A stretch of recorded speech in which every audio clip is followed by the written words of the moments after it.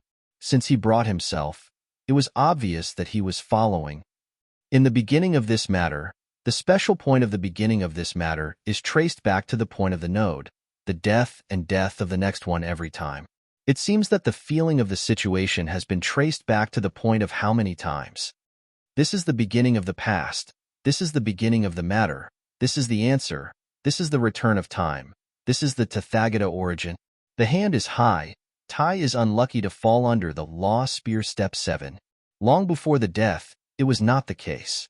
That position of the formation was broken. The soldiers were chasing after the crows. The flock of crows followed behind their heads, heading to the alleyway where they were familiar with each other. Suddenly, Yanadon and Junji saw him and opened their eyes wide. When the brain of the sea appeared, the degree was then followed by the sound system. The scattered speed and quick awareness of the fighting dragon followed. Train the best. He gave it. Gunwon's exploding bag of brain fighting dragon will be connected. Come and go. Where do you know from the way? Read far. Not die from the scripture is already there. Li Xian is proud and arrogant, and Li Xian is lucky. This production result is like a person when the whirlpool is fighting in the body. Fortunately, this produced the fighting dragon of the production center. I don't know if it's not. Well, after the prison of the border, Li Lu will drag. This is enough to answer me. I can't get up. Why don't you look like a good enemy? Gradually chased down by him, who was also on guard, Li 1, Di Song Qing dueling field battle. The anticipation has long been the reality of the fighting dragon. The matter of this falling down, the task field will be self-sufficient. Chapter 163. In the dark night, Shinya stared into the distance with his eyes wide open. From the alley in the distance, there seemed to be a huge stream of people rushing towards them. The two leading them were his assassination targets, Ryudo Kiryu and Saito Dunya. Following behind the two of them was a large group of rogue hunters who were panting and holding all sorts of weapons in their hands. Seeing this scene, Shinya was stunned for a moment. Then a terrifying killing intent flashed in his eyes. His gaze was not the gaze of a normal human who wanted to kill, but the gaze of a hunter who wanted to hunt his prey. It was as if there wasn't a living person in the snake's thin body, but an alien creature in human skin. There was a path to heaven, but you did not take it. There was no door to hell. Your life, I will take it. Shinya immediately laughed maniacally and gave orders to the secret department members below through the walkie-talkie.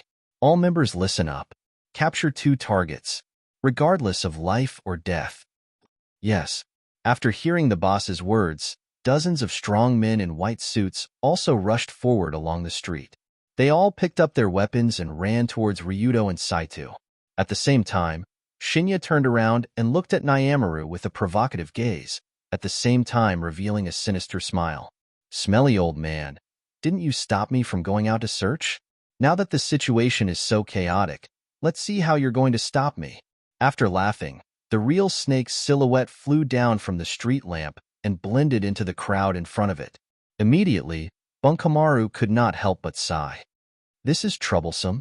Ryudo Kiryu, what are you thinking? In Bunkamaru's opinion, Ryudo escaping in this direction was a foolish choice. After all, the secret department of Tenma Group was here. Their strength was much stronger than the rogue hunters chasing after them. Most importantly, there was Shinya, a hidden ninja, present. If Long Do had avoided the strong enemies of the secret department and slowly broke through, he would have a chance to escape sooner or later. But now, it was different. The difficulty of escaping from a real snake was obviously not on the same level. Although Shinya could not escape from Bunkamaru's lock, when the situation became chaotic, even Bunkamaru could not guarantee that he could save the two people's lives. Thus, after looking at the street below, Bunkamaru, who was ordered to protect Ryudo and Dunya, could not help but sigh. However, he still quickly jumped in that direction and blended into the crowd. At this time, the open street was already filled with weapons and smoke. In the middle of the street that was dozens of meters long, 2 groups of people were rapidly approaching from both sides, each launching their own attack. Sandwiched between the two forces was a young boy and a young girl who looked to be at most in their teens. Seeing that there were pursuers in front and behind them, and that they were about to get 2 slices of bread and cheese, Dunia couldn't help but ask, "Hey, is there really no problem?" "No problem. Don't worry, there will be divine soldiers descending from the sky to save us." Divine soldiers descending from the sky, my ass. How could there be such a thing? Just as Dunia was about to complain, a divine soldier in the sky with a long tail of flame was already flying in a beautiful arc toward them. What? That is? It was fired from the water tower, a rocket? Seeing the not too eye-catching but barely visible killing weapon in the sky, Shinya and Bunkamaru, who were mixed in the crowd, widened their eyes and quickly dodged in all directions. They really did not understand why such a sudden situation would happen. Seeing that Ryudo and Dunia were about to be surrounded by rogue hunters and Tenmu group, a rocket suddenly fell from the sky. Who was the one who fired it? Who was it attacking? Was there something wrong with launching a rocket in this kind of street? Because the situation was too chaotic, both Shinya and Bunkamaru were confused. But the only thing they knew was that when the rocket hit the ground, the situation would become 10 times more chaotic.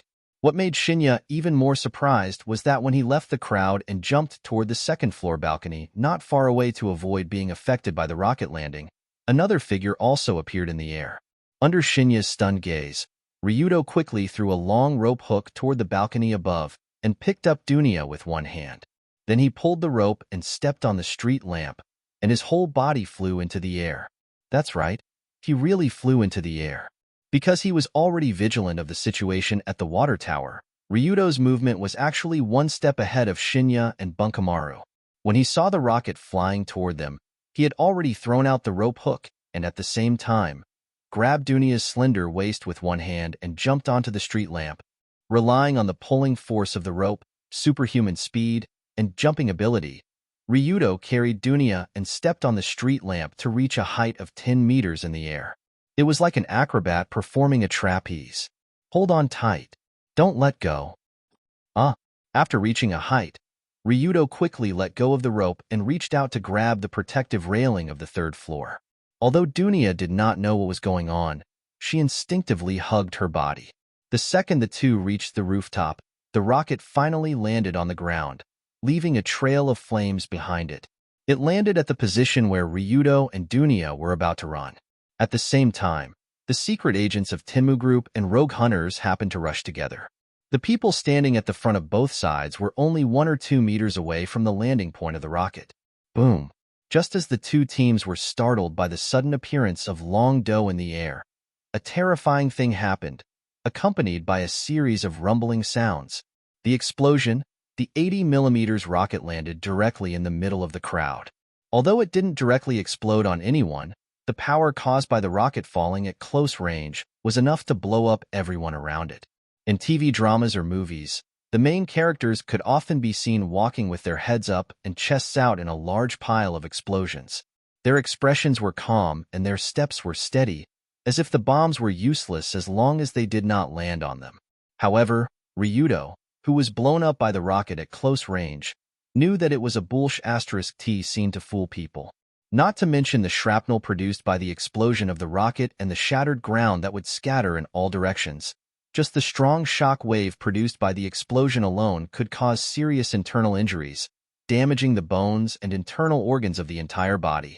Even someone like Ryudo, who had a LV4 constitution and a dual supreme grade, reinforced iron bones, was almost blown to the ground by the explosion at close range. It was even more so for the group of people who were rushing towards the center of the explosion. Therefore, in the middle of the streets of Tokyo in the middle of the night, a terrifying human body show appeared. As the rocket landed, most of the people who were within 10 meters of the explosion were blown away. Some of the people who were closer to the explosion did not even look human anymore. The powerful shockwave mixed with all kinds of debris and debris spread out in all directions. Almost all of the people who were rushing towards the explosion were either knocked down or thrown to the ground. Gunfire roared, smoke filled the air, and blood flowed like a river. It was a horrible sight. At least 7 or 8 people were killed on the spot. There were even more who were injured or stunned. This kind of scene could only be seen on cruel battlefields. Who would have thought that a corner of a modern city could play such a game? One could not help but admire the guts of the Amons. Did I hit them? I don't think so. Amon Sango shook his head as he looked at the situation on the street through the scope of the rocket launcher. Based on his understanding of the rocket launcher assassination technique, when Long Do and Dunia reached the balcony on the third floor through the hook, the impact of the explosion was no longer enough to hurt them. It had to be said that Ryudo's reaction was far beyond Amon Sango's expectations. He did not think that the brat could dodge his rocket so quickly. It was as if he knew that the rocket launcher was aimed at him. Impossible, right? But even if the situation was chaotic, Sango did not have the opportunity to fire another rocket launcher. He could only contact his two brothers. Ichi, Jiro, the target is out of sight. We have to chase after them quickly. Otherwise, they will escape. No problem. Roger that. Hearing the two familiar voices coming from the communicator, the assassins of the Amon clan quickly rushed towards the smoke-filled area. At the same time, the center of the street had turned into a living hell. It was filled with screams, cries for help, and screams of pain. Which bastard threw the bomb? I'm going to skin him alive. Help. Help. I can't move my legs. Someone help me. Cough, cough. Poof. Cough, cough. Do you have any bandages? My stomach. It was pierced by shrapnel. Excluding the dying comedian who was about to use a bandage to fix his stomach, as well as a large group of injured people. Currently, there were about 50 active members of the Heavenly Eye Group's confidential department and rogue hunters. The lucky ones who ran behind the crowd were not too badly injured by the rocket launcher. However, in such a chaotic situation, their already tense nerves were immediately ignited. Looking at his colleagues from the secret department lying on the ground with heavy casualties, a well-built man in a white suit couldn't help but shout, "You bastards! How dare you use a rocket launcher on the street?"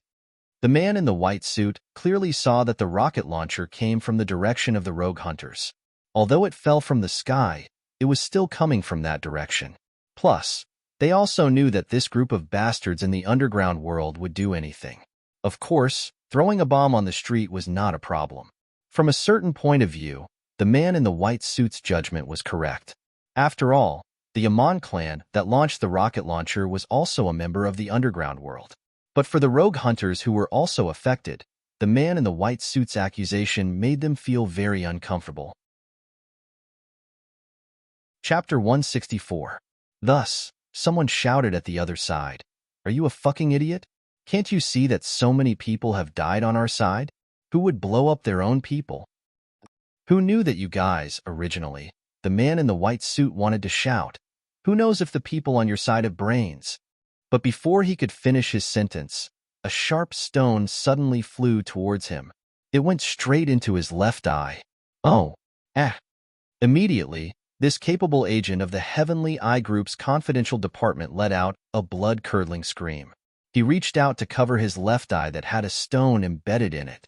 After trembling violently, he collapsed to the ground. Now that they saw their comrade being blinded by a sneak attack after yelling at the group of rogue hunters, the other agents naturally couldn't stand it anymore. Despicable bastard. You want to fight just because you don't like it? Who's afraid of who, you bastard? Brothers. Kill them all. After this sudden incident of a stone injuring someone, the already tense atmosphere exploded in an instant. In an instant, it changed from a lot like a battlefield to a battlefield. The group of secret agents from the Heavenly Eye Group picked up their weapons and rushed to the other side. The group of gangsters from the underground world naturally wouldn't be beaten up for nothing. They also rushed over while shouting, "Ooh, ooh, ooh." On the street that was still filled with smoke and dust, the two forces fought passionately. They fought with crowbars, machetes, electric shock devices, spiked knuckles, and other lethal weapons. The scene was very spectacular. Puff. Ha ha ha ha ha. They actually started fighting. What a bunch of idiots. Dunia, who had already followed Ryudo to the rooftop of the third floor of the house next door, couldn't help but laugh when she saw the passionate battle scene on the street. It was obvious that the hidden stones that had ignited the atmosphere were not thrown by the rogue hunters. They did not have enough strength to blind someone with a stone from such a distance. The one who caused this huge misunderstanding was naturally Ryudo Kiryu on the rooftop. Only he would have such a vicious throwing technique and such bad intentions. When the two sides started fighting on the street below, Ryudo smiled and said to Dunya, "Don't laugh first. We still have some things to deal with." Over. The moment he said the last word, Ryudo quickly lowered his body and dodged to the side. Coincidentally, he dodged a black light from the shadows. Finally appeared the top assassin of the confidential department, the hidden ninja. Although Ryudo was talking and laughing with Dunya on the surface, in reality, he was already focused on guarding against attacks from all directions. After all, he knew that the real snake's appearance this time. As long as he came to this area, there was a high probability that he would be assassinated by the real ninja. In a situation where he was prepared in advance, even if it was a top assassin, it would not be easy to ambush Ryudo. When Ryudo dodged the real ninja's attack, Dunya immediately reacted and stared at the young assassin with a beast-like gaze. Dunya would never forget this assassin's appearance for the rest of her life. This was because he was the one who stabbed President Wu Hong in front of Dunya, giving her an unforgettable nightmare. But when he felt Dunya's breathing suddenly changed, Ryudo quickly reached out and grabbed her hand. He whispered, "Don't be rash. The two of us can't catch him, he's too agile." "Are we going to let him chase us?" "Not necessarily, we can do this." Before he finished his words, Ryudo quickly pulled Dunya to the side of the railing. "Want to run?"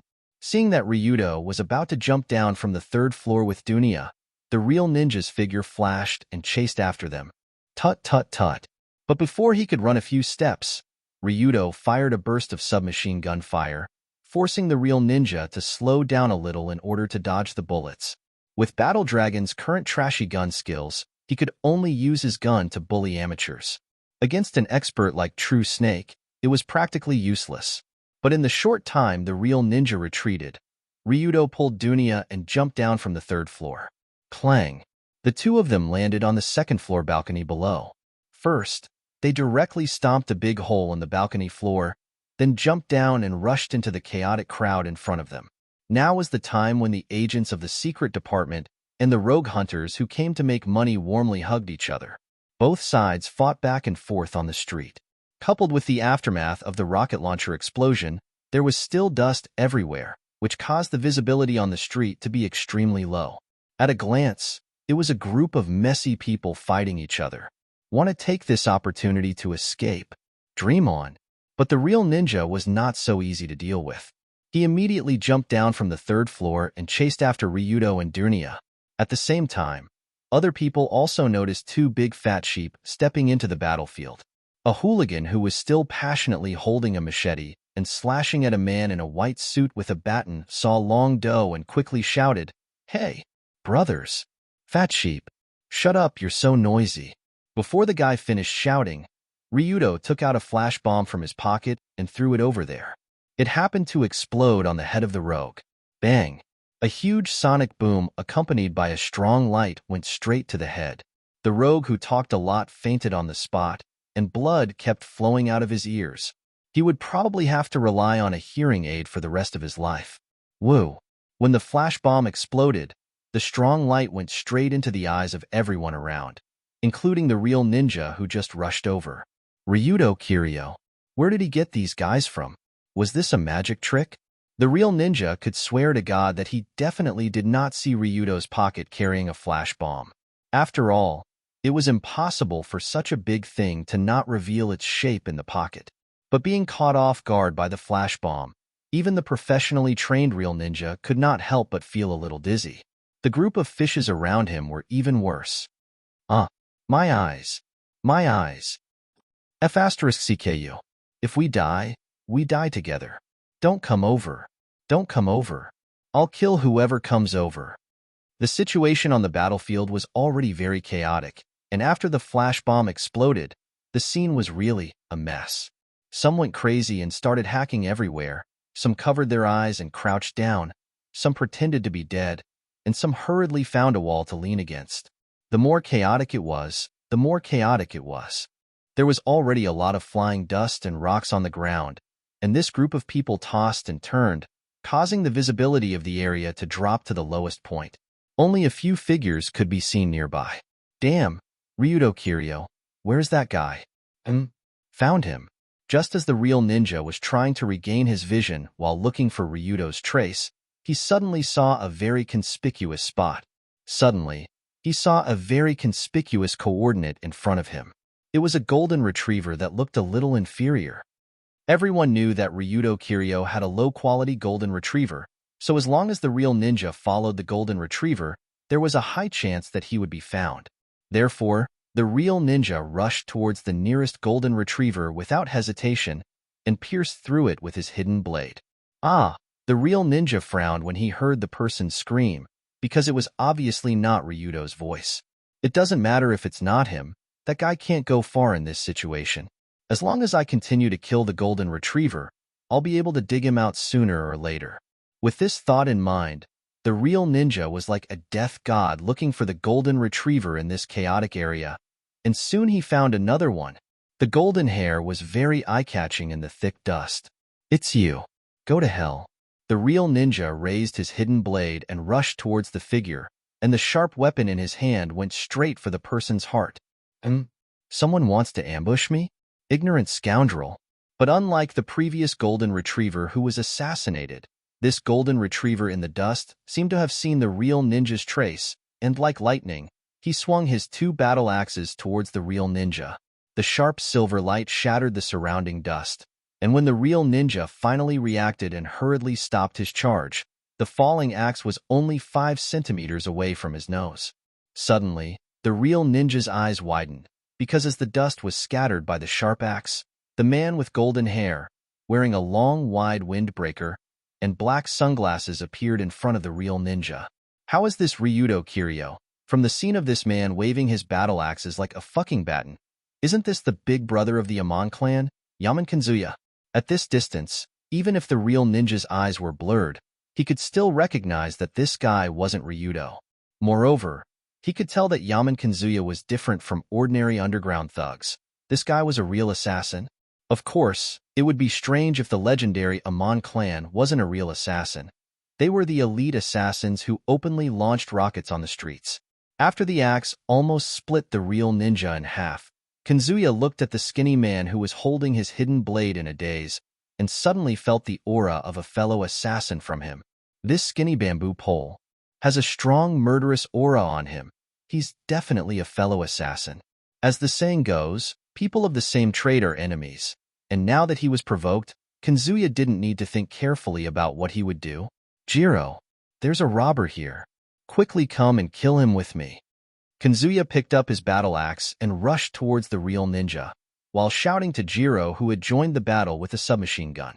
Tonight, the night was getting darker and darker, and this already messy scene became even more messy to the point where no one expected it to happen. While the real ninja was being chased by Kanzuya and Jiro with their battle axes and machine gun fire, the real ninja was in a sorry state.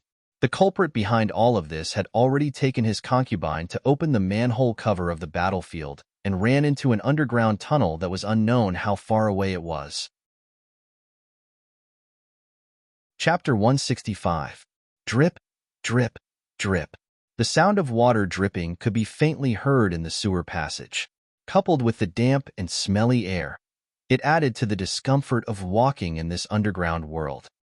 Can we not walk in the sewer next time? There's a fishy smell on my clothes, and there's also sticky sewage. Walking in this gloomy sewer area with Ryuto, Dunya pinched her nose and showed a look of disgust. The sewer where Narukai picked up the two was often used by workers, and the inside was relatively clean. However, the suburban sewer was neglected, and the filth inside was obvious. Even walking on the sidewalk next to it was quite disgusting. But Ryuto was obviously too lazy to care about Dunya's feelings, and he casually replied, "Miss, we are running for our lives. Do you know that? Do you think we are traveling?" "That's true. Where are we going next? Those guys shouldn't be able to catch up with us, right?" Dunya said while turning her head to look at the dark sewer behind them. Based on the fact that the Secret Service agents were fighting with the rogue hunters, as well as the fact that the Amon clan was involved in a scuffle with the real snake, it seemed like it would take a while for the chaos to return to normal. By the time they realized that their targets had escaped through the sewers, the two of them were already nowhere to be seen. I don't know, let's go up and see where we are. After walking for a while, Ryudo looked at the stairs that extended upward not far away, and after gesturing to Dunia, he took the lead and climbed up. Ryudo carefully climbed to the top of the sewer, opened the sewer cover from the inside, and then poked his head out. After poking his head out, what appeared in front of him was a street with clear neon lights and pedestrians. Because the battle area not long ago was actually close to the center of Yodo, after walking for a while in the sewer, the place where the two appeared must be a more prosperous area. Since it was a bustling area, there would be a lot of people even at night, and it would be safer for the two to blend in. Therefore, although he didn't know where this place was, Long-Tu still opened the sewer cover when the passers-by weren't paying attention and quickly pulled Dunia out. After pulling Dunia out, Ryudo followed her to the street without leaving a trace, while picking up the phone and using the GPS map to locate their location. From the display of the phone, this place was located in the corner of Yodo Setagaya, and it was quite close to the lively Shibuya and port. Most of the previous incidents occurred in the port.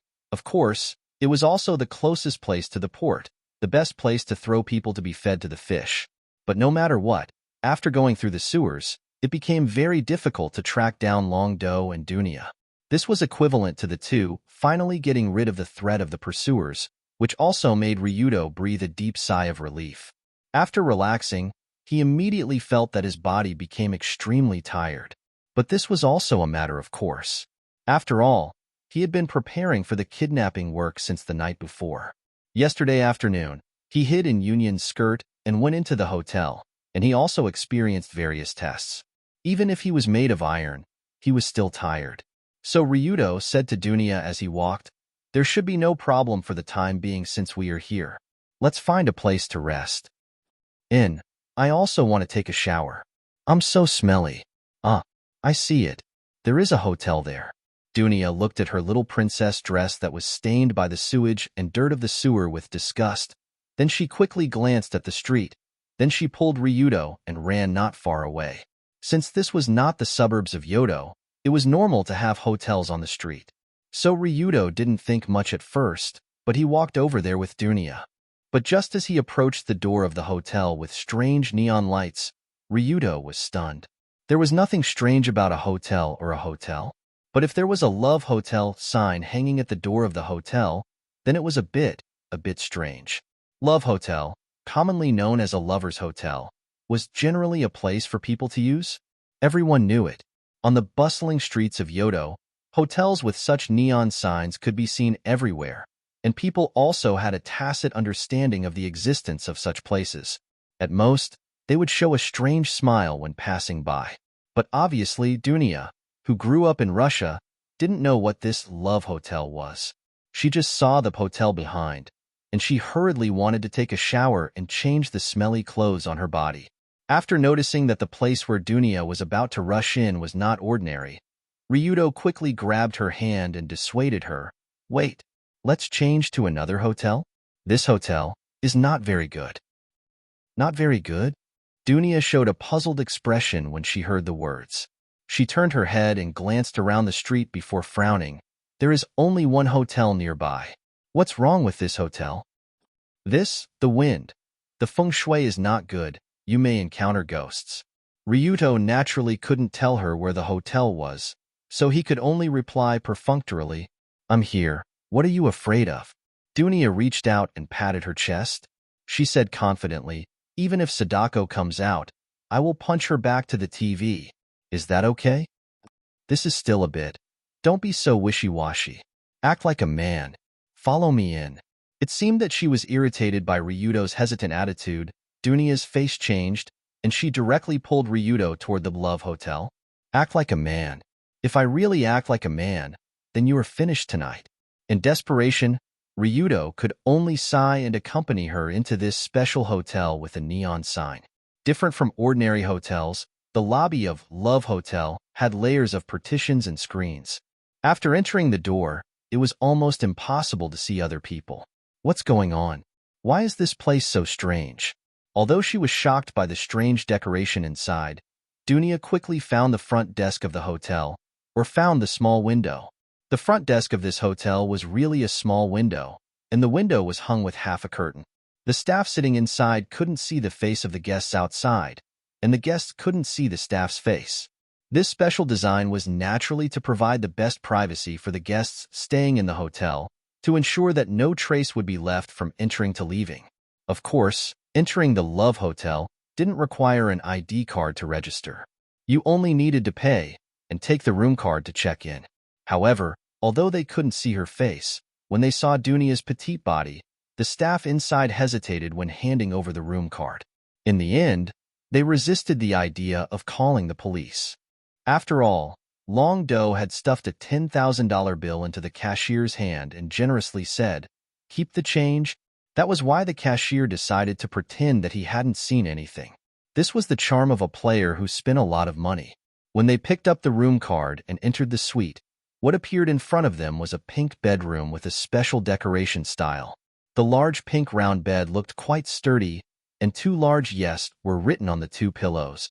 The heart-shaped floral carpet extended from the bed to the glass bathroom.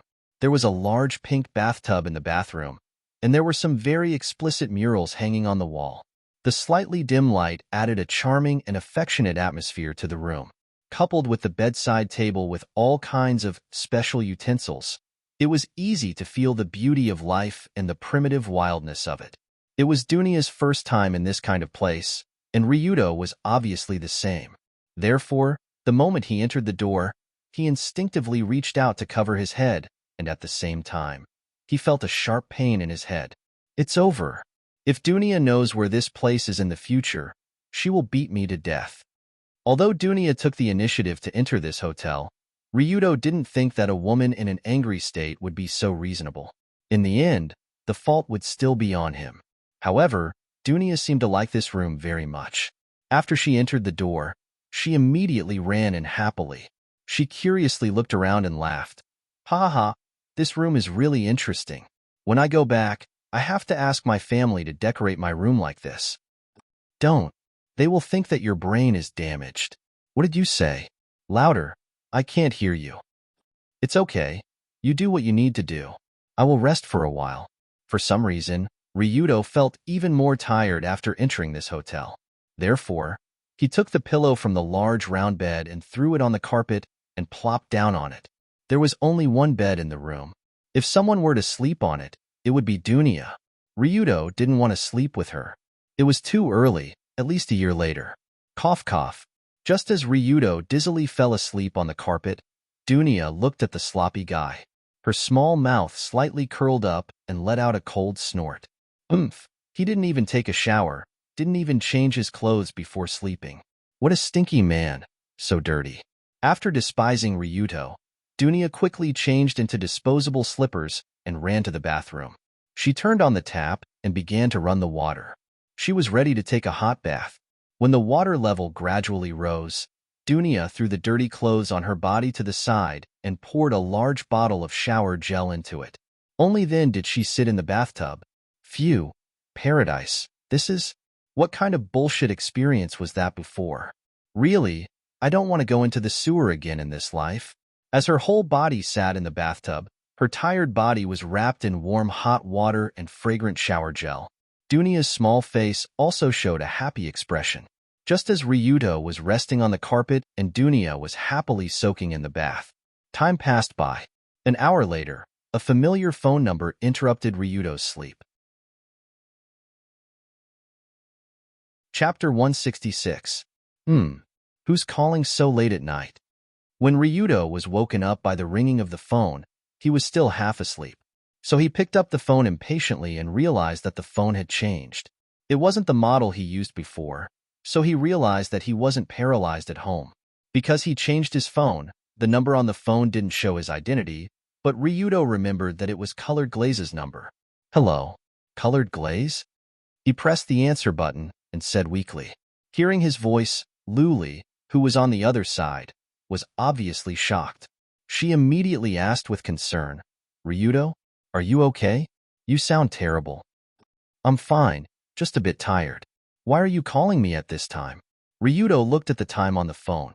It was already 4 in the morning.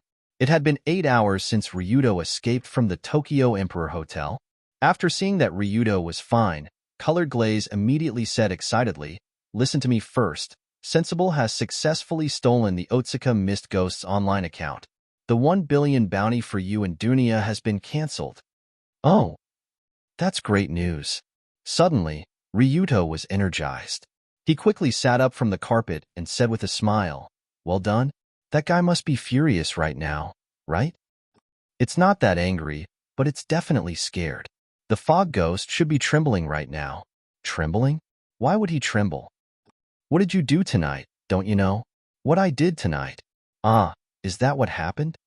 After hearing Colored Glaze's words, Ryudo couldn't help but pat his head. Since the announcement of the 1 billion bounty, thousands of residents of the underground world found Ryudo, and at least 200 to 300 people died by his hands. Originally, everyone was a piece of trash that licked blood from the edge of the blade to make a living. It was very normal for people to die for wealth, and birds to die for food. There was nothing to complain about. The key point was that this wealth had to be right in front of him. He couldn't just take back the wealth all of a sudden. Just as the group of rogue hunters continued to search for Ryuto in the middle of the night, the boss who had posted a reward of 1 billion on the internet suddenly canceled the reward. The result was naturally like a stone that caused 1,000 ripples. "Are you kidding me? You fucking offered a bounty of 1 billion yuan for us to risk our lives for you. Now, we've even risked our lives for you. We've been desperately searching for you the entire night, and you're announcing the cancellation of the bounty soon after? Are you treating us like monkeys?" As a result, the forum of the Saiji River Original Love website was suddenly filled with a storm. Many people were cursing and shouting to find the fog ghost and hang it on the street lamp to thank the world. The worst part was that even the Yaman family immediately changed sides and announced that they would take the mist ghost head to vent their anger at being toyed with. That scene was incredibly terrifying, of course. After realizing this situation, the mist ghost could have posted another 1 billion yen bounty to solve the problem. At most, he would have lost another 100 million. However, the current him couldn't do that at all. According to Colored Glaze, when Sensible stole the forum account this time, he also found the mist ghost bank account. Although he couldn't find the password and couldn't transfer the money inside, under Colored Glaze's instructions, Sensible deliberately used the mist ghost account to enter the wrong password 6 times in a row. When using a Japanese bank account, as long as you enter the wrong password 3 times, you will be notified. But if you enter the wrong password 6 times, it will cause the account to be locked. You have to bring your ID card to the bank to unlock it. The problem was that it was still 4 in the morning, but the bank opened at 9 in the morning. So, even if the fog ghost wants to withdraw money from his bank account and post another bounty, he will have to wait until at least 9 in the morning. These 5 hours will be extremely difficult to endure. At this point, Colored Glaze's lips curled into a joyful smile. It was as if she could see the fog ghost trembling and pale from fright from a long distance away. "Good one. Kenzaki Colored Glaze, you're truly vicious." After understanding the whole sequence of events, Ryudo couldn't help but shiver. He admired Colored Glaze's insidious method of turning the situation around. However, no matter how ruthless Colored Glaze's methods were, she was using them on outsiders, so it didn't matter how ruthless she was. More importantly, after this 1 billion bounty was over, the entire Ryudo Kiryu kidnapping incident was about to come to an end. After all, without the interference of the rogue hunters, the Heavenly Eye group was also in a terrible state because of the fog ghost. With the interference of the Kamiyoshi clan and the Saito guild, it was difficult for these factions to pose any threat to Ryudo. This way, Ryudo and Dunia could peacefully hide here until the tunnel to the nesting duck prison was finished. Colored Glaze had been paying attention to the tunnel's progress. Now that more than 80% of the tunnel's length had been dug, it would be completed in a few more hours. Once the tunnel was completed, Ryudo would be able to bring Dunia out, and Ryudo would be able to openly bring Dunia to the hospital where Saito Takahiro was. He would return Dunia and explain the whole sequence of events to Takahiro. Everything was going so smoothly that Ryudo couldn't help but laugh out loud. It wasn't easy. In the end, the goddess of victory is still on my side, who told me to be the main character. However, just as Ryudo was about to laugh out loud. A shout from the bathroom not far away pulled him into the depths of hell. Not long ago, Dunia was happily soaking in the bathtub. She only reluctantly climbed out of the bathtub when the hot water that was refilled 3 times turned cold. However, when she was drying herself with a towel and preparing to change her clothes, she realized that she seemed to have forgotten something important. HM? Oh no, I forgot that there are no spare clothes here. This is troublesome. Suddenly, Dunia looked at the dirty and smelly princess dress that she threw aside and frowned in disgust. She had no choice but to shout at Ryudo outside. Ryudo, is there any clothes outside? I don't have any clothes to wear. Hurry up and find me one. After all, there were only the 2 of them in the room, and Dunia couldn't go out to look for Longdo without any clothes to wear, so it was normal for her to shout at Longdo, who seemed to have woken up and was on the phone. However, at this time, Ryudo happened to be in the process of talking to Colored Glaze on the phone, and Dunia's voice was very loud, so her voice directly entered Colored Glaze's ears on the phone. This voice is... Dunia? What did she say? Ryudo? I don't have any clothes to wear? The moment Luli heard this, she couldn't help but drop the phone she was holding onto to the ground. This was because this sentence really sounded like something. Ryudo also trembled when he heard Dunia's words. He quickly covered the phone and replied, Don't shout. Can't you hear that I'm on the phone? So you want me to wrap myself in a towel like this? I don't want to. It's so cold that I'll catch a cold. Dunia said as she leaned out of the bathroom and said to Ryudo relentlessly. But when she leaned out half of her body, the scene was really quite beautiful. Not to mention the little bear's personality that was completely inconsistent with her appearance. Dunia, this little girl, was really beautiful in terms of face and figure. She had obviously taken a good bath. She was only wrapped in a bath towel, and her tender and white shoulders, collarbones, thighs, and feet were all exposed. Coupled with the wet white hair sticking to her body, this scene was simply enough to make one's index finger twitch. If he thought that this was Love Hotel, and there was a big round bed full of yes pillows next to him, then this made Ryudo's brain almost tilted, and some strange thoughts that shouldn't have appeared in his mind. After being shocked by the beauty of the white-haired loli at this time, his hand that covered the phone unconsciously slipped down a little. With this slip, the conversation between the 2 was once again heard by Colored Glaze, who had just picked up the phone and quickly turned the volume to the maximum. Wait for me to hang up the phone, and I'll find you clothes, okay? Who's over there? Look at how nervous you are. You look like a thief. Anyway, it has nothing to do with you. Go in and wait, it'll be done soon. What, if it wasn't for you messing around without saying a word and making my body full of sticky fishy smell, would I have no clothes to wear? You have to be responsible, himph. After complaining, Dunia returned to the bathroom and sat on the table next to the bathtub. She pouted her little mouth unhappily. Of course, Dunia's last sentence was really not an exaggeration, nor was there any ambiguity. Messing around without saying a word equals suddenly opening the sewer cover and pulling Dunia in. Sticky fishy smell all over my body equals sewage and fishy smell in the sewer. You have to be responsible equals you have to get me new clothes. For people who knew what happened not long ago, the truth was that simple. But for Colored Glaze who didn't know the situation over there, these words were really very ambiguous. Messing around without saying a word? A sticky fishy smell? You have to be responsible? After hearing this conversation, Colored Glaze couldn't help but open her mouth wide, and a scene that matched the description of this conversation appeared in her mind. In that imagined scene, Ryudo's beastly nature towards Dunia, who was wearing beautiful clothes, and without even taking off her clothes, just as Colored Glaze's mind was imagining Ryudo being hung as a street lamp, Ryudo picked up the phone again and asked, Hello, Colored Glaze, it's a bit noisy here, you. Go to hell. You. What did you say?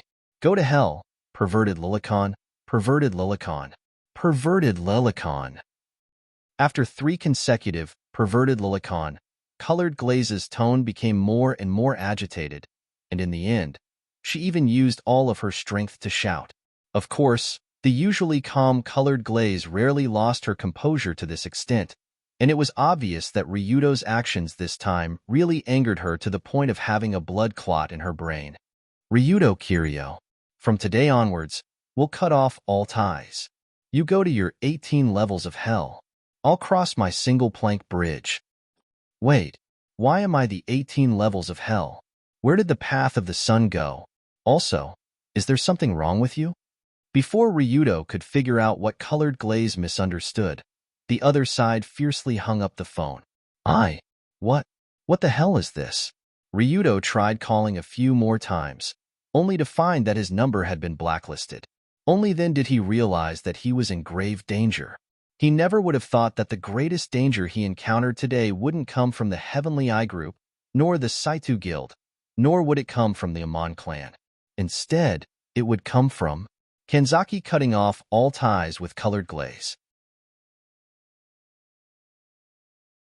Chapter 167. What the F*** Sike? What did I do to deserve this?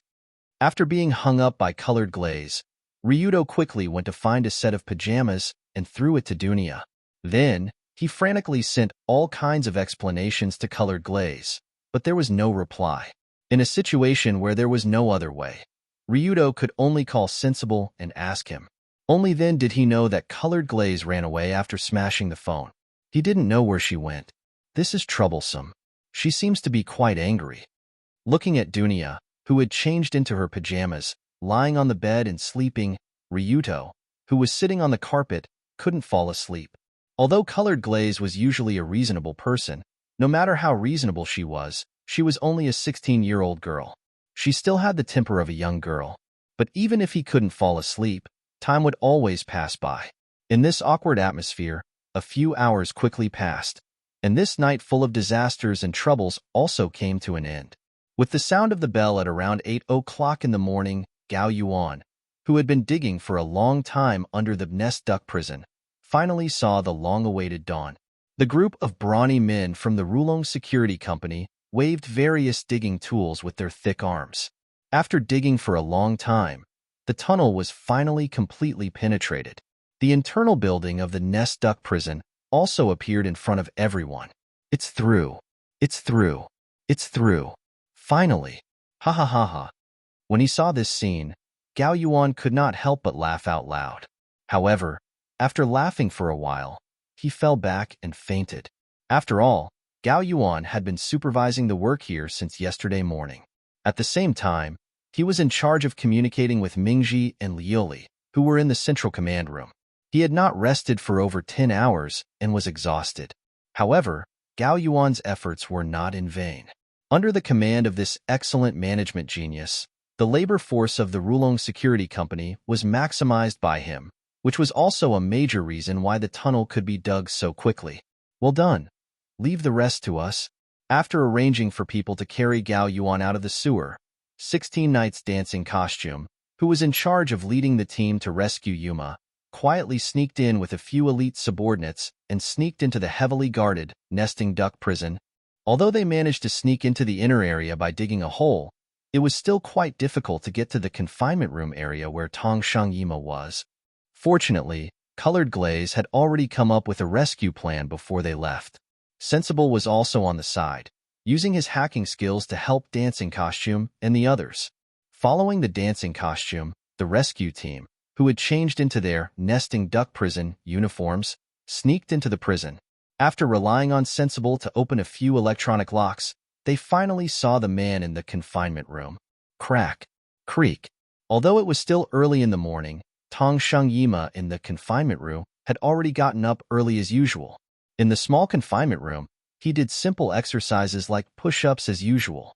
When he did the 386th push-ups, the door of the confinement room was slowly pushed open, and a young woman wearing a prison guard uniform sneaked in. When he saw Dancing Costume Yima, who was somewhat thin, but in a good state of mind, said without hesitation, "You must have spent a lot of effort to sneak in here, but I'm very sorry, I don't plan to break out of prison."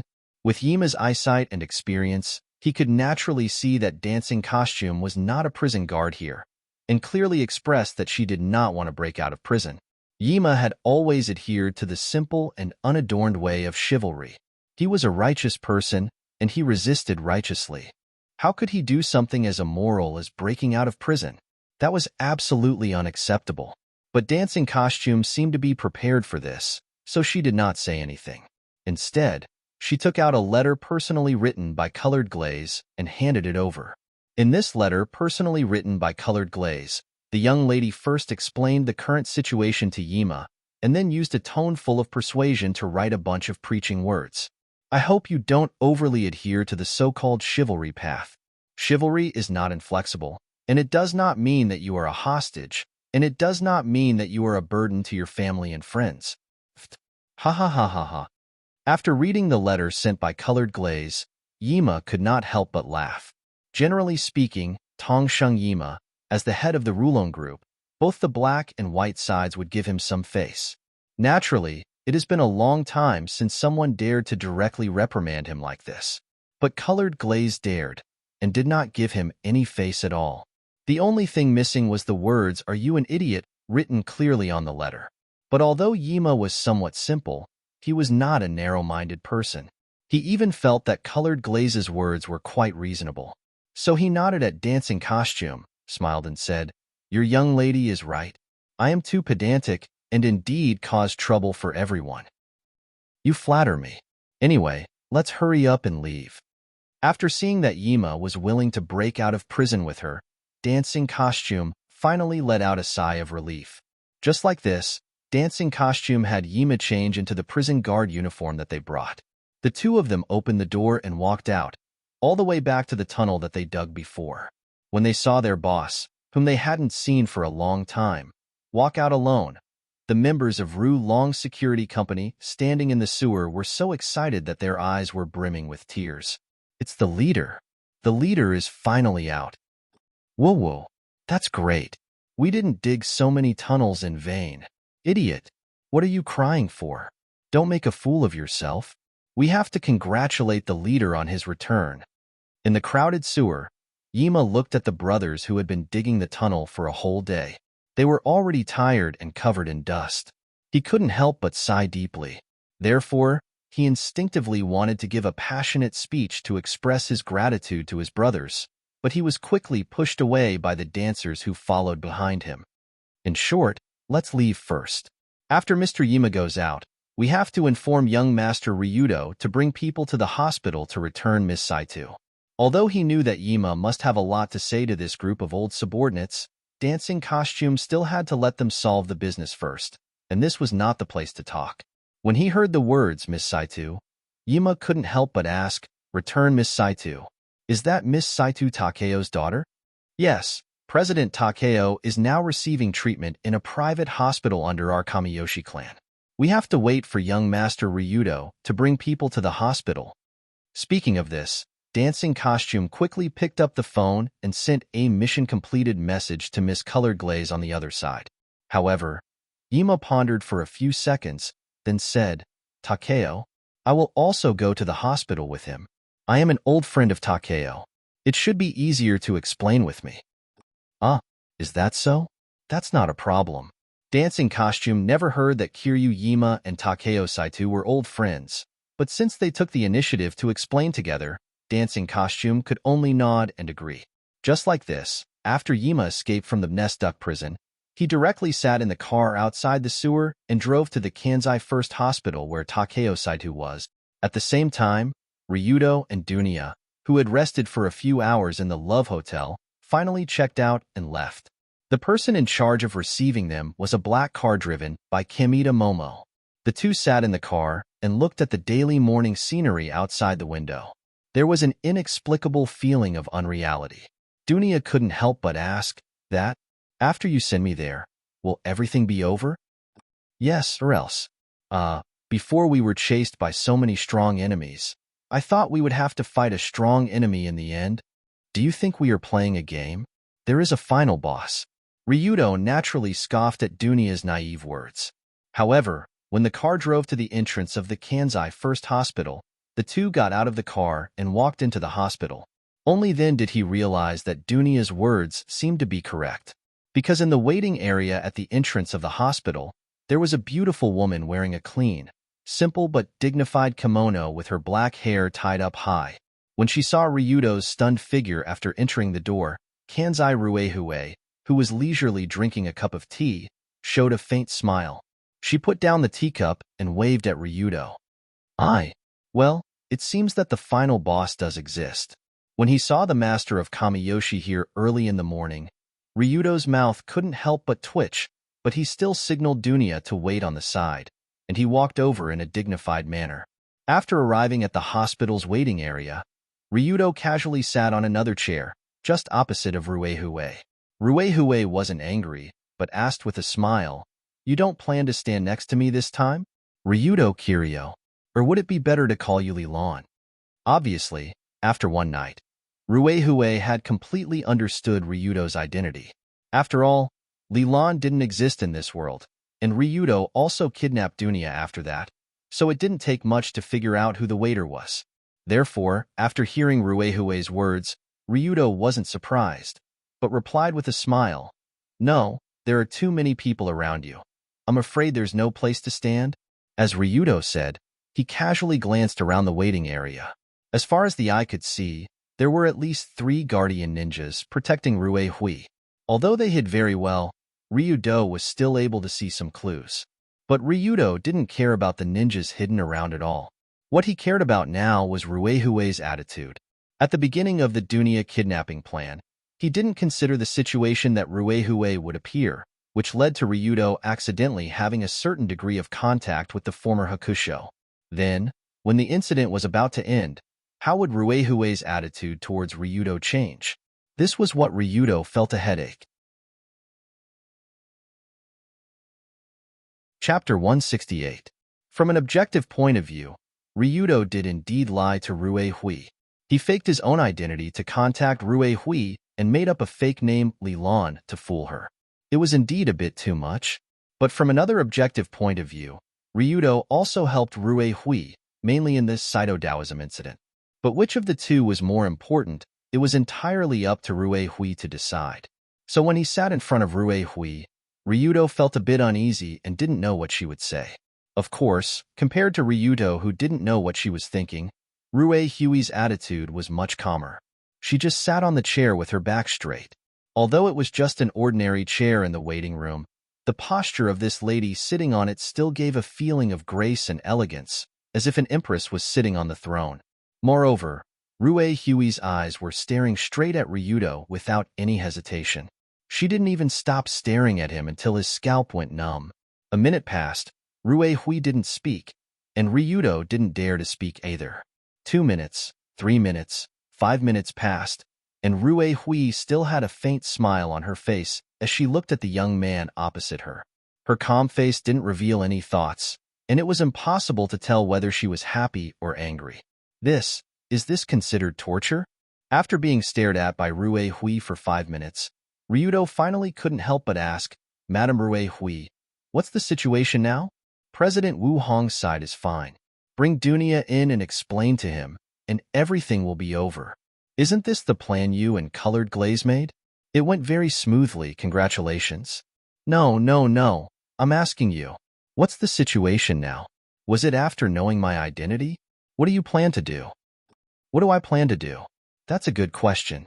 Immediately, Ruehui clapped her hands with a smile and asked in a cheerful tone, "What do you think I should do to a brat who colluded with my daughter to scheme against the Kamiyoshi clan and approached me with a fake identity?" Ruehui smiled very happily, and because she was a great beauty, her smile was very beautiful. In a situation where Ryudo's side was filled with 15 or 16-year-old girls, when such a great beauty smiled in front of him, that kind of mature charm couldn't help but make his eyes light up. My ass. It was so scary. When Ruehue faced him with such a strange attitude, Ryudo's first reaction was to run away. After all, he couldn't predict how the master of Kamiyoshi would deal with him. Just thinking about it was terrifying. Noticing Ryudo's tense body, Ruehui shook her head and said, "Don't be so nervous. To think that you're a real man who dares to say in front of Bunnyball that you like Colored Glaze. He has a high opinion of you, saying that you're the kind of guy who doesn't care about your life when it comes to women." Is that so? I'm honored, although it doesn't sound like a compliment at all. So you really like Colored Glaze?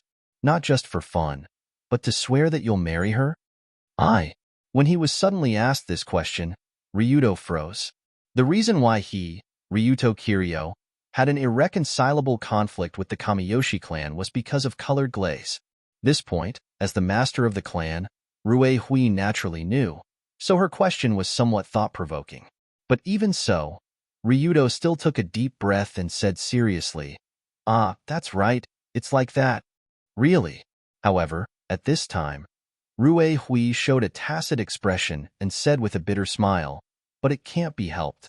After all, colored glaze is too cute. It's normal to be charmed by her. What? In Ryuto's impression, Rue Hui was a very strict mother. After hearing those rude words, she would definitely scold him on the spot. Who knew that she would say something like that? So Ryuto couldn't help but open his mouth wide with a look of disbelief, and his expression seemed to have caused Rue Hui to misunderstand. She frowned and said, "What do you mean? Isn't colored glaze cute?" No, of course she's cute, but I didn't expect you to.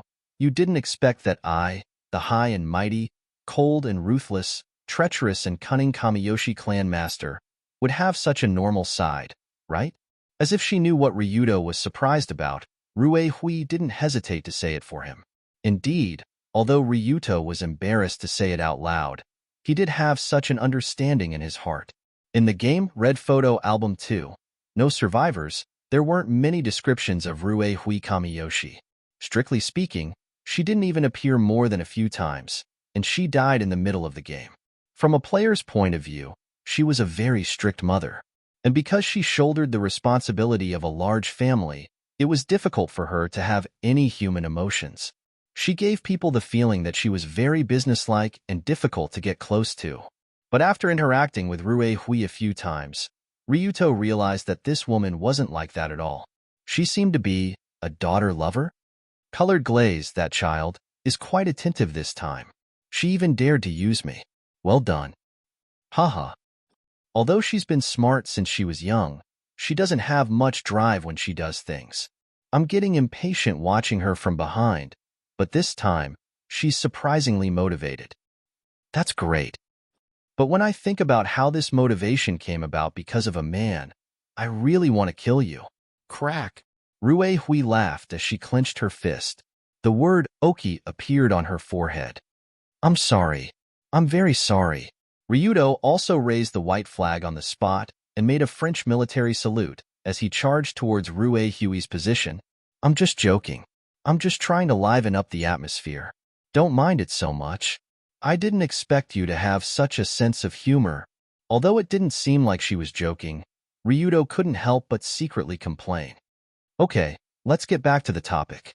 If you really like colored glaze, and she doesn't hate how you look, I actually don't object to you two being together. After adjusting her expression, Rue Hui said this without any warning, which shocked Ryuto, who wasn't prepared at all. Is this also a joke? I'm not joking. After all, you've played the Kanzaki family, Heavenly Eye Group, Saitu Guildhall, and everyone else in this incident. This has fully demonstrated your ability. That's why I can entrust Azurite to you without worry, so that you can deal with the upcoming chaotic world. Suddenly, Rue Hui looked up at the ceiling of the hospital as if she could see the clear sky above through the layers of floors. The upcoming chaotic world, for ordinary people, Rue Hui's words sounded a bit strange. But Ryuto could completely understand what she meant, because in the next 1 or 2 years, there would indeed be a huge wave that would turn this island into the center of the whirlpool of war. But the question was, how did Rue Hui know? Also, her words sounded like she was entrusting her child to him. Now Ryuto suddenly felt that the situation was not right, and he quickly asked, Mrs. Rue Hui, do you know something that others don't know? Well, do you really want to hear this? Then come closer. Rue Hui narrowed her eyes slightly and motioned Ryuto to sit next to her. Driven by curiosity, Ryuto quickly moved the chair to Rue Hui's side and sat next to his mother-in-law. After sitting down, Rue Hui leaned her head over and took the initiative to put her face close to Ryuto's ear. A fragrance like orchid floated into Ryuto's nose from her body, and at the same time, he could vaguely feel a little warm touch around him. Such a beautiful woman whispered in his ear. This should be a scene that was enough to make people blush and their heart beat faster. However, after hearing Rue Hui's whisper, Ryudo's eyes suddenly widened, because what Rue Hui said to him was, "I actually have a terminal illness, and there is less than a year left. Don't tell others." When saying this, Rue Hui's voice was very soft, so soft that the ninjas protecting her couldn't hear it. When Ryudo heard this, he turned his head stiffly. Looking at the smiling face, he didn't know what to say for a moment. Indeed, Rue Hui's words were true, because in the near future, the leader of the Kamiyoshi clan will indeed die at that time. However, the reason mentioned in the game was that Rue Hui's body wasn't good, and the intensification of the struggle with the Heavenly Eye group caused her to be mentally and physically exhausted, so she fell ill. But from what Rue Hui said now, she actually had another illness, and he had been clear about it for a long time. It was because she knew that she would die, so after discovering Ryudo's talent, she came forward to propose this deal. Seeing Ryudo's stiff expression, Rue Hui added, "Colored Glaze is good at everything, but she's too naive and not vicious enough. If she wants to gain a foothold in the Kamiyoshi clan and take over my position, she needs a suitable helper." "So that's why you chose me?" "That's right. After I leave, the Kamiyoshi clan will definitely experience some turmoil. Many demons and ghosts that don't dare to come out to cause trouble when I'm around will come out from the gutter. When that time comes, I'll need a strong fist to smash their skulls." Although Rue Hui's tone was normal and she had a smile on her face, when she said the last sentence, there was a hint of viciousness. For a large clan like the Kamiyoshi clan, while they were surrounded by enemies, there were also many messy internal problems. These problems would only surface after Rue Hui died. Logically speaking, the person who should have taken over Rue Hui's position should have been her younger sister, Kaneshiro Jingyan. If Jingyan was still around, there wouldn't be so much trouble. However, the problem was that Jingyan still needed 2 years to step down from her position as the vegetarian king. But Rue Hui couldn't last that long. At most, she only had 1 year left to live. During this 1 year, Colored Glaze had to replace the Kamiyoshi clan leader. Otherwise, the position of clan leader would temporarily fall into the hands of that useless Kamishiro Yoshiyuki. Rue Hui was very clear about her brother's abilities. He couldn't do anything and couldn't eat enough. If he took over the position, he would probably lose all of his family's wealth within a year. Jingyan would definitely be left with a huge mess. That was why Rue Hui hoped that Colored Glaze could receive Ryudo's help. At the very least, during that 1 year, he would help her suppress the demons and ghosts in the clan. In return, Rue Hui would accept Ryudo's fake identity, Lilan, as her adopted son and help him enter the Kamiyoshi clan center of power. Apart from this, she would also provide assistance to the Rulong Group and the Rulong Security Company. She would also guarantee that Ryudo would have the right to marry Colored Glaze 20 years later. It had to be said that Rue Hui's current conditions were truly generous. They were so generous that Ryudo almost couldn't control himself. Chapter 169. From Rue Hui's point of view, the conditions she proposed to Ryudo were extremely generous. Letting Ryudo enter the Kamiyoshi clan as Lilan to assist Colored Glaze was actually a tacit consent for the two to date. With Rue Hui's tacit consent, Ryudo and Colored Glaze could do whatever they wanted as long as they didn't break the last layer of window paper. It could be said to be quite free. And Rue Hui would also help Ryudo's Rulong Group and Rulong Security Company in all aspects to help these companies quickly grow to industry leaders and even international leaders. As for Dragonfight, all he needed to do was provide support for a year. That was all. In the year after Rue Hui's death, Ryuto needed to help Colored Glaze stabilize the situation in the Kamiyoshi clan. When Colored Glaze became Queen Zhai, he could still continue to hold a certain amount of power in the family as Rue Hui's adopted son, which was equivalent to climbing a huge tree. When Colored Glaze retired 20 years later, Ryudo could also immediately marry her and have children with her. After all, the two would be less than 40 years old at that time, and they still had a few decades to enjoy their lives. Such generous conditions were tempting. After all, Ryudo had to pay very little, but the things he received were so much that it made people speechless. But after listening to Rue Hui's words, Ryudo couldn't help but frown as if he was thinking about something else. His hesitation seemed to be interpreted by Rue Hui as other intentions, so Rue Hui continued to ask, "What? Are there any other conditions? As long as it's not too much, I can promise you. Let's not talk about conditions for now, but I just don't feel good." "What? Not good? What else do you want?" After hearing Ryudo's seemingly insatiable words, Rue Hui couldn't help but frown as if she wanted to advise this young man not to be too greedy. After all, greed was a knife to the head, and it was a hero to be able to endure it. However, Ryudo's next sentence greatly exceeded Rue Hui's expectations. He raised his head and looked at the beautiful woman sitting beside him. He said in a very unhappy tone, "You're still alive, aren't you? Why must everything be based on the premise that you're definitely going to die? Forgive me for not being able to accept a deal based on this premise." Indeed, in the process of this game, Rue Hui would definitely die. This was her fate. But to the current Long Do, fate and whatnot were simply *T in his eyes. After all, if this story progressed according to the normal trajectory of fate, Ryudo's corpse should have been eaten by the fishes in Tokyo Bay by now. How could he still be alive to sit here and chat with someone? So when he saw Rue Hui calmly discussing with him what would happen after she died, Ryudo felt very unhappy. He felt that if he agreed, he would be obeying the arrangement of fate. And after dying so many times, Ryudo also understood a simple principle. Fate could be changed with the help of money. Since Ryudo could change his own fate with the help of money, why couldn't he change Rue Hui's fate? There were so many things in the Krypton shopping center, but none of them could save Rue Hui's life. Ryudo didn't believe it. The heavens wanted Rue Hui Kamishiro to die 1 year later, but the heavens didn't necessarily mean it. You'd have to ask if he, Ryudo Kiryu, agreed. My life is in my hands, not the heavens. The lives of others are also in my hands, not the heavens. The fate of this world is in my hands, not the heavens. This was Ryudo's current attitude towards life. That was why Ryudo asked Rue Hui not to think with the premise that "I'm definitely going to die." Only then could they continue the discussion. Otherwise, there would be no point in continuing the discussion.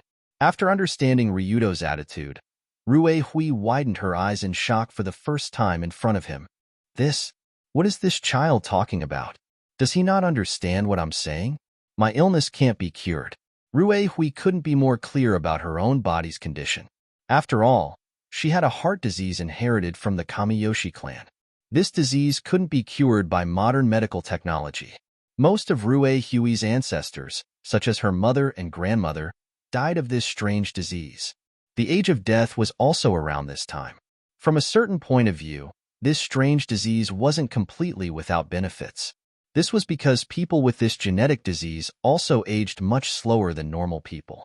This caused Rue Hui to look like she was in her early 30s, even though she was over 50 years old. Even at the time of death, she still looked very young.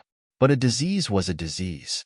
In order to prevent her descendants from being infected by this strange disease, Rue Hui didn't follow her family's wishes after she stepped down from her position as the king.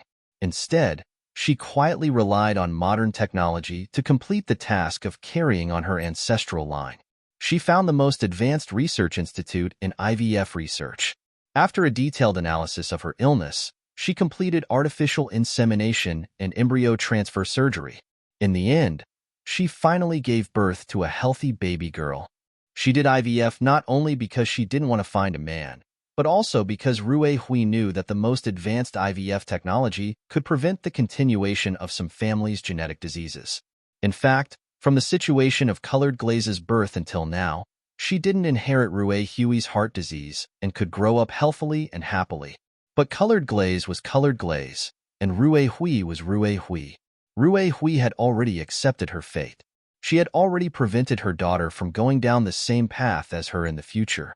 She planned to make enough arrangements so that her daughter could smoothly succeed the throne after her death and become the next king and Kamiyoshi clan lord. However, when Rue Hui thought that she had arranged everything and could wait for her death, the young man in front of her seemed to completely disdain her arrangements and didn't even allow her to die. This strange attitude made Rue Hui dumbfounded for a moment, but she couldn't help but feel a trace of warmth and apology in her heart. Rue Hui hadn't told anyone about her terminal illness. The reason why she told Ryudo the truth was that she wanted to take advantage of his sympathy. You see, I'm about to die. A dying man's words are kind. So shouldn't you agree to this deal and help me protect Colored Glaze? Everything was a scheme. Everything was a part of the deal. Even her own death was part of the scheme. This should have been Rue Hui's personality. But when she saw Ryudo's unsatisfied attitude towards her and decisively rejected the deal, she suddenly felt that she was a bit too much. She actually came to scheme against a hot-blooded young man who was angry about her death. After sighing, Rue Hui could only continue to bite the bullet and say, Ryudo, actually, da-da-da, da-da-da-da, da-da-da-da-da. Just as Rue Hui wanted to continue persuading Ryudo to stop him from thinking about such nonsense, a series of hurried footsteps rushed in from outside. The footsteps sounded light, but the sound of each step was extremely irritated. It was obvious that the owner wasn't in a good mood. So, Ryudo and Rue Hui both looked in that direction at the same time. They saw the female lead of their discussion, Colored Glaze Kenzaki, rushing over with a pair of large dark circles under her eyes. She didn't seem to be in a good condition.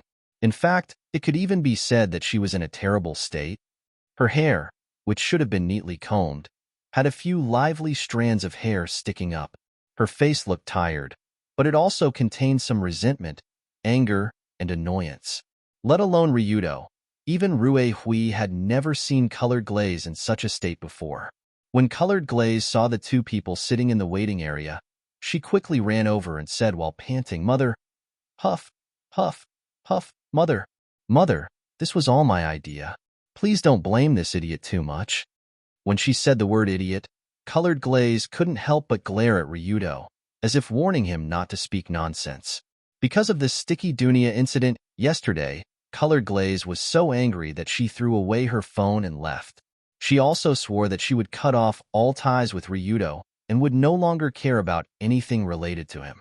However, after lying in bed and angrily scolding Ryudo for a few hours, Colored Glaze realized that the truth might not be what she heard before.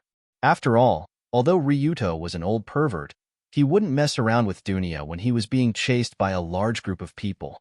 He wasn't that thirsty. From this point of view, it wasn't difficult for Colored Glaze to think that there was a large probability that there was a misunderstanding. Anyway, it wasn't the first time. Ryudo was a professional at misunderstanding. Wherever he went, there would be misunderstandings. When Luli finally realized what was going on, it was already past 8 o'clock. And when Colored Glaze learned that her mother went to the Kansai First Hospital to look for Ryudo, she immediately rushed over. She wanted to say a few good words in front of her mother to help this idiot get away with something. However, what Colored Glaze didn't expect was that her mother didn't intend to punish Ryudo at all. She even planned to entrust her to him. My mother is really ridiculous. But no matter what, Colored Glaze was obviously still very concerned about Ryudo. Seeing her rushing over, she was obviously worried that Ryudo would be torn apart by her own mother on the spot. So after seeing Colored Glaze running over so nervously, Rue Hui showed a subtle expression, and the corner of her mouth raised into a seductive arc. Don't worry, I don't mean to blame Ryudo. In short, let's go in and see President Wu Hong's situation first. After standing up, Rue Hui smiled and nodded at Rue Hui. Then she waved her hand and called Dunia, who was not far away, over. She then led everyone to the hospital ward. While walking, the Kamiyoshi leader asked in a relaxed tone as if she was chatting with a friend, Ryuto, it seems like today isn't very convenient. How about we continue the conversation next time? If you're free, I'll accompany you anytime. By the way, do you like Chinese cuisine or French cuisine? Next time, let's chat while we eat. Chinese cuisine? I'm not used to French cuisine, although I haven't eaten it yet. You're so funny, like you're joking. Just like that, Rue Hui and Ryudo chatted while walking side by side to the ward area, while Dunia followed behind in fear, not even daring to breathe. As for Colored Glaze, who was left behind and ignored, she was dumbfounded. After all, she had never seen her mother chatting so happily with others. This made Colored Glaze feel like she was the outsider. Mother, you guys are chatting, how can I leave? While walking towards the ward, Colored Glaze couldn't help but have such thoughts in her mind. Chapter 170. Just as Rue Hui entered the ward, President Wu Hong, who was lying on the hospital bed, was secretly drinking bottles of vodka that the nurses wouldn't allow him to drink no matter what. Then, when the group of people pushed the door open, he was so frightened that he spilled the vodka on the bed. Although he was greatly afraid of Rue Hui, who suddenly barged in, President Wu Hong still jumped up excitedly when he saw his precious daughter. Dong. Dunia. That's great. You're really still alive. Crack. His burly figure jumped up from the bed, and the bandage wrapped around his chest cracked open on the spot, and a large amount of blood seeped out from it. Dad. You're actually secretly drinking vodka. Moreover, it was under the condition of being seriously injured. Do you want to die? Originally, Dunia wanted to give her dad a hug when she came in, but when she saw the bottle in his hand, she was so angry that she wanted to hit him on the head with the bottle. Colored Glaze should be very experienced in hitting people on the head with a bottle, but at this moment, she didn't have the energy to care about the stupid father and daughter. After all, Colored Glaze's little head was still thinking about when her mother became so close to Ryudo. What happened when I wasn't here? Why is Ryudo so close to Mother? Am I not awake yet? Am I actually in a dream? Colored Glaze was in a daze as she secretly reached out to pinch the hard thigh beside her. After pinching for a while, she realized that Ryudo was looking at her with a puzzled gaze. Colored Glaze? Why are you pinching my thigh? Although it didn't hurt to pinch Colored Glaze's cold and smooth hands, Ryudo still felt that it was a little strange. Moreover, Rue Hui was on the other side. If you want to pinch, find a place where there's no one around and slowly pinch. Why must you pinch in front of mother-in-law? I'm so sorry. When Ryudo gave her a question mark, Colored Glaze's face flushed red. She quickly turned her face to look at the other side, as if she suddenly had a strong interest in the hospital's white ward wall. However, at this moment, Dancing Costume also brought the rescued Hitoshi Kazuma to the ward. After seeing his biological father who just slipped out of prison, Ryudo coolly greeted Kazuma and smiled. Yo, Dad, you're out? The air outside is good, right? It's okay. You've worked hard during this time. When Kazuma saw his son, he walked up to him and patted him on the shoulder and said with a slightly heavy tone. Originally, Kazuma wanted his son to stay away from extreme Tao, but he didn't expect that his son seemed to be getting better and better at it. He even found someone to rescue him from prison. The younger generation was truly formidable, and he had a talent for doing evil. Suddenly, Wu Hong, who was being chased around by Dunia to steal bottles of wine, took the opportunity to run in front of Kazuma. He grabbed his hand and shook it crazily while laughing. Isn't this Kazuma? Long time no see. It's great to see you alive and kicking. I'm alive and kicking, but you seem to have some problems. When he heard President Wu Hong's rough greeting, Ima looked at the bandages on his chest that were bleeding profusely. He hurriedly helped him back to the bed so that he wouldn't bleed to death. We haven't seen each other for many years, right? We haven't seen each other since the big fight with the drug lords in Siberia more than 10 years ago.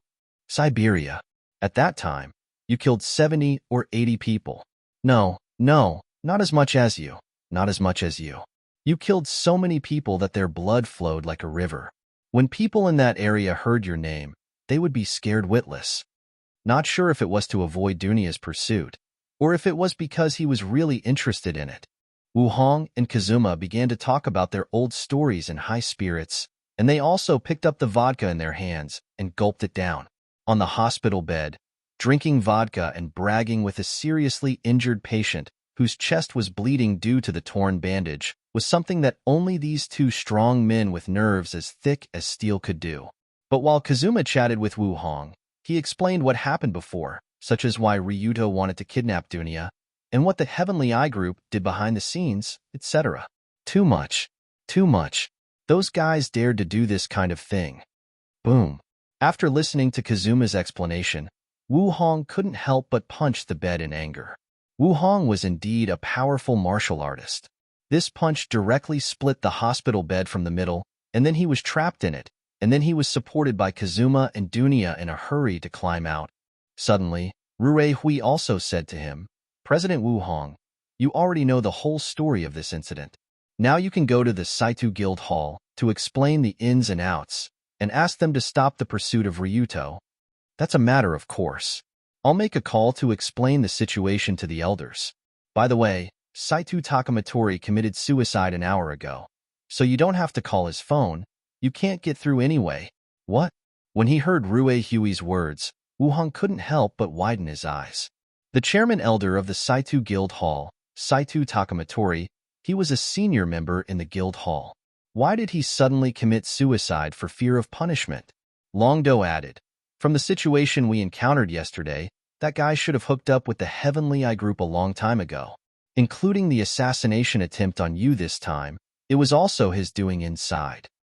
Humph, that smelly old man even wanted the bodyguards to shoot me and Ryuto. He actually committed suicide just like that. It was really too easy for him. If he was still alive, I would have broken his neck with my own hands." When she thought of the horrible scene where she was almost shot with a gun yesterday, Dunya clenched her fists angrily. Speaking of this, her body actually exuded a strong murderous aura, which even scared Wu Hong and Kazuma. Both of them were veterans in the martial arts world. Naturally, they knew that the strong murderous aura on Dong Nia meant that she had taken at least several lives. Otherwise, she wouldn't have given them such a cold feeling. Sigh. Forget it, this was something that couldn't be helped. Originally, Wu Hong didn't want Dunya to step into this bloody and cruel Jianghu society. After all, she was a girl. What was the point of shouting and shouting all day long? Therefore, Wu Hong didn't even teach Dunya martial arts seriously. He only taught her some basic self-defense skills, which were enough to deal with some gangsters. Obviously, yesterday's incident had already dragged her into it. Now it was not a matter of whether Wu Hong was willing or not, but she was already in it. As long as you stepped into this bloody world, there was no chance to leave in this life. Wu Hong had a deep understanding of this, so his face was somewhat ugly. She seemed to understand what Wu Hong was thinking about with a bitter face. She tried to persuade him, "Don't think about it too much. Children and grandchildren have their own blessings, just like my son. I didn't want him to walk this path in the beginning, but his talent is there, so this is his fate. Life is like this." Wait, Kazuma, do you remember something that we talked about when we were drinking? It was related to them. Suddenly, Wu Hong looked at Kazuma's face, then looked at his son Ryuto and his daughter Dunya, as if he remembered something. What is it? Is it related to Ryuto and Dunya? Didn't we say that if we have children in the future, if they are all boys, they will be brothers, if they are all girls, they will be sisters, a man and a woman will be husband and wife? Puff. Hearing her father's careless words, not caring that there was a truck full of people in the ward, Dunya couldn't help but spit out the vodka that she secretly drank, spraying it all over Ryuto's face. Loli, spray. JPG.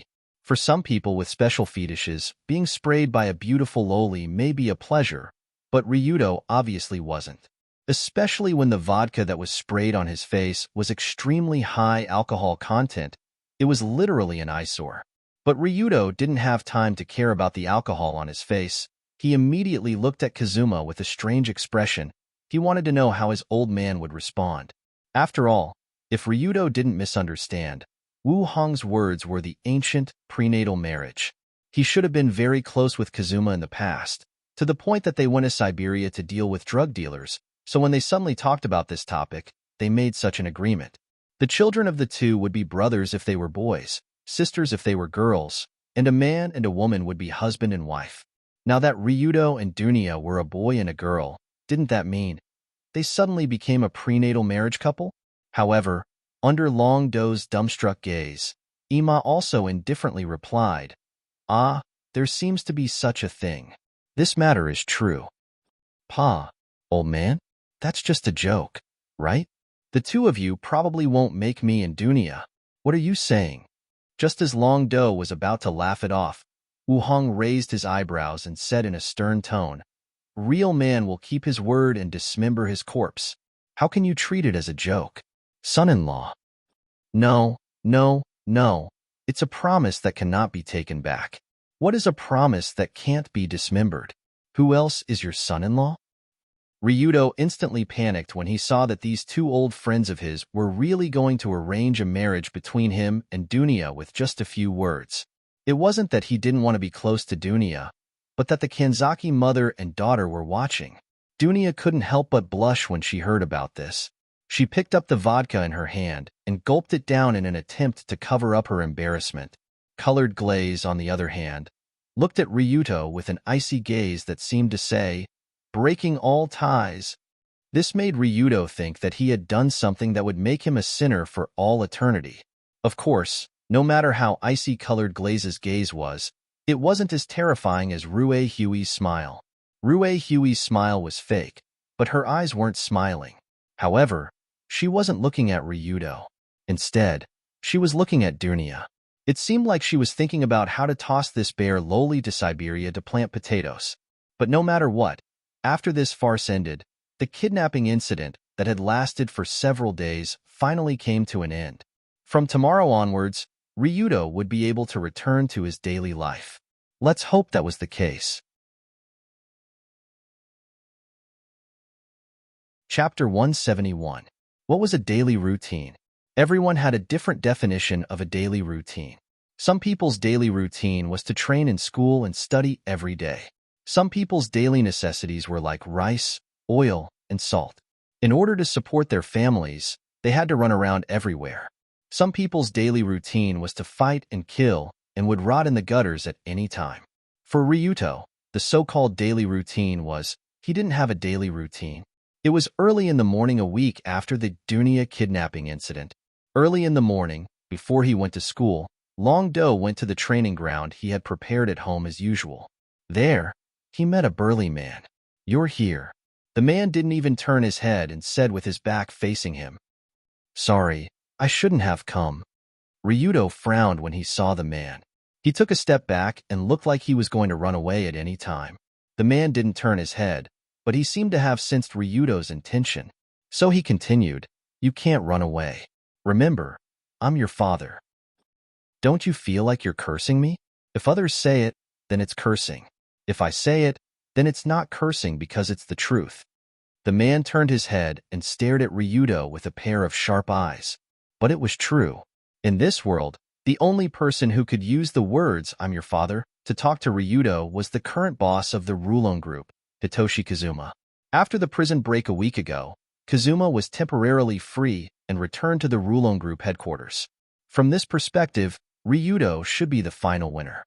As for the loser, it was naturally the Heavenly Eye Group, or rather the Secret Department Deputy Head Misty Ghost. After all, on the morning of the 1 billion bounty incident, the police found Misty Ghost's body in the detention room where Kazuma was. It was said that when the Fog Ghost was discovered, it had died in a very miserable state. It was as if someone had used an exhaust pipe to inject poison into its body. And the cause of his death wasn't even poison. Instead, his internal organs were blown up by poisonous gas while he was still alive. However, no matter how horrible the Fog Ghost's death was, Ima, who escaped from prison, was still a criminal. Furthermore, this time, he had escaped from prison, which made his crimes even worse. At that time, when the warden of the Nest Duck prison discovered that Ima had escaped, he was so angry that he almost vomited blood on the spot.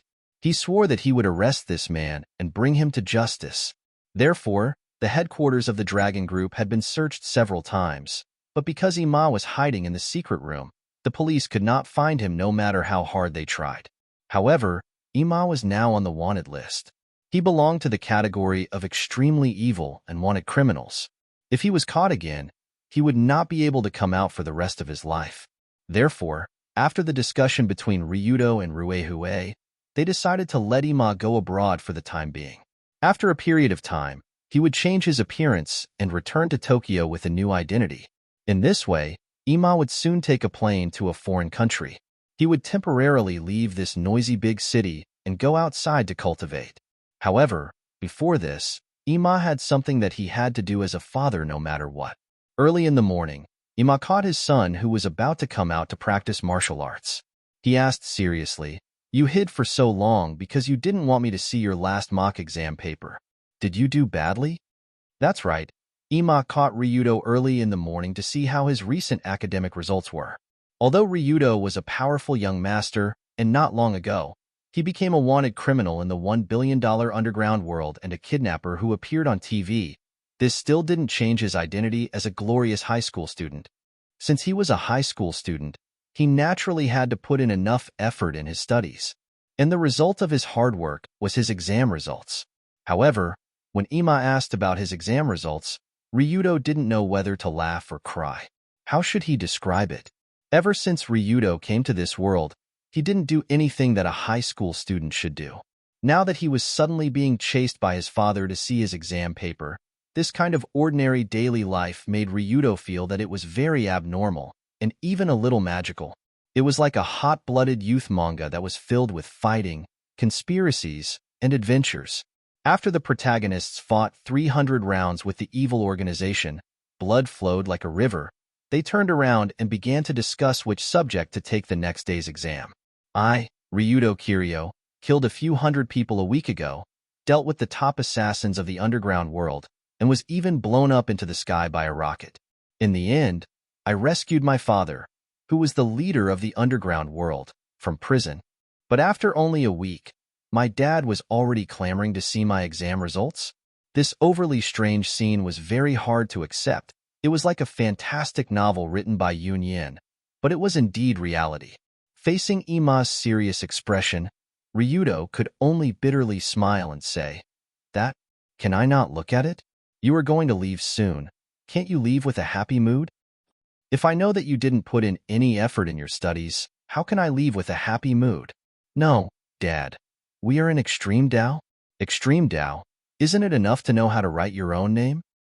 "Ridiculous. If a hooligan doesn't study, he will forever be a hooligan, never able to make a name for himself." "Then have you studied?" "Don't change the topic, we are talking about you. Quickly take out the exam results from last time." Ima was stunned for a moment, then quickly changed the topic and looked at Ryudo with that "I am your father" look. Seeing that the group leader was so serious, Ryudo could only bitterly smile and take out the exam results from last time from the drawer in his room. When Ima saw the results, he thought that there was something wrong with his eyes. "Are these results serious? Why are all the scores in single digits?" "That cough cough.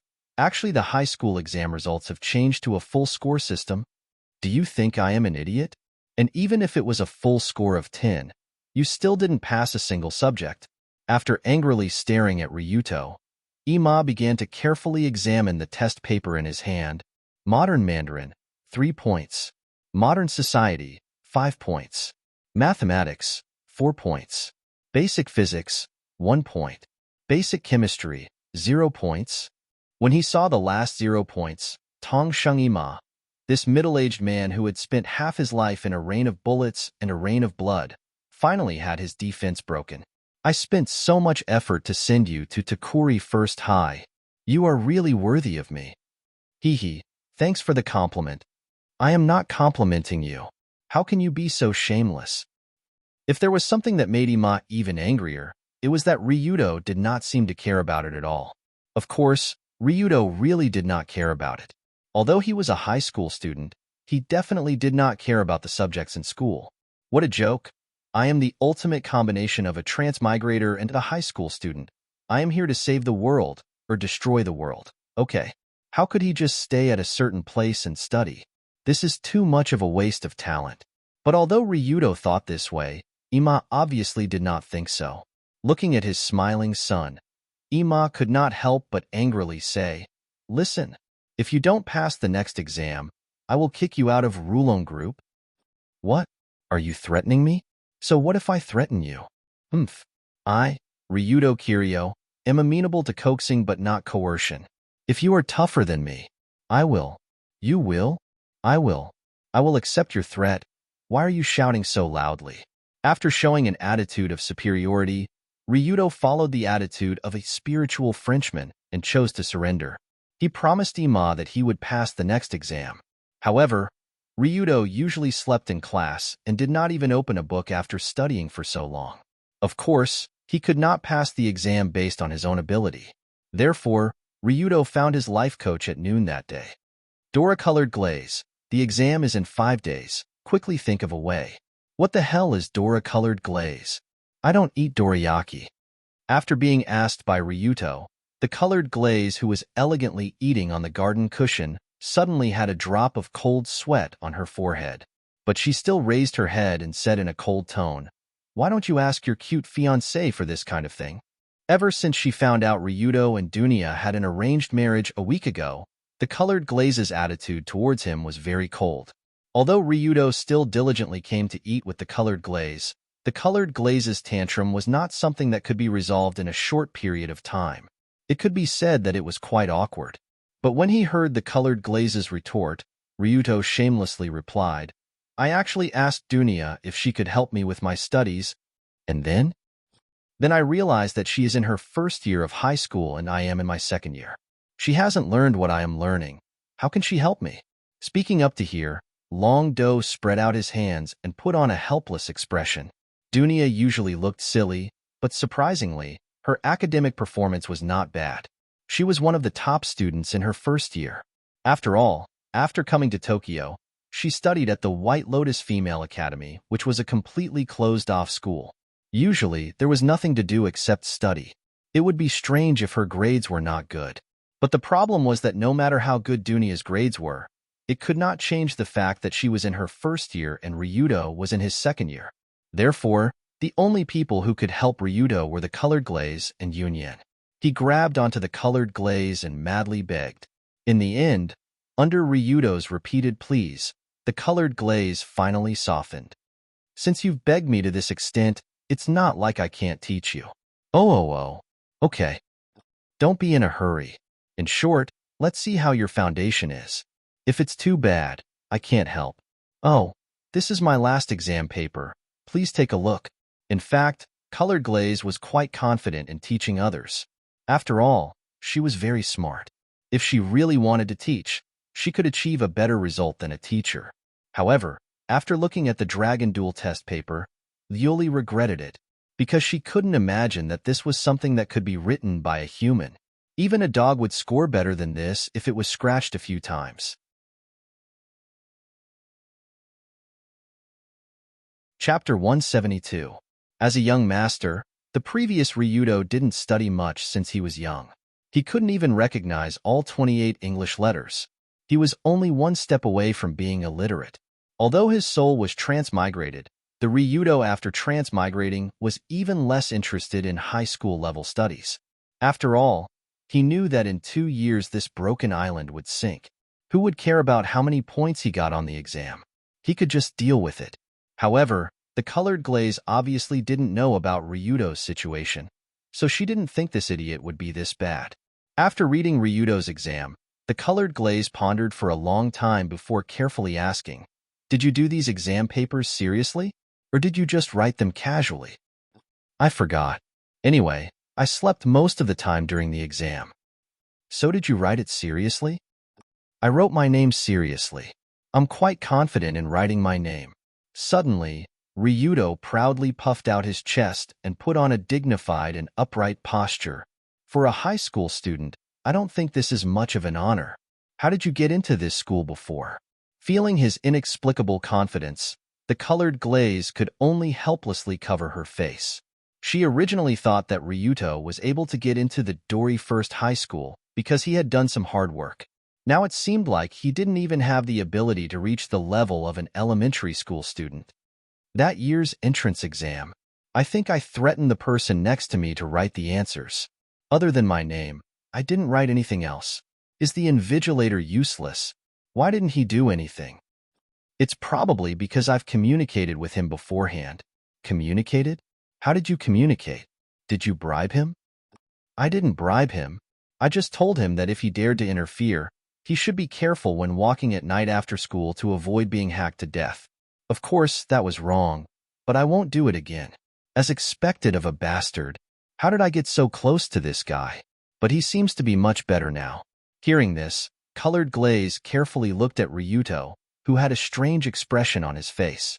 Although Ryuto had indeed done such a thing before, colored glaze felt that he wasn't someone who would do such a thing now.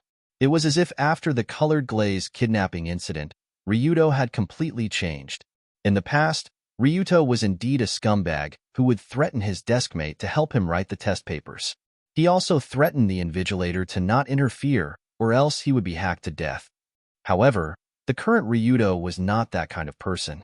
When he encountered problems during exams, he would only look for someone to help him with his grades. He would not think of those unorthodox methods. However, this was to be expected.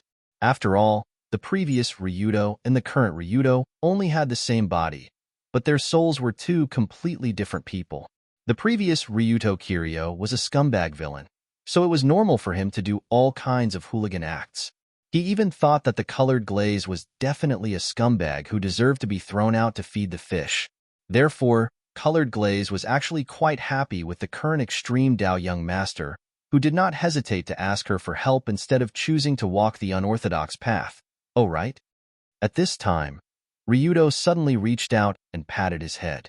He smiled and said to Colored Glaze, "I can't threaten others to help me write the test papers or threaten the invigilator, but stealing the test papers shouldn't be a problem, right?" In Ryuto's view, threatening normal people was not right. However, stealing the test papers to prepare the answers in advance and copying them during the exam was fine. This was Ryuto, a man with a flexible moral bottom line. Fine. Let's pretend I didn't think of anything just now. Seeing Ryuto, who suddenly thought of stealing the test papers and laughed heartily, Colored Glaze immediately threw the thought of, "I kind of like him," into the trash can. She looked at him with eyes full of contempt. Of course, Ryuto did not plan to pay attention to Colored Glaze's contempt. After all, in his view, he was only going to steal the test papers and would not hurt anyone. Was there anything that he could not do? Definitely not. What? This kind of action affected the fairness of the exam? Please, saying this to an extreme Dao young master who killed hundreds of people? Would he even care about this? Therefore, Ryuto quietly sneaked into the staff room of Kyoto First High School on the night of the fourth day. For an old fox like him who once sneaked into the heavily guarded Tokyo Emperor Hotel, a mere high school staff room was not much more difficult than his own backyard. He's here. He's here. He's here with the lockpick. Around midnight, Ryuto wore a black tight suit that he usually wore to rob hooligans. After climbing over the school wall, he swaggered in. Arriving at the door of the staff room that he investigated beforehand, Ryuto took out the hooligan lockpick that he bought from the mall and opened the door. He took 2 steps into the room and locked the door from the inside. The staff room was quiet in the middle of the night. Not a single sound could be heard. Ryuto walked with almost inaudible demonic steps towards the depths of the staff room. He walked towards the safe that was locked with a large pile of unopened test papers. According to Ryuto's investigation, Kyoto First High School was the most famous high school in Tokyo, so the exam supervision here was quite strict. All the test papers were created using a standalone computer that was not connected to the internet. After creating the test papers, they were printed on the spot in their own printing room. After printing, they were stored in the safe. As for the password of the safe, only a few high-level school leaders knew about it. This arrangement naturally minimized the possibility of the test papers being leaked. But for Ryuto, obtaining the password was not a very complicated matter. After all, he had Sensible, who was an omnipotent helper. Through monitoring the phones and computers of the school leaders, Sensible had intercepted the password of the safe yesterday. It seemed that one of the vice principals was afraid that he would forget and recorded it in a memo on his phone. Just like this, Ryuto quietly walked over to the safe. He bent down and was about to twist the password lock to take out the test papers inside. Tap, tap, tap. But at this moment, 2 sets of footsteps came from outside the staff room. Moreover, it was the kind that was coming towards him. I was discovered? No way. Generally speaking, it was unlikely that someone would come to the staff room to work in the middle of the night. So when Ryuto heard the footsteps, he immediately frowned. His whole body slid to the side and hid under the table not far away. Walla, creak. Accompanied by the sound of the key turning and the slight sound of the door being pushed open, the 2 figures, one old and one young, quietly walked in. Because the person walking in front was holding a small lantern, Ryuto, who was hiding in the dark, could clearly see their appearance. The balding middle-aged man walking in front was wearing a suit and had a timid look. Ryuto remembered that he seemed to be the vice principal of Kyoto First High School because his balding head was quite conspicuous. The young man behind was about the same age as Ryuto. His handsome face was full of arrogance and an overbearing expression. It was obvious that he was not a good person. When the vice principal brought the young man to the place where the safe was placed, he could not help but turn his head and ask, "That, young Master Wada, do you really want to do this?" From his tone, the vice principal seemed to have a lot of respect for the young man behind him. It was obvious that the young Master Wada had an extraordinary background. "Nonsense. If I ask you to open it, then open it. Isn't it just a few broken test papers? Just take it out."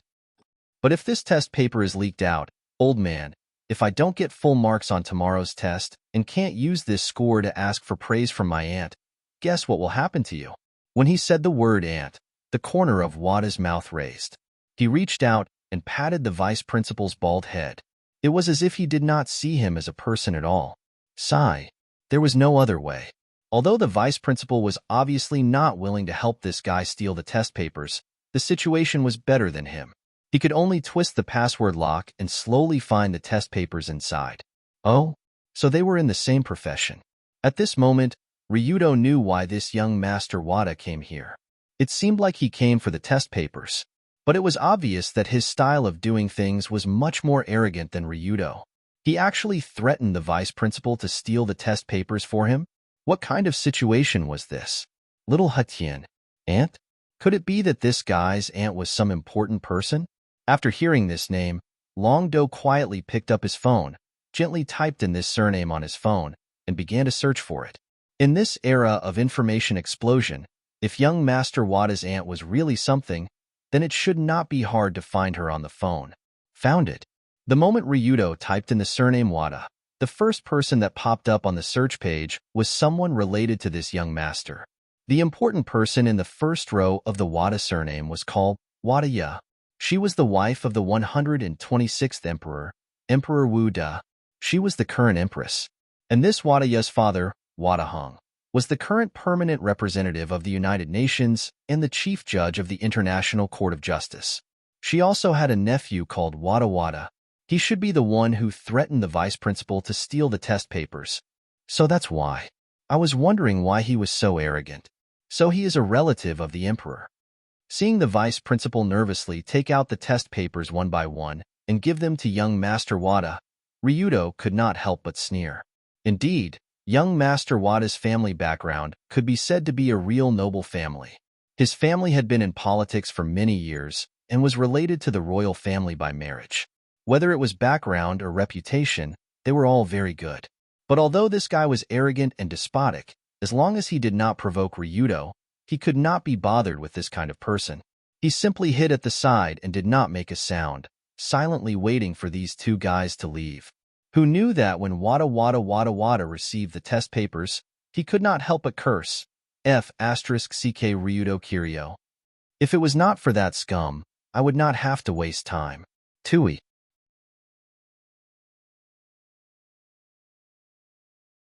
Chapter 173. What?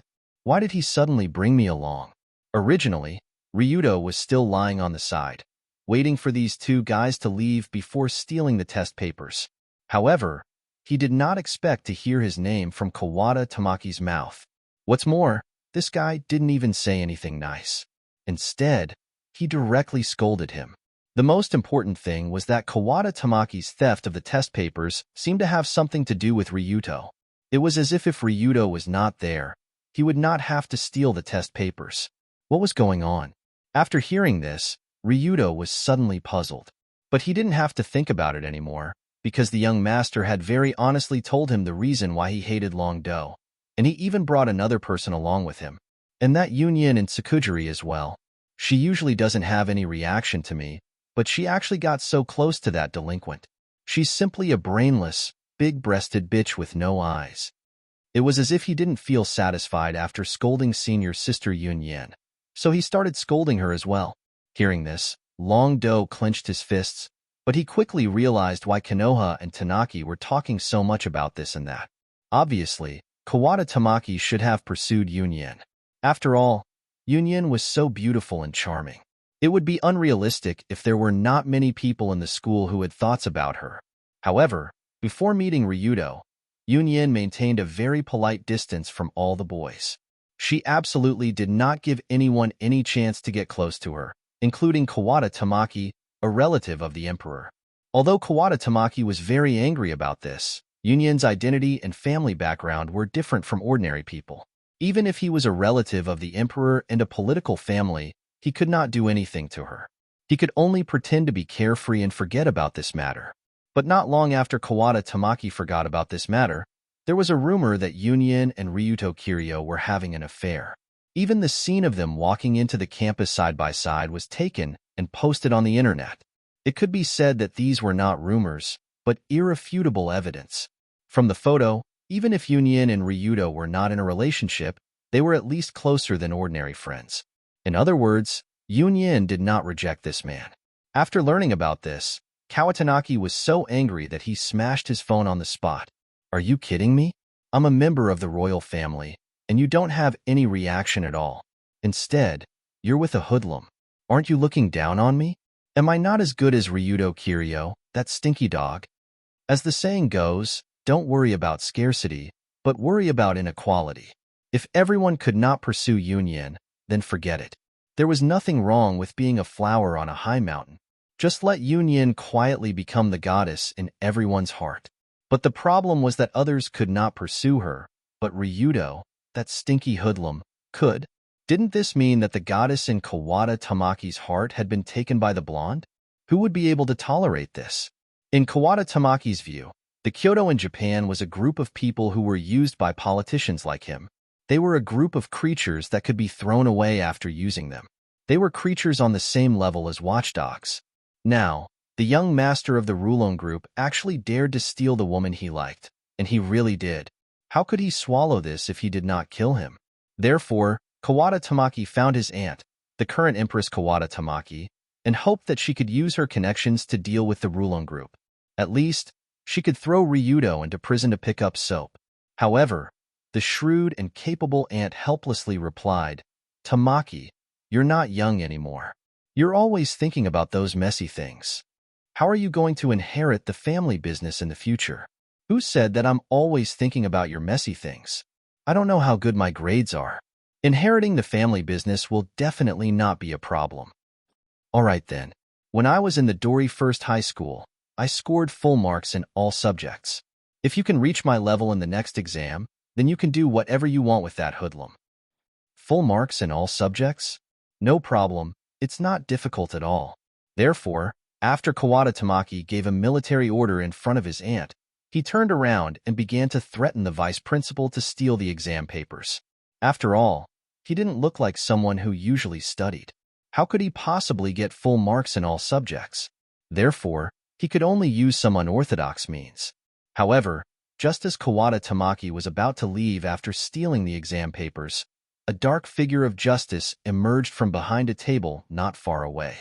Little bastard, you're on the wrong path. Looking at the two figures leaving, Ryuto narrowed his eyes and quietly followed them out. If Kawada Tamaki only scolded Ryuto, then it didn't matter how much he scolded. Ryuto didn't care about this little master's attitude. But the problem was that he also scolded Yunyin, which made Ryuto feel very uncomfortable. It's fine if you scold me, but scolding my girlfriend, scolding my future wife? If I don't pull out your tongue and tie it, are you still human? Therefore, just as Kawada Tamaki and the vice principal left the school gate, Ryuto's figure appeared behind them like a ghost. This is a robbery. Hand over all your things. Before Kawada Tamaki could react, a sharp military knife had been placed on his neck, and at the same time, a hoarse voice sounded. It was now midnight, and there were very few pedestrians in the surrounding area. It was the perfect time for a robbery. Robbery. Robbery. Spare my life. After realizing that he was robbed, the vice principal next to him suddenly trembled and shouted at the top of his voice. But Kawada Tamaki didn't panic at all.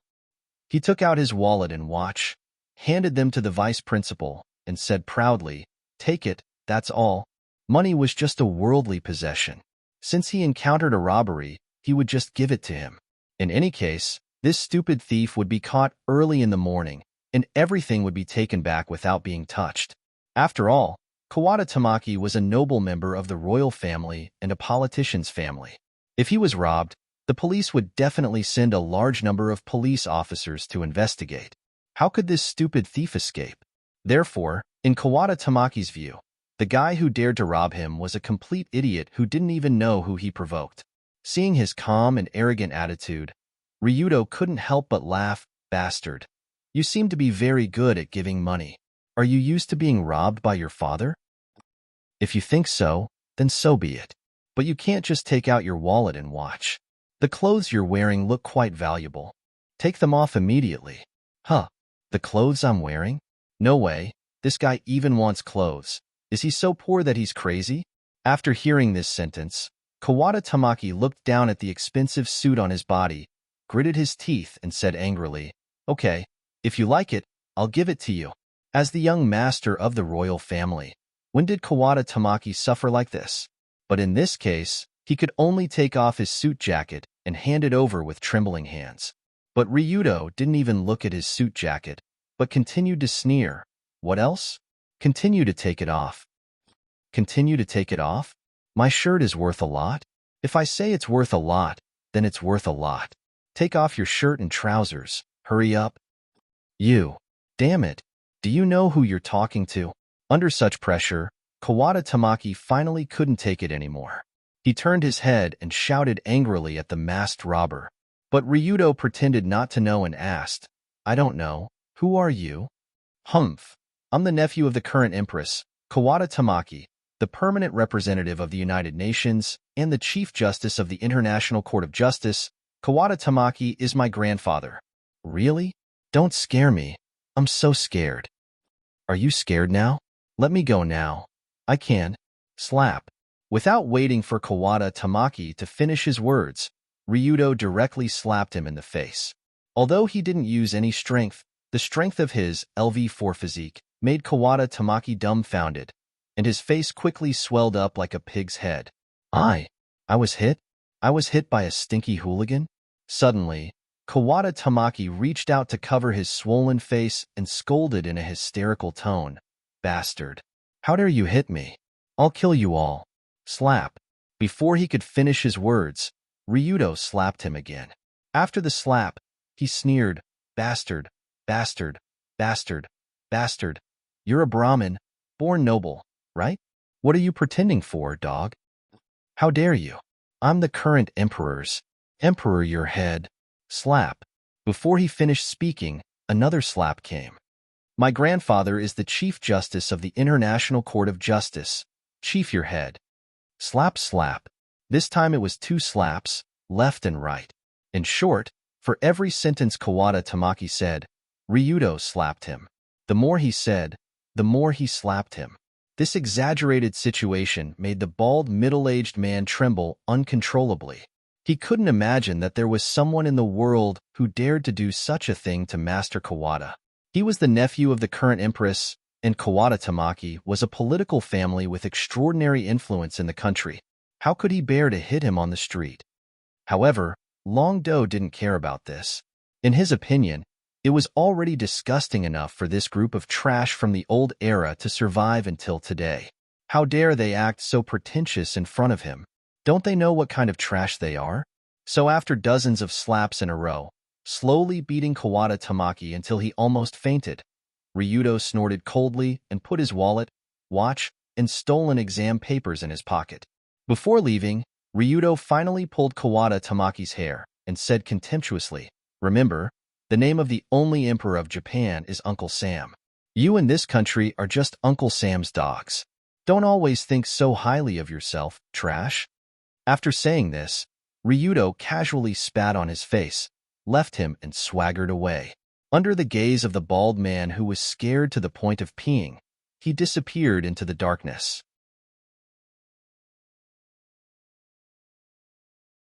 Chapter 174. Ryudo didn't care much about the incident of beating up a member of the royal family tonight. Anyway, he already beat him up, and he is a generous person. He has already forgiven Koba Tanaki. As long as that guy doesn't appear in front of him again, everyone will just pretend that nothing happened. But the next morning, Rue Hui called Ryudo's mobile phone. Mrs. Rue Hui, what's wrong? Do you want to find someone to drink tea with? But I have an exam today. During this period of time, Rue Hui would sometimes call Long Do to chat or drink tea with him. But after the call was connected, Rue Hui's tone was very serious, and it didn't sound like she was chatting. She asked faintly, last night, Kobatanaki was beaten up by an unknown robber at the gate of your school. This matter has something to do with you, right? Did I make any mistakes? Ryudo was a little surprised by the content of Rue Hui's call. After all, he thought that he did things very cleanly and shouldn't leave any clues. You don't need to make any mistakes. After all, it's hard to think of a second person who can do this kind of thing except for you. When she heard Ryudo's response, the corner of Rue Hui's mouth twitched slightly. Obviously, she was speechless. After Kobatanaki was beaten unconscious yesterday, the bald middle-aged vice principal immediately called an ambulance to send him to the hospital. Naturally, he also immediately informed Kobatanaki's family. Rue Hui, as the leader of the Kamiyoshi clan, and the Kamiyoshi clan and the royal family were distant relatives, naturally, she quickly received the specific information about this matter. After hearing the vice principal's dictation, Rue Hui immediately reacted. Yesterday, the man in black didn't cause trouble for Kobatanaki for money. He just wanted to find trouble with him. After a little investigation, Rue Hui found out that Kobatanaki once pursued Yun Yin, and because of this matter, he was quite resentful of Ryudo Kiryu. In other words, this guy was Ryudo's enemy, and everything made sense. Only a bold guy like Ryudo would dare to slap a relative of the royal family like a dog on this small island. Especially the last sentence, the name of the only emperor of Japan is Uncle Sam, was repeated by the vice principal, which directly caused the entire royal family to explode. They are now crazily putting pressure on the cabinet office, demanding that the Metropolitan Police Department catch the criminal within a day. So the sirens in Tokyo are especially loud today. Ha ha ha. You managed to break through his defenses? But can they find me? That's unlikely. You did it very cleanly, and it's hard to find the culprit. But it's better if you don't go out in the same outfit as before. After all, Owada won't let it go so easily. Obviously, Rue Hui was on Ryudo's side in this matter.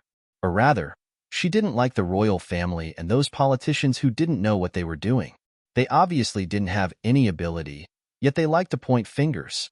It was quite disgusting. Owadaya, the current Empress Wuda, I heard that she doesn't seem to be in a good mental state. She was diagnosed with adjustment disorder. In fact, after Ryudo returned home yesterday, he also investigated some information about the royal family, especially Owadaya's aunt, Owadaya. The result was very unexpected, because in the eyes of the people, Owadaya was not a domineering empress, but a pitiful person with a sad color. It was said that the empress didn't want to marry into the royal family at first. It was the current Emperor Wuda who fell in love with her at first sight at a concert when he was young. He pursued her and forced her to give up her career and enter the royal family. After marrying into the royal family, she also suffered from mental illness because of all kinds of difficult experiences. It sounded like a very pitiful woman. However, when Rue Hui heard Ryudo's words, she snorted disdainfully. She sneered, "Are you kidding me? That woman has mental illness? Do you know what she used to do?" If I remember correctly, she was a diplomat?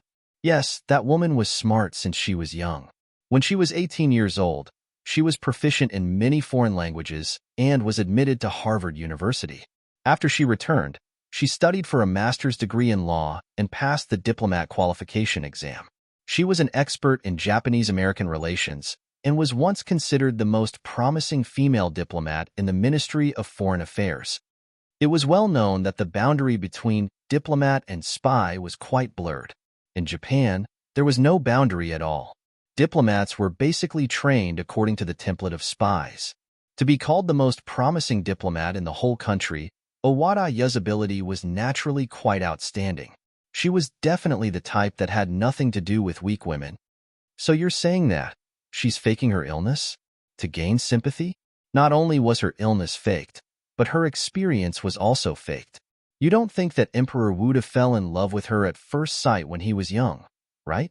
As far as I know, When the woman was studying at Harvard University, this matter was already in the process of being arranged.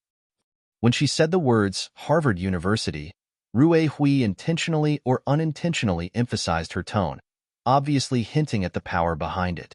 So that's how it is. So that's how it is. This queen was arranged by Uncle Sam to be a dog leash for the royal family. Compared to ordinary Japanese, Ryudo obviously had a more comprehensive understanding of the situation of this country, and it was easier for him to understand all the reasons. In essence, Japan was not a country, but something similar to a colony. And the one who really controlled everything after the separation was Uncle Sam American, the real mastermind behind the scenes. Regarding this, the upper echelons of Japan and the royal family naturally had a clear understanding of it, but at the same time, they often dreamed of getting rid of the master's control. Only domestic dogs could be called dogs. If they were raised freely, they would become wild dogs, and they might bite back. In order to not let their dogs become wild dogs, Uncle Sam naturally would not be soft-hearted. Instead, he would restrict this country in all aspects, trying to make their broken spine never to be reconnected. And Owadaya, the queen, was one of the dog leashes that restricted the royal family. Behind her stood not only her own family, but also the strongest and most evil country. Therefore, Rue Hui told Ryudo to be careful of this woman, because not only was she not as simple as she looked on the surface, but she was even more vicious than expected. But having said that, the royal family could not retaliate against Ryudo. After all, there was no evidence. But if evidence was really found, then the situation on Ryudo's side would be quite troublesome, and even Rue Hui might not be able to help him solve the problem. In short, you should be careful. Even if someone suspects you, never admit it. Okay, I'm not stupid. Why would I admit this kind of thing? Who knows, even if you do something outrageous, I won't be surprised. After sighing, Rue Hui hung up the phone, and Ryudo went to the Dori First High School as usual to prepare for today's exam. Because he already got the test paper yesterday, and he found the intellectual in the Rulon group overnight to help him establish a good relationship, Ryudo was quite confident about this exam. However, just after he finished a day of exams and returned to the headquarters, Consultant Fujiki sent him a piece of bad news. Now that Kazuma was on a plane to a foreign country, most of the daily organizational affairs were handed over to Consultant Fujiki. But this time, when Consultant Fujiki came to Ryudo, his face was very ugly. "Young master, there is something I must report to you." "What is it?" "The Metropolitan Police Department sent a notice, asking us to assist in providing the physical characteristics and voice information of all young men in the organization. Not one less." "What?" After hearing this sudden notice, Ryudo couldn't help but frown. Providing the physical characteristics and voice information of all young men, at a glance, it was obvious that they were looking for someone, and they were looking for someone who met certain conditions. This morning, Rue Hui warned that the royal family put pressure on the cabinet office. The Metropolitan Police Department was a working organization under the Cabinet Office, and it was obvious that this matter was related to the Owada incident yesterday. Ryudo didn't expect that the Queen would use various means to dig out the criminal, but he didn't expect them to be so ruthless. From the situation learned by Consultant Fujiki, they didn't ask the Rulon Group to provide the information of the person, but they asked all the Kyoto and various organizations in the Tokyo area to provide similar assistance. In other words, they were now crazy to the point that they planned to dig up the entire Tokyo to dig out the person who did this. If it was just beating up Owada, the royal family shouldn't be so furious. In the end, they should be broken by Ryudo's words. The name of the only emperor of Japan is Uncle Sam. Saying such words to a relative of the royal family was almost like slapping the entire royal family in the face, and it was the kind of slapping that resounded loudly from both sides. Even if they were mascots, they had to be mascots representing a country. The face wasn't something that could be slapped, except for Uncle Sam. Although there were no clues of the criminal so far, from the judgment of professionals, they should be sure that it was done by the underground society, including the Kyoto. Therefore, the Metropolitan Police Department began to use this extreme method to try to dig out the criminal from the tens of millions of people in Tokyo. But the Metropolitan Police Department knows that this kind of thing is against the rules, right? If we don't give them the information, what can they do? The message from the other side is, if we don't cooperate, they will start to wipe out all kinds of people, guaranteeing that our lives will be more difficult day by day. After hearing Consultant Fujiki's words, Ryudo couldn't help but sneer. What a good Owada Empress, what a good cabinet office, what a good metropolitan police department. If they really started to use all kinds of methods to deal with the Kyoto, there weren't many people who could withstand it. After all, underground organizations couldn't be enemies with a serious state government. State government. If you want to trouble me, then come. I'll play with you guys and see who is the unlucky one in the end.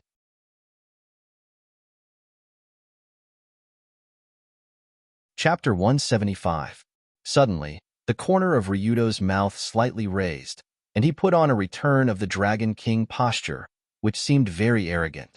Then he said to Consultant Fujiki, "When will the person collecting the information come?" "In about an hour. They will come here one by one to collect samples from the young male members who meet the age." "Very good. I'll go back and prepare." After leaving such a sentence, Ryudo quickly walked to his room. In fact, the matter of Tokyo digging 3 feet into the ground to dig up criminals was somewhat troublesome for Ryudo. Although he was equipped with the rogue voice-changing mask at the time, which could block his appearance and change his voice. But the voice and appearance could be blocked, but the body shape couldn't be changed. In addition, if Rue Hui could find out that Ryudo and Takatanaki had some friction, the Metropolitan Police Department naturally had no reason not to find out. In this case, if Ryudo's body shape was exactly the same as what the vice principal saw, then he would be easily exposed. Of course, the premise was that Ryudo couldn't change his body shape and body shape. Normal people couldn't make themselves fatter, thinner, taller, or shorter in a day or two. But Ryudo was different. He didn't belong to the category of normal people at all. He was a dignified pay-to-win player. So after returning to his room, Ryudo opened the system that he hadn't touched for a long time and wanted to see if there were any similar items in the shop. During this time, Ryudo was basically earning money, earning money, earning money. Not to mention that he often went out in the middle of the night to rob punks. During this period, he also played 2 B-level matches in the Sai River fighting arena. After winning a B-level match, he could get a prize of 30 million. Ryudo played 2 matches, and he got 60 million just like that. If it wasn't for the fact that B-level and above matches needed time to arrange and couldn't be played every day, Ryudo wanted to buy a house there and earn money every day. After playing for a year and a half, all his attributes would have been maxed out. In addition to the money mentioned by the Sai River fighting arena, the first batch of dividends from the Rulong Security Company had also arrived. In the past month, the Rulong Security Company had accepted more than 10 security missions and earned more than 80 million yuan. More and more people were lining up to ask for money. Of course, the main reason for this situation was that several other relatively large security companies in Tokyo had already collapsed. Under the joint plotting of Ryudo, Sensible, and Gao Yuan, they had messed up several missions, and their reputation was tarnished. Anyway, the security company industry was a competition of lousy. The newly established Rulong Security Company didn't look that bad, so it became the first company that many bosses considered. From this, Ryudo received more than 20 million in cash. Although it wasn't much, considering that this was only the first month's performance, it was already quite good. Including the money from fighting the hooligans and some assets that he had left behind, Ryudo's current capital pool had reached the level of 120 million. 120 million. What kind of concept was that? It was a large sum of money enough for Ryudo to buy 120 jobs. It was a large sum of money enough for Ryudo to upgrade his stats twice. It was a large sum of money enough for Ryudo to buy things in the shop. However, Ryudo didn't plan to spend all of this money at once. He wanted to save as much as he could and not use it as much as possible. He didn't save so much money to collect interest, but to save a person. To save a person who had helped him a lot, Ruehue Kamishiro. In order to prevent Rue Hui from dying due to illness like in the original timeline, Ryudo has changed his short-term mission to save this kamikaze family head. But saving Ruehue wasn't easy, because her terminal illness wasn't an injury, but an illness. After refreshing the shop, Ryudo also tried to spend 10 million to buy Hooligan First Aid Pill for Ruehue, but it didn't have any effect. After all, the second time he bought the pill, which was twice as expensive, it only said can cure most injuries and didn't say can cure most injuries. Injuries and illnesses were different. Even if a scion could recover quickly from an injury, they could still die of a heart attack. However, there was indeed something in the shop that could cure injuries, and it was called Hooligan 100 Immortal Pill. The description of this immortal pill was, with one pill, all illnesses will disappear, skin will become supple, and you will become a new person. It felt like after eating it, one could become an immortal, cleansing one's marrow and forging one's bones on the spot. However, the price of such a useful item was also quite reasonable. The first pill cost 1 billion. In fact, from an objective point of view, 1 billion to achieve the effect of becoming a new person was really worth it. The price was ridiculously high. Unfortunately, Ryudo couldn't take out that much money. Ruehue could take out 1 billion, but Ryudo couldn't ask her in advance.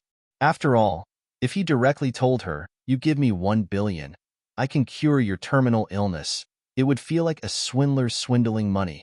No one in their right mind would believe it. Therefore, Ryudo planned to first take out 1 billion to buy the medicine for Ruehue to eat, and after her terminal illness was cured, he would let her compensate him with 1 billion. At that time, Ruehue knew that Ryudo wasn't joking and would certainly compensate him with such a large sum of money. Maybe there would be more returns, hehe. However, even if it wasn't the time to spend extravagantly, Ryudo still had to take out some money to deal with this situation. Beep, beep, beep, beep, beep, beep. Just as Ryudo was lying on the bed in his room looking at the shop, thinking about what to buy, Sensible's phone suddenly rang. "Hello, Sensible. What's wrong?" "Boss, the Metropolitan Police Department is investigating all the Kyoto and similar organizations in Tokyo. They are looking for a criminal with great fanfare. You should know about this." "I know. In less than an hour, they will come to me to collect information. Do you have any suggestions?" "As far as I know, the one responsible for the Rulon Group is the Search Section 1 Chief Takushima Rinka. She is a ruthless character. It's better not to provoke her." Since he knew that the chief of the Search Section 1 was collecting information on the Rulon Group, Sensible had already thought of the trouble that might arise on Ryudo's side. Search Section 1 First Division. This department had a pivotal position in the entire Metropolitan Police Department system. They were in charge of murder, robbery, assault, sexual crimes, and the worst criminal cases. Only the officers from the search department could wear a gold-framed red circular badge with the words S1 SMPD on the collar of their suits, which represented the difference between them and the other departments. It was no exaggeration to say that this was the most elite police force in Tokyo, second only to the special forces and other unconventional armed forces that dealt with various large-scale incidents. And the section chief who led this batch of police force, with the title of Ghost of the Investigation Department, Takushima and Hana, was the elite of the elite. He had made many outstanding achievements, and in his 30s, he was promoted to the police inspector, which could be said to be an exaggeration of the super high position. After receiving Sensible's reminder, Ryudo first frowned, then nodded and said, "Takushima Rinka. It's her, I know." "Boss, it's good that you know. Try to have a good attitude towards her. Don't go against her, otherwise it will be difficult to clean up. That woman is really difficult to deal with." "Indeed, her brain is indeed a bit dirty." "Then that's it. I still have something to do. I'll hang up first." After hanging up the phone, Ryudo's mind appeared a woman with short hair, a beautiful appearance, and a strong figure, but the way she did things was quite scary. Search Section 1 Chief, Takushima Rinka. In the game Red Album 2, No Survivors, she was a big character with a lot of scenes, and she was also the head of the Tenmu conglomerate. Guard Department. That's right, Takushima Rinka was the chief of the Metropolitan Police Department on one hand, and the head of the Tenmu conglomerate. Guard Department on the other hand, she had two identities, and the former identity was to serve the latter identity. In other words, this guy was I Am's subordinate, a nail that I Am inserted into the Metropolitan Police Department. Similar nails could be found everywhere in the government of Tokyo. After all, I Am had already penetrated the official system in these years, and there were people everywhere. Although Takushima Rinka's position wasn't the highest among them, she was the most useful. After all, she was the chief of this search section 1. As the saying goes, it's better to be in charge than to be in charge of a county. Rinka could really be in charge of a lot of places. It could be said that she provided a huge help to Iam in turning the country upside down in the later stage. It's just that Ryudo didn't think that he would be able to meet Tokushima Rinka so early. But since she came to find him, he had to think of a way to deal with her. Tokushima Rinka. Wait, if I remember correctly, this woman seems to be a love-struck idiot, and she's also a masochist? Thinking about it, Ryudo suddenly thought of some descriptions of the woman in the game. Rinka was beautiful, dignified, determined, and impartial. She often had a straight face and was very difficult to get close to. She was an excellent police officer who could shoulder the title of chief. But if she was really as serious as she looked on the surface, she couldn't be a spy sent by Iam that lunatic. So under the surface of the iceberg, the real Rinka was a love-struck idiot who had no resistance to handsome men, and she had a strong masochistic hobby. If the other party was a handsome man, her attitude would be much better. Otherwise, it was as bad as it could be. It was so bad that you would wonder whether she was a police officer or a hooligan. There's a way. Although it was a bit of a loss, the money that should be spent still needs to be spent, and the advantages that should be taken advantage of still need to be taken advantage of. Sigh. After sighing, I, Ryudo Kiryu, am actually reduced to selling my body. Ryudo happily pressed the LV3 charm upgrade button. At the same time, he also asked the servant to help find the most handsome set of clothes, and called the best hairstylist nearby, ready to fight an earth-shattering battle of beauty in a while.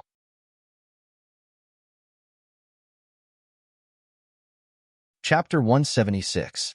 When it was close to 7 or 8 o'clock, a few different cars drove onto the street where the Rulon Group headquarters was located.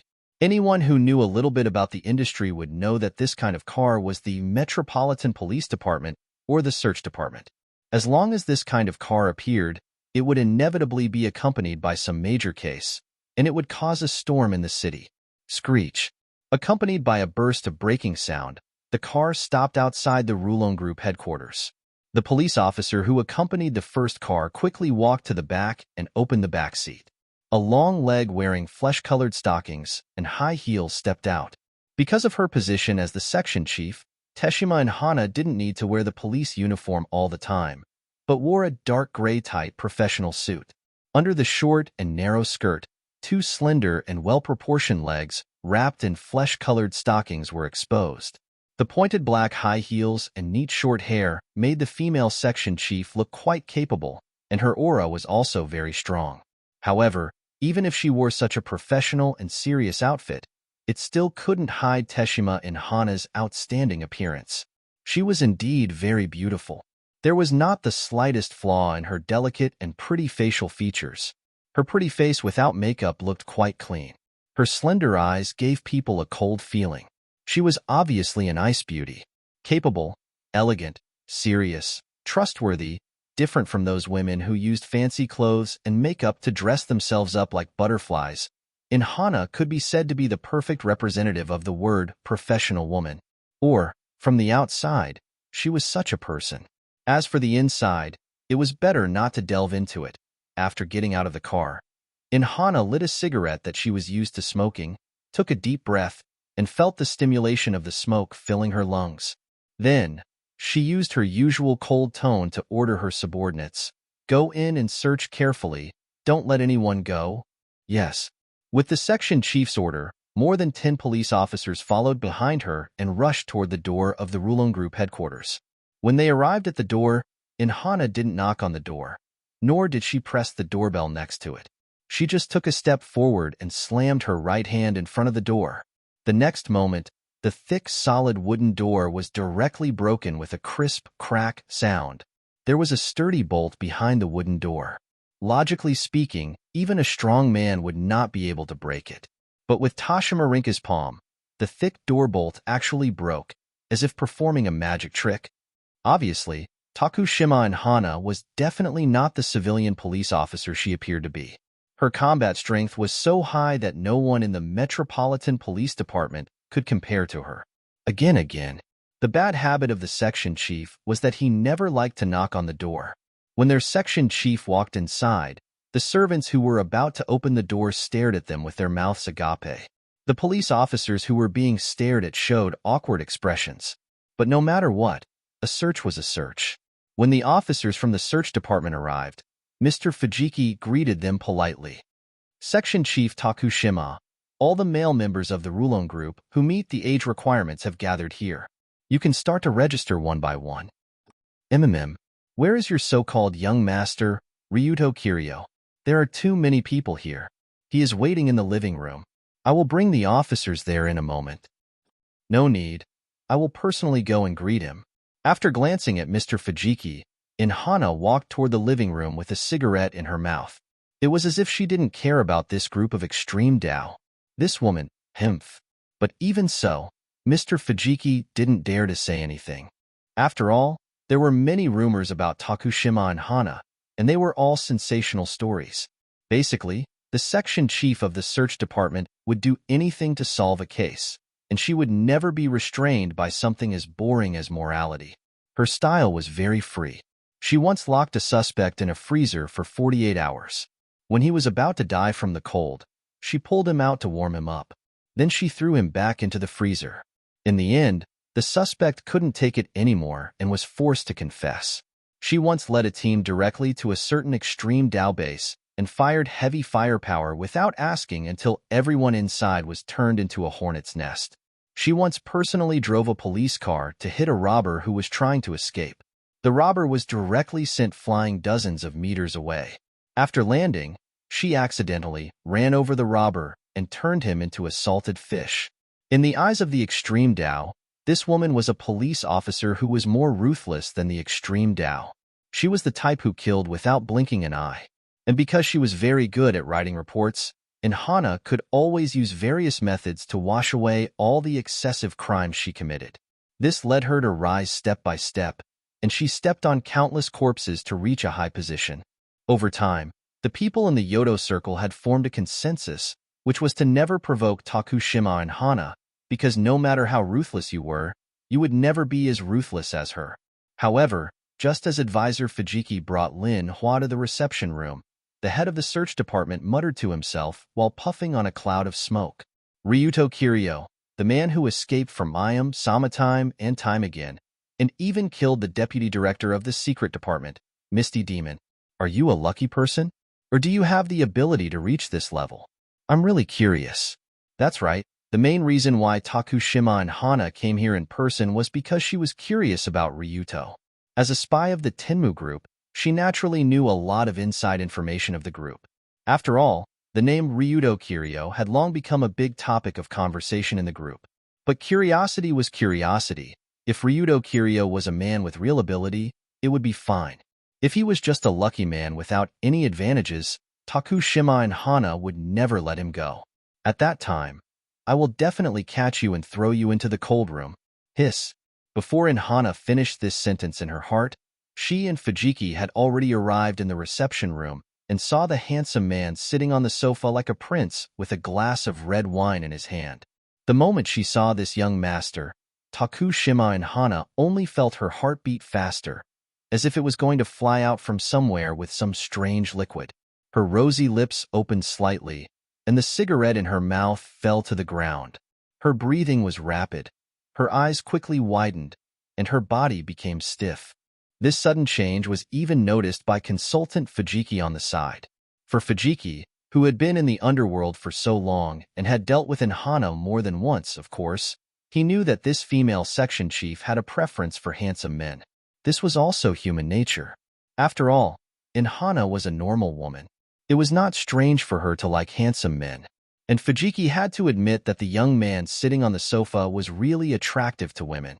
The young man sitting on the sofa was naturally Ryuto Kiryu, but he didn't look like the usual slovenly little hooligan.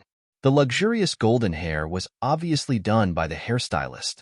After reperming and dyeing, it showed a texture that was not cheap at all. A few of the golden strands were softly placed on the forehead, and the breath of youth rushed to the face. Such an elegant, upper-class hairstyle and hair color, and the neat gray suit on his body, the spotless black trousers and leather shoes, gave a strong sense of chic. Ryudo's appearance was quite handsome. His skin was white, his nose was straight, and his posture was tall and straight. It was just that he had never tidied himself up properly, and many of his highlights were covered by his fierce aura, so it was not very obvious that he was handsome. Now that his charm had been raised to the level of LV4 charm, International Warrior, the temperament that exuded from his gestures was impressive. Coupled with his excellent taste in clothes and proper tidying up, it was natural that he had been reborn. Full of seductive charm, luxurious and with a hint of melancholy at the same time. He was like a noble young master who had been weathered since childhood, but always stuck to himself. This was the feeling that Ryudo Kiryu gave people now. Unknowingly, let alone in Hana, even Fujiki, who had watched Ryudo grow up, was stunned. What's going on? How did young Master Ryudo become so handsome? He was simply not the same person as before. If the average score of Ryudo's appearance and temperament was only 70 to 80 points before, and when he opened his mouth, the current him was already close to the full score of 90 points and above.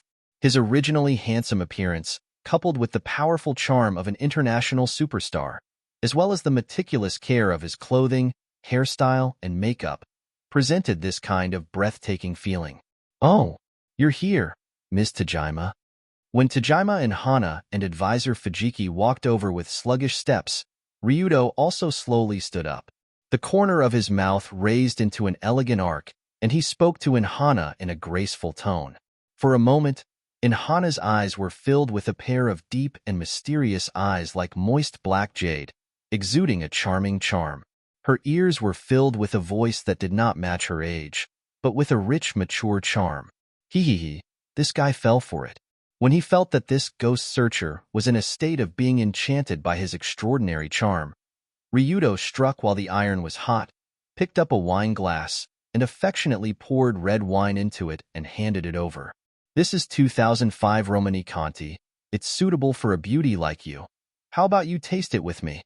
According to Ryudo's knowledge, in addition to liking beautiful boys and smoking, Tajima and Hana also liked to drink. So he prepared the best wine, plus the best of himself, ready to set a trap for this guy. "Me? Huh." Looking at the wine glass Ryudo handed over, Hana took a step back and tried to refuse. "Wait, I'm working now, I shouldn't." "Don't say that, just treat it as red grape juice." "Who said you can't drink red grape juice at work? As a person, you should know how to enjoy life. After all, life is short, right?" After forcefully stuffing the wine glass into Hana's hand, Ryudo winked at her with his left eye and gave her a charming look. Now, this autumn spinach directly shattered Hana's last line of defense. She reached out and looked at the glass in her hand, smelled the wine fragrance floating inside, and looked at the handsome boy in front of her. From this moment on, Tajima and Hana fell into the abyss.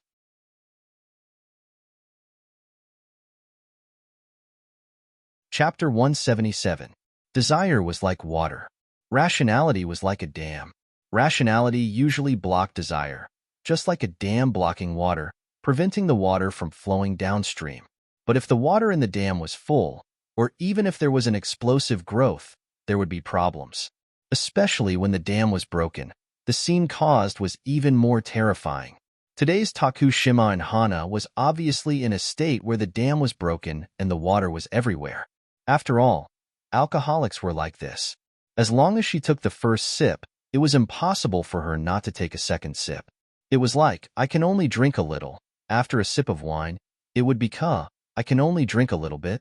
Therefore, after the first sip of wine went into her stomach, Hana drank faster and faster, and her face became redder and redder.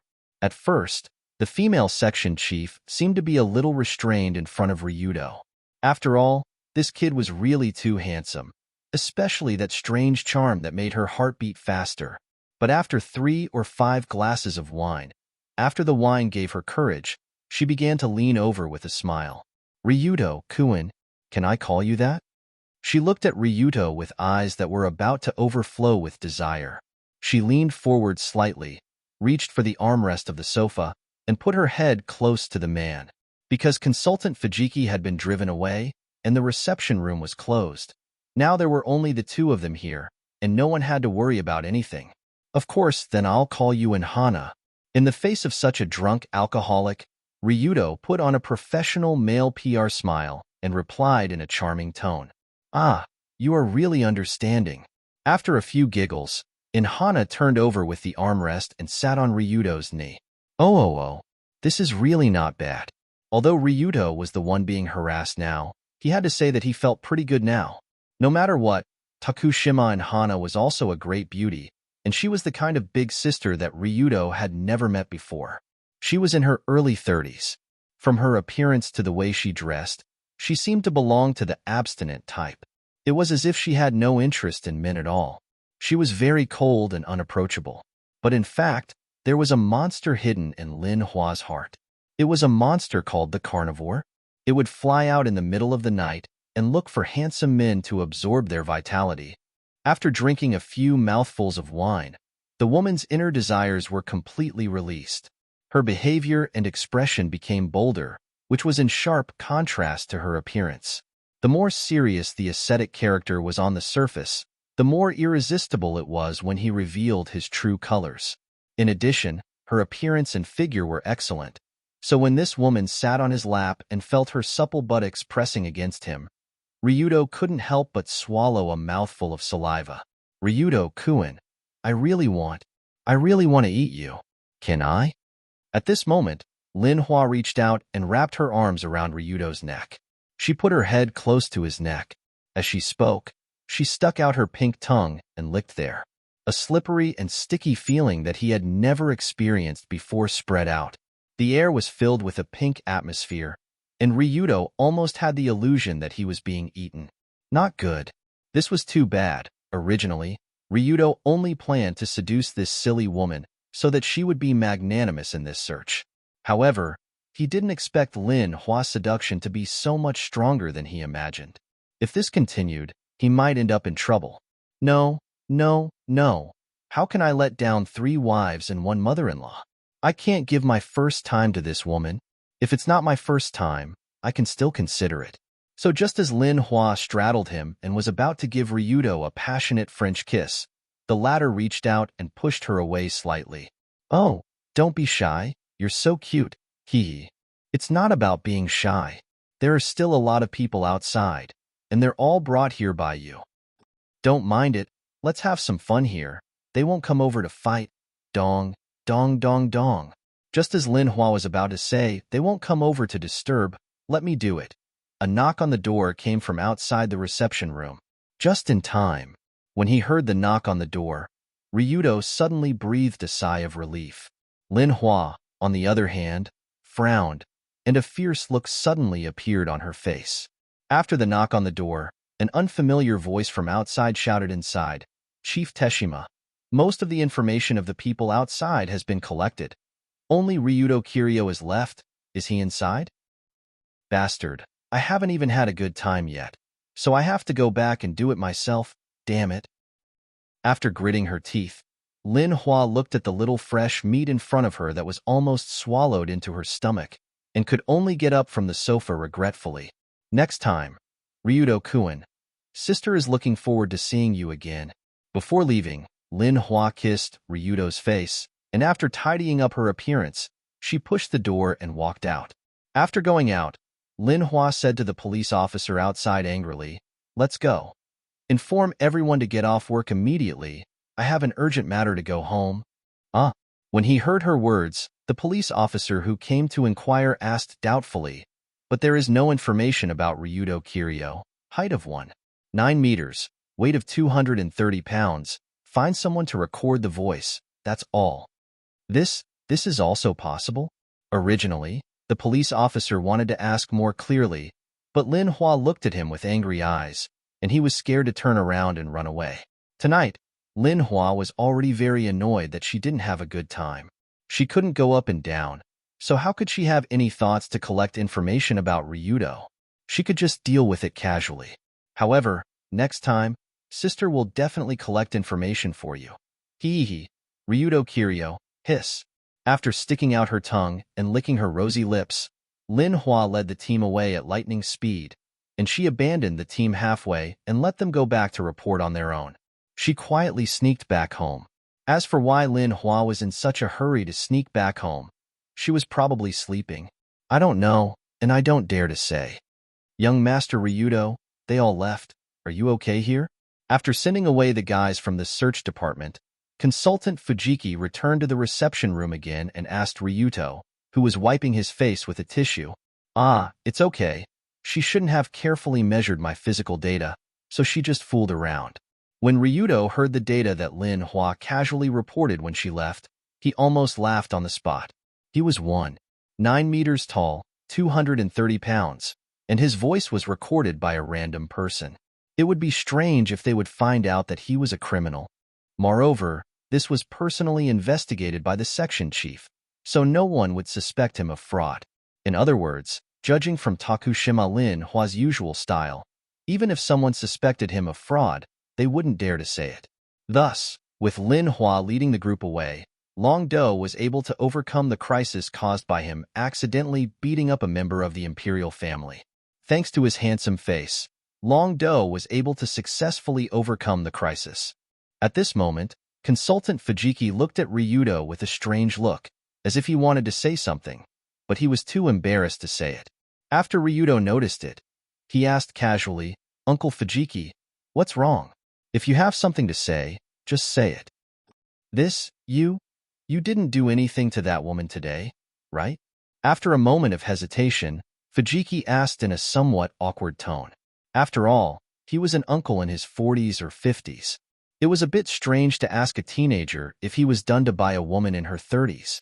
It felt like he was a pimp. No, just a little. Phew, that's good. Consultant Fujiki breathed a sigh of relief and smiled bitterly. You have the direct bloodline of the Rulon group. If it was stolen by that woman, it would be troublesome. So that's what you're thinking about. Don't worry, she won't want to steal any bloodline. The process of stealing the bloodline is what she wants. Well, but I didn't think that young master could become so handsome after tidying up. If you go to the nightclub now, most of the girls will be fascinated by you. Suddenly, Consultant Fujiki took 2 steps back and looked at Ryudo with appreciation from top to bottom. Consultant Fujiki had been in the underworld for so long, and he had seen a lot of handsome men and beautiful women in nightclubs. Kamadachi at night was a real demon's den. All kinds of handsome men and beautiful women walked on the street. Especially those male PR men who specialized in cheating women's money were even more handsome. But even the most professional male PR men in Japan might not be as handsome as Ryudo today. In Fujiki's view, his young master's appearance and temperament were magical. It was not as simple as a handsome appearance, but it was an addictive feeling. Although the male PR men in the nightclub looked very handsome, but after looking at them for a while, he could feel that they were just handsome embroidered bags. Other than being handsome, there were some weeds inside, and they were not very useful. But Ryudo was different. The more he looked at him, the more he could feel this man's alluring mellow charm like the Romani Conti in 2005. This was also a matter of course. After all, Ryudo had experienced so many things. His temperament was already very different from ordinary people. How could a group of ordinary handsome men who sold their appearance to make money compare to him? Even if Ryudo were to shoot a movie now, he might immediately become an international level star and become famous overnight. This was the combined power of LV4 charm, plus a good appearance and the aura of a young master. It could be said that he was a walking male bomb. Is that so? I'm so bad ***s now. After being praised by Consultant Fujiki, Ryudo also picked up the phone and looked at his face. Beep, beep, beep, beep, beep, beep. At the same time, Colored Glaze's phone call happened to come. She should want to ask about the investigation. By the way, since I'm so handsome now, then I'll just show it to my first wife and see if Colored Glaze likes it. After considering this, Ryudo did not answer the call, but turned his head and called a video invitation.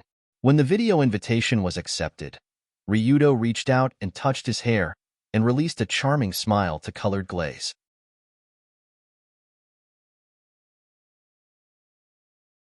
Chapter 178. After the video call connected, Kenzaki Colored Glaze's delicate and beautiful face appeared on the screen. At the same time, she couldn't help but ask, "Why video call?" Colored Glaze originally wanted to ask why a video call was needed. Wouldn't a voice call be better? But halfway through her sentence, she saw the dragon head's face that was several times more handsome than usual. Although Ryudo was usually quite handsome, after specially dressing up and increasing his charm, he had undergone a qualitative leap. He went from a handsome delinquent to a top-notch handsome guy. Thus, when Colored Glaze saw his face, she was instantly stunned. For a moment, she didn't know what to say. Ryudo was obviously very satisfied with his first wife's shock. Hee, are you dizzy from my handsomeness? Hurry up and praise me.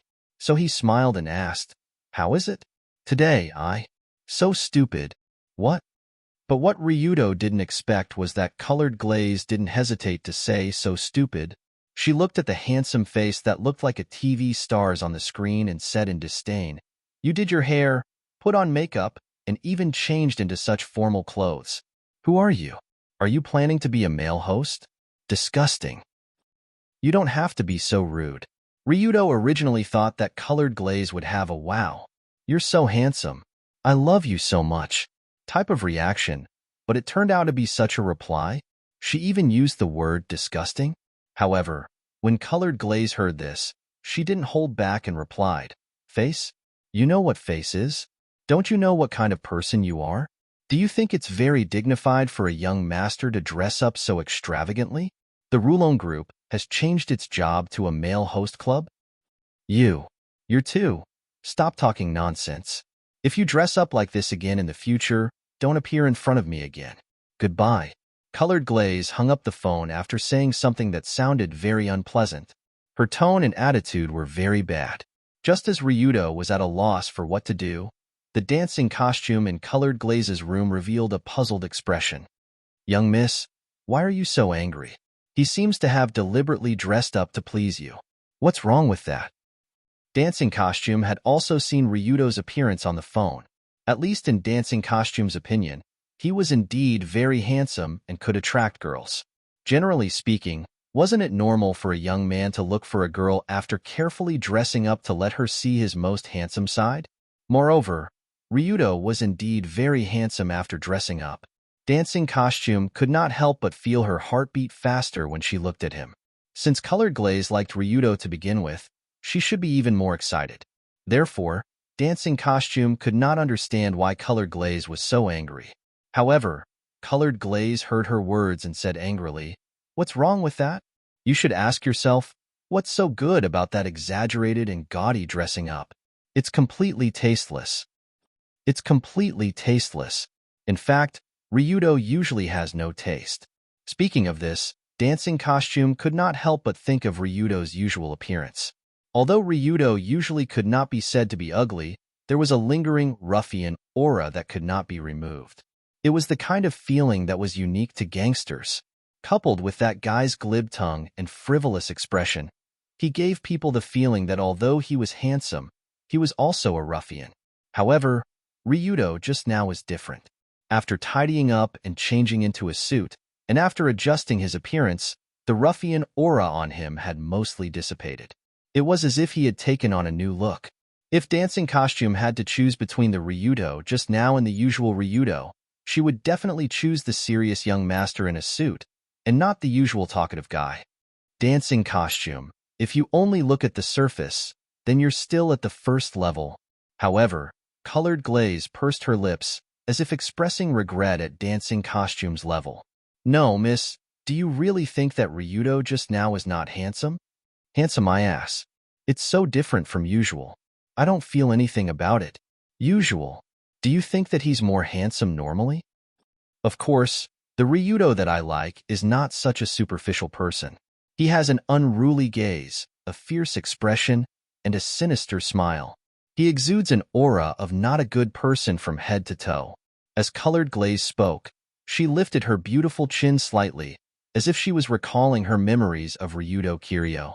In the gloomy seaside cottage, in front of the god statue in the courtyard, in the garden of the school, the man who appeared in front of Luli was always like this, and not the kind of rich young master with a greasy hair and powdered face. I don't think that Mrs. description of him is a compliment at all. Seeing that Miss seemed to be immersed in her beautiful memories, dancing costume could not help but break out in a cold sweat. Indeed, he's not a good person, but he understands what I want and what I need. This is something that no other good person can do. Colored Glaze completely understood dancing costume's meaning, but in reality, dancing costume was indeed on the first level, Ryudo was on the 5th level, and Colored Glaze was in the atmosphere. In Colored Glaze's past life, there were many people like Ryuto who wore a suit and combed his hair. They looked quite handsome, and they behaved very elegantly. In her past life, Colored Glaze had seen a lot of them. Every time she went to a banquet or other activities, similar guys would swarm over and show their gentlemanly demeanor to the eldest daughter of the Kanzaki family. Indeed, they were very handsome, cultured, had good family backgrounds, and were very knowledgeable. From a societal perspective, they were impeccable. However, such people dared to be rude to the Kamiyoshi, dared to say "I'm marrying your miss" to a cat house, dared to disfigure the statue that the Kamiyoshi had worshipped for generations. Most of the righteous people were dog butchers, and most of the heartless people were scholars. Those young people who were born in a prestigious family, had 3 to 5 degrees from famous schools, worked out every day to maintain their physical and mental health, looked handsome, dressed fashionably, had an annual salary of tens of millions, and had a limitless future. Who would be willing to offend the Kamiyoshi clan for Colored Glaze? Who would be willing to gamble their life and future? No, it was impossible. Only that fierce-looking young man with a head of poorly dyed blonde hair and an unruly aura could do this. I had already given up on my life a long time ago. I planned to be a vegetarian king like Mother for 20 years, and when I was old, I would come out and find a random man to have a child with. It was that little punk who gave me hope, so in my heart, he was the most handsome. After sighing, Colored Glaze said in a firm tone, "Miss." After understanding Colored Glaze's meaning, dancing costume couldn't help but feel moved, and her impression of that stinky punk seemed to have improved.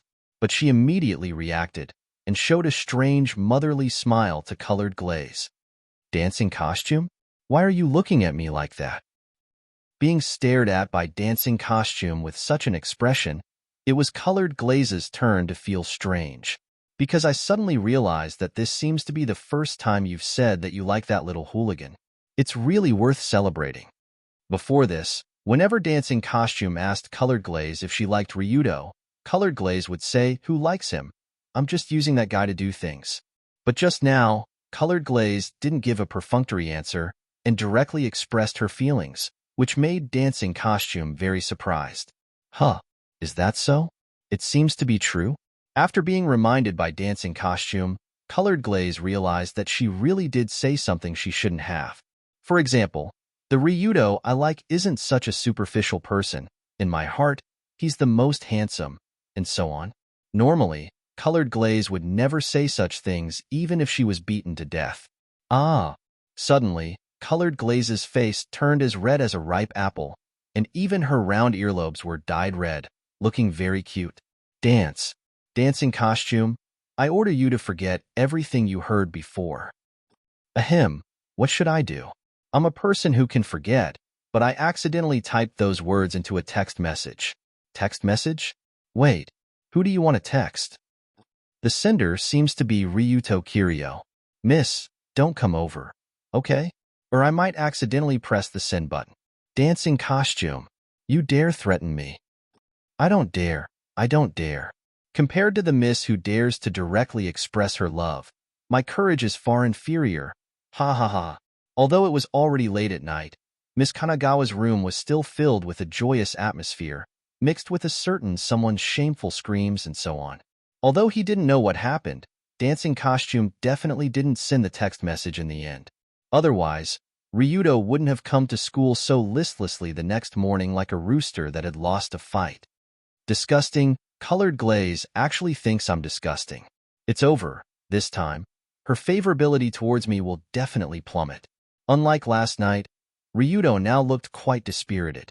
His hair had returned to its previous poorly dyed style, and his makeup was nowhere to be seen. He was once again wearing that loose-fitting school uniform. To put it simply, the elegant young master from last night had completely disappeared.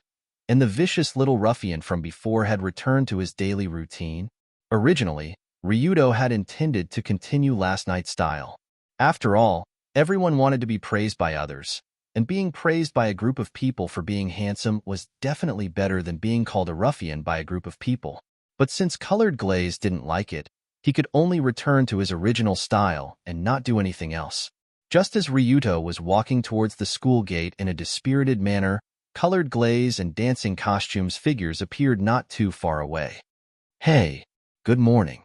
Because he was scolded last night, Ryuto was somewhat timid as he greeted the Mississippi. Oh, you finally decided not to play a role that doesn't suit you? Colored Glaze revealed a relaxed smile when she saw Ryuto's familiar appearance and laughed at his misfortune. Don't scold me. I know that look is stupid, okay? That's right, you are you.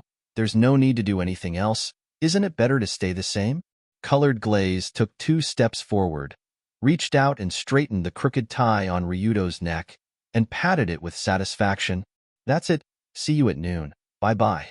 After finishing this unusually intimate action, Colored Glaze smiled and waved at the surprised Ryuto, turned around and walked towards the school with dancing costume. What happened? Miss Colored Glaze seems to be in a good mood today. Isn't she mad at me? And her favorability doesn't seem to have dropped? I don't understand. Looking at the girl's back as she left, Long Do scratched his head in confusion. He had no idea what was going on. He was like a dumb goose that was favored by a goddess but didn't know it.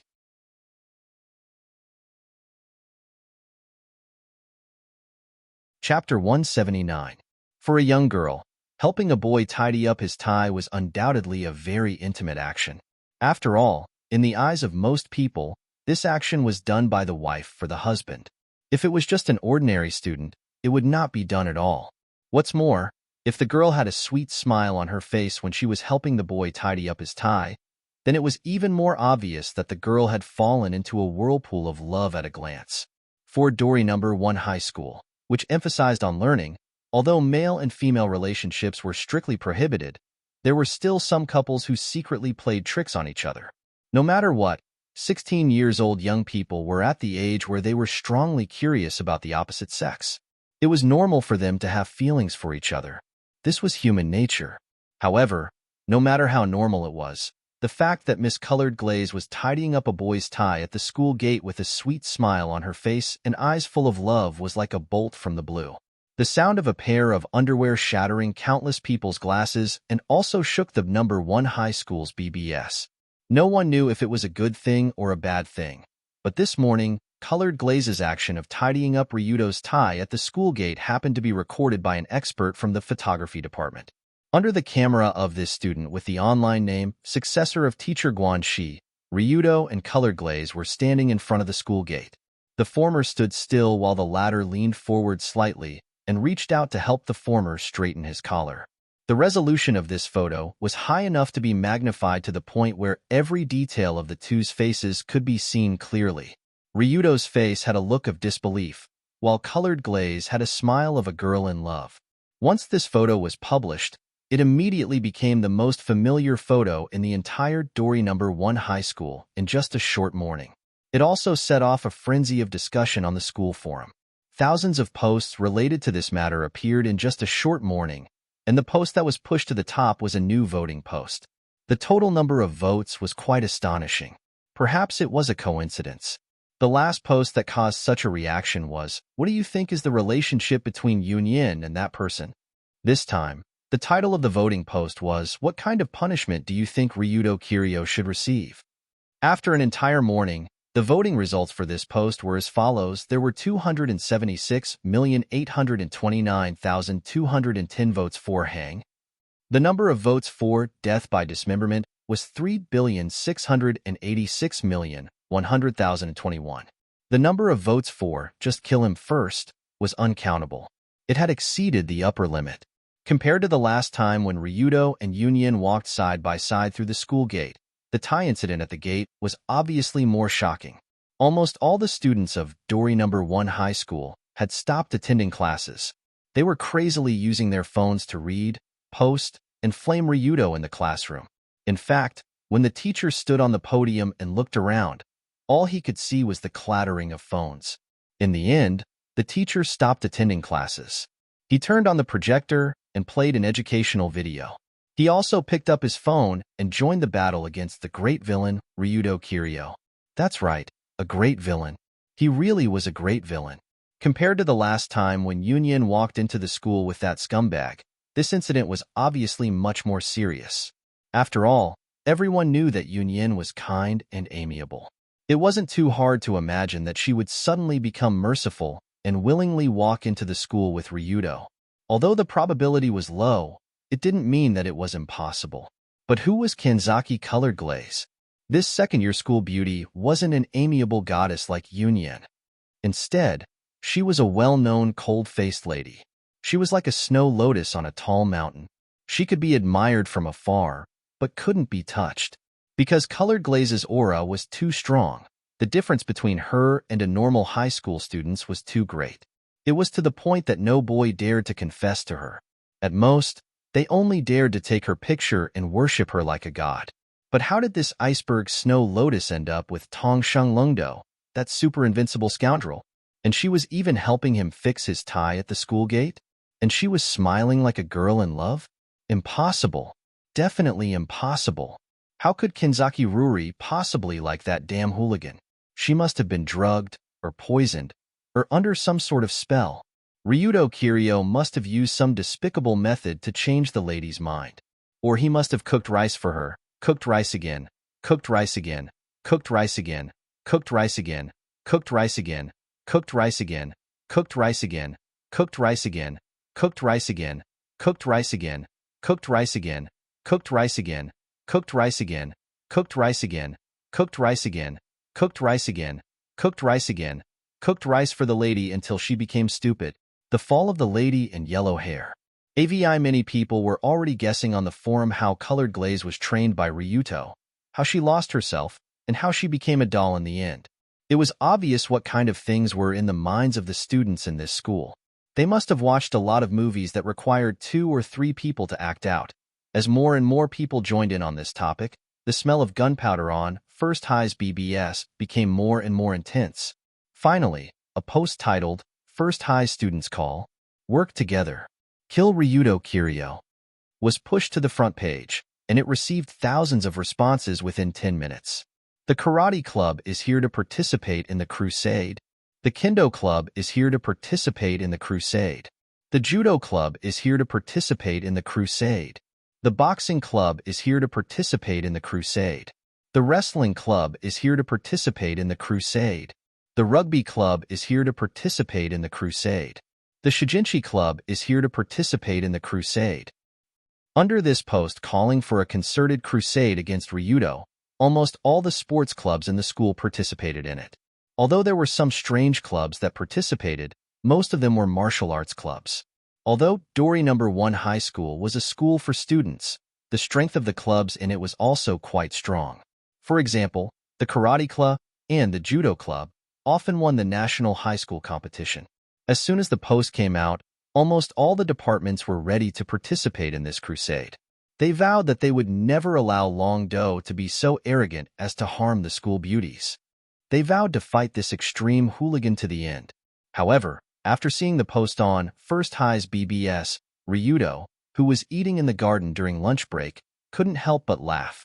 Pfft. Ha ha ha. Ha ha ha ha ha. These guys are too funny. Although there were hundreds of department members who signed up, Ryudo's laughter was still very rampant, as if he didn't put the hundreds of martial arts students in his eyes. Of course, this was indeed the case. The so-called martial arts students in high school, to put it bluntly, was a group of karate, judo, and boxing enthusiasts. They were far from the level of professionals. The current Ryudo was someone who fought his way out of being hunted by the entire underground world. For these martial arts students in high school, even if there were hundreds of them, they would only end up with corpses everywhere. Ants were ants, lions were lions.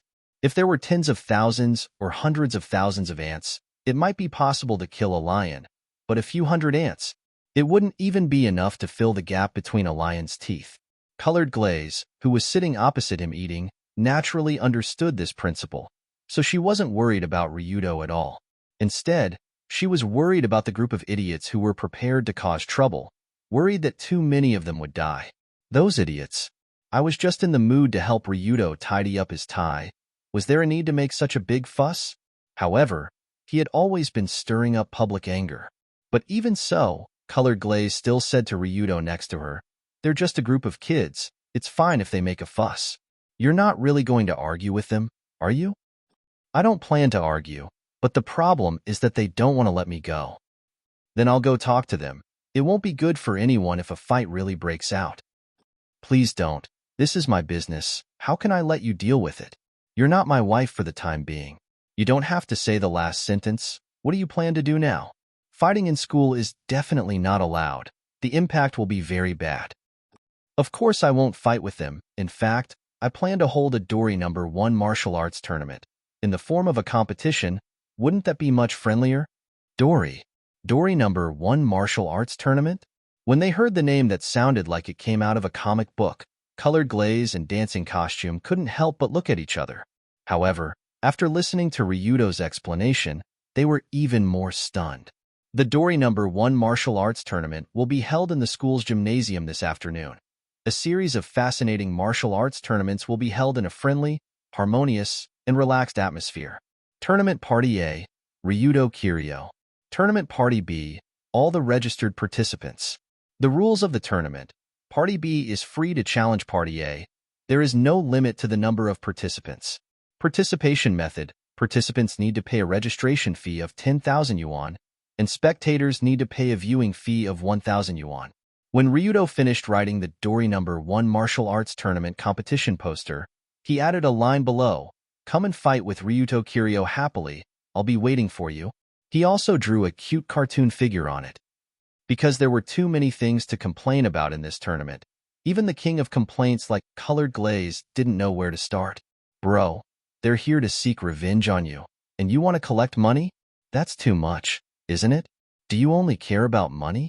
But no matter what, compared to the crusade organized by the clubs, Ryudo's tournament seemed more harmonious. At least in this kind of competition, they didn't have to worry about those idiots being beaten to a bloody pulp by Ryudo. It was much safer than a big battle royale. Therefore, when the lunch break ended, Ryudo's relaxing extracurricular activities proposal was submitted to the principal's office.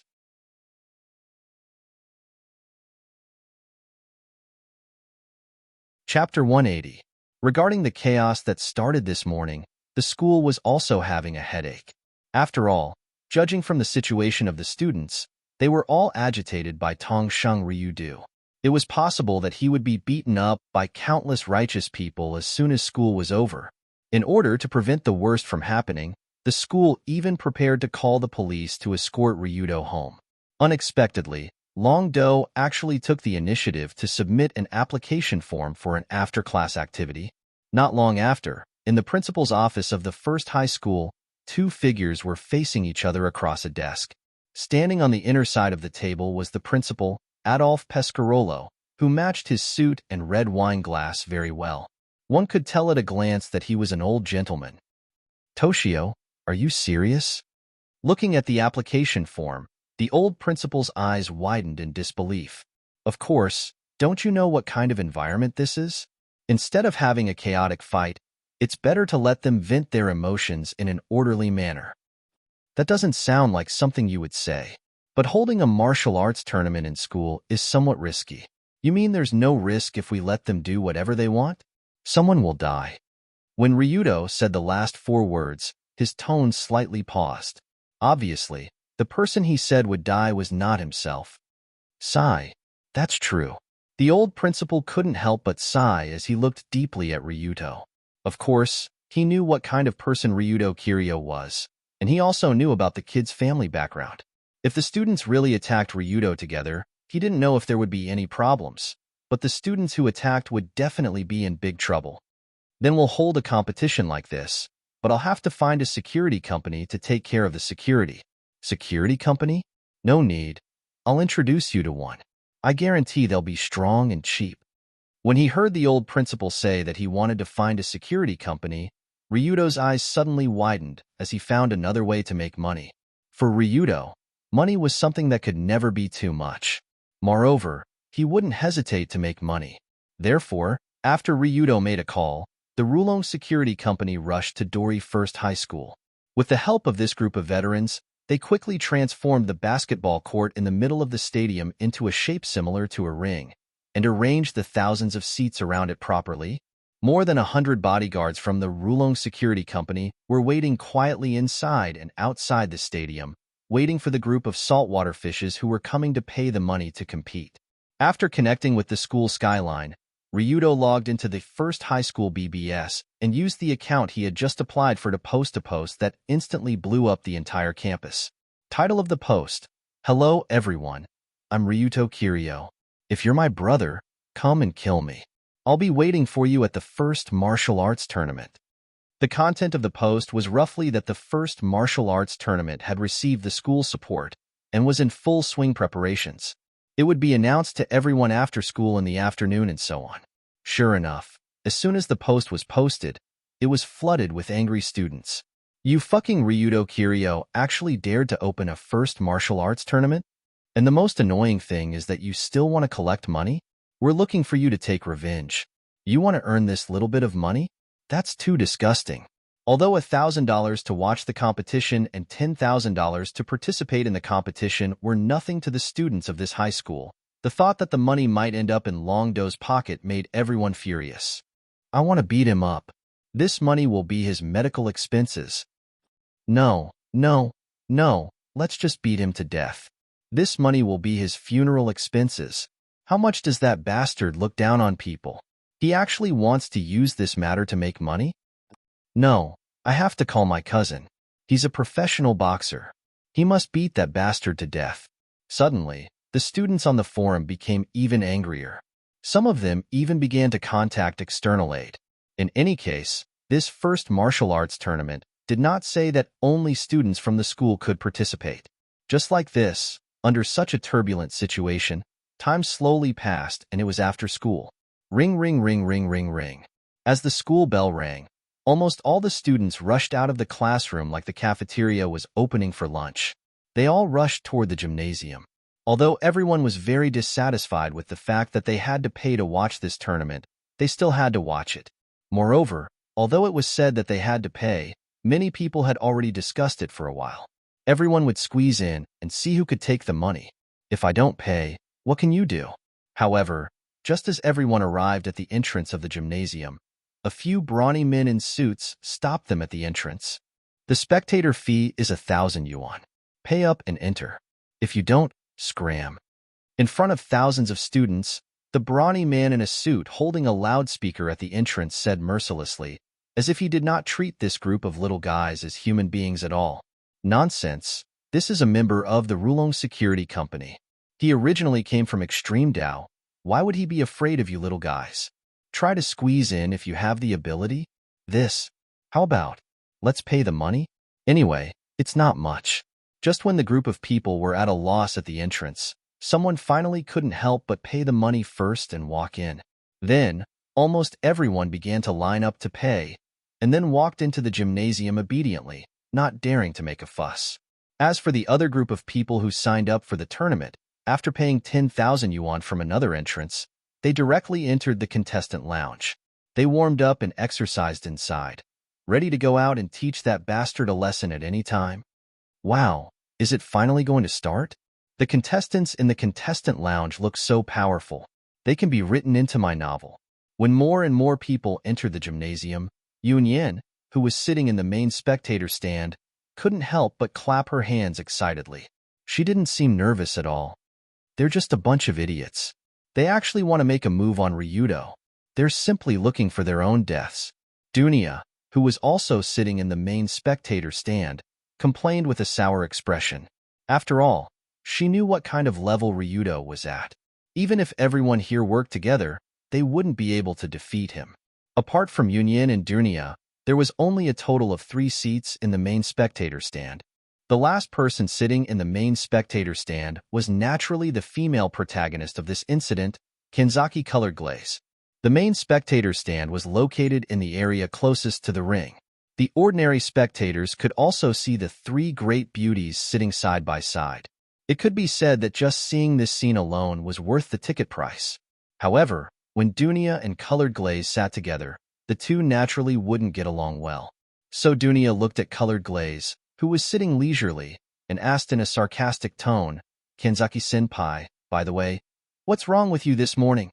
Why did you do that kind of thing to Ryudo? Look, you've angered everyone." "What kind of thing? Helping him fix his necktie? Actually, that was his strong request. There's no other way. Who told Ryudo to like me so much?" After hearing Dunia's words, Colored Glaze didn't even turn her head and ridiculed her. "You, sneaky cat, stinky mistress. You actually have the nerve to say such a lie. Watch your words. You didn't admit that you're his fiancé, right? Then what does it matter to you who Ryudo is with? What qualifications do you have to call me a mistress? You. If you're really his fiancé, then watch your fiancé closely. It's best to sleep in the same bed with him at night. But with your figure, Ryudo probably won't be interested." Speaking of this, Colored Glaze looked at Dunia's chest with contempt and couldn't help but sneer disdainfully. Speaking of which, Colored Glaze's chest wasn't very big, but at least compared to Dunia's chest, it was a relatively normal size, so she could still laugh at her. "I'll kill you, bastard sneaky cat. Oh, all right, each of you should stop talking, please." Suddenly, Yoon Yin, who was sitting between the two, didn't know whether to laugh or cry. She blocked Dunia and turned her head to Colored Glaze. While the three beauties were fooling around on the main viewing platform, most of the spectators had already arrived.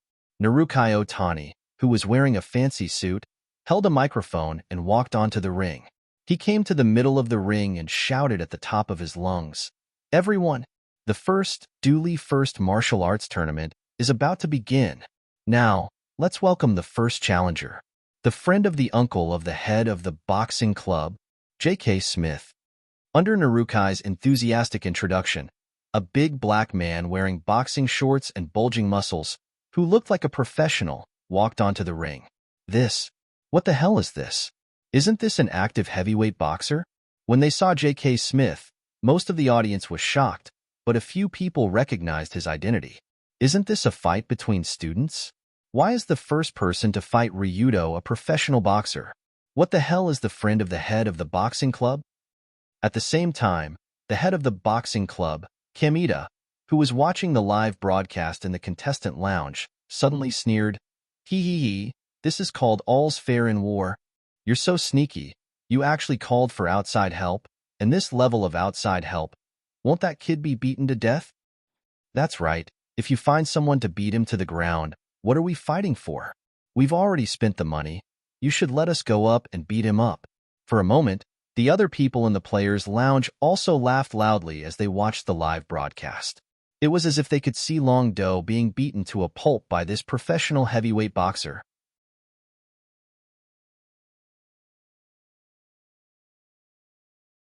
Chapter 181.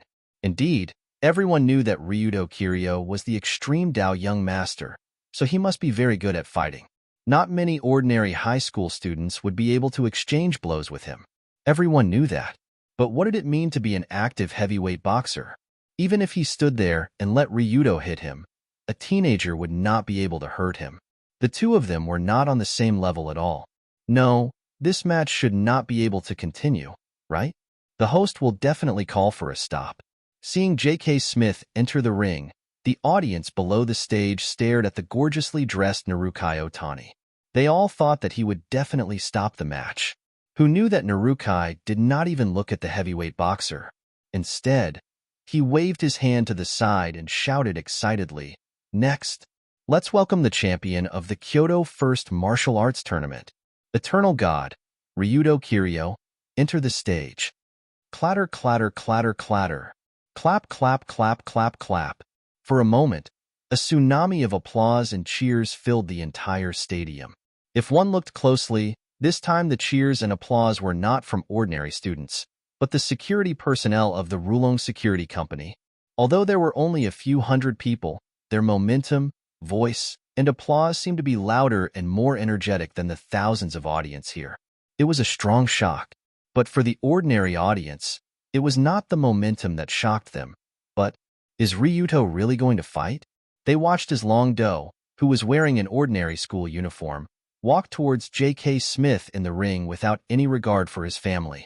Most of the people in the audience were extremely surprised. After all, no one dared to believe that Ryuto Kiryu did not have any opinions about his opponent. What's going on? Is he looking for death? This match is obviously not right. Why won't he stop it? At this time, most of the audience could not help but think so. Generally speaking, the Kyoto First Martial Arts Tournament should be limited to the entire school, right? But the boxing department invited an active heavyweight boxer to be their external aide. How could this be?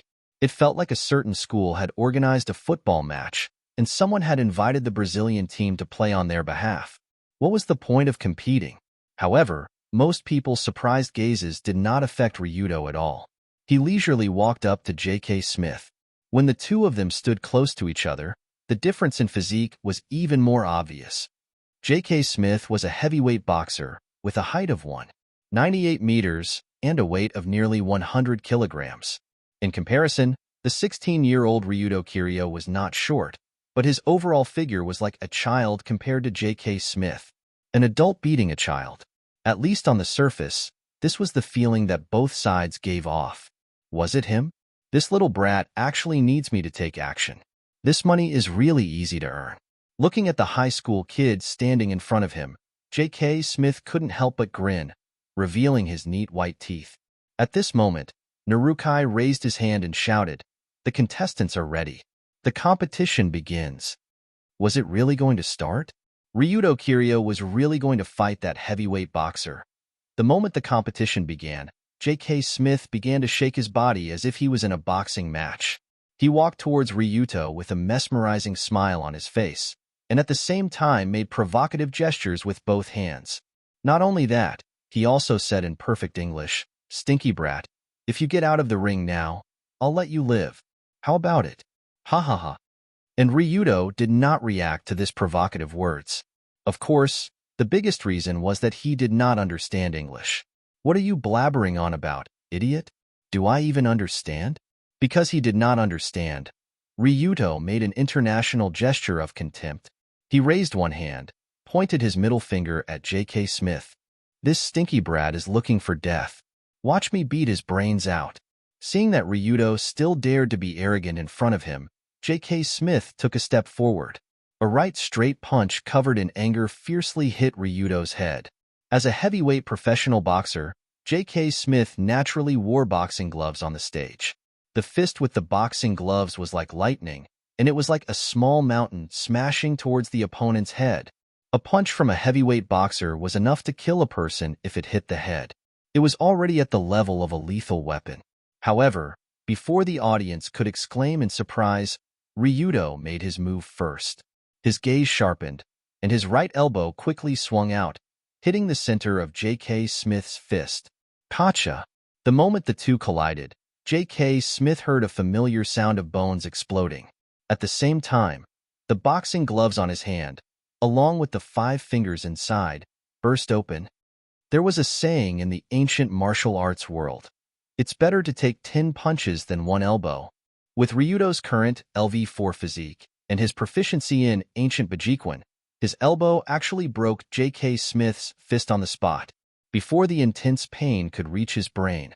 Another hand like an iron clamp had already grabbed this blockhead's neck and picked him up like picking up a rag from the ground. The next moment, Ryuto twisted his body, clasped J.K. Smith's neck, and threw him out of the ring not far away.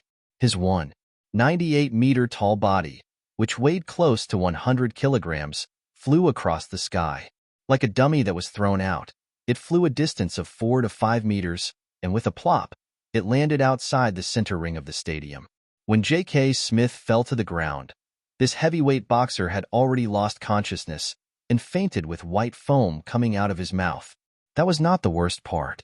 Anyone with a little bit of medical knowledge would know that his boxing career had come to an end when they saw this guy's fist, which was twisted into a weird shape with his gloves. Seeing the first challenger fly down in the blink of an eye, the entire stadium became extremely quiet, as if they had arrived at a funeral house. How How is this possible? This is an active heavyweight boxer. How could he be defeated in an instant? Although everyone knew that Ryudo was very fierce in fighting, they did not expect him to be fierce to this extent. What kind of monster is he to defeat a professional heavyweight boxer at the age of a high school student? However, as the host, Narukai did not react to this shocking scene, but continued to shout, "The first challenger has been declared defeated. Next, let us welcome the second challenger, the head of the boxing department, Kamita Coward."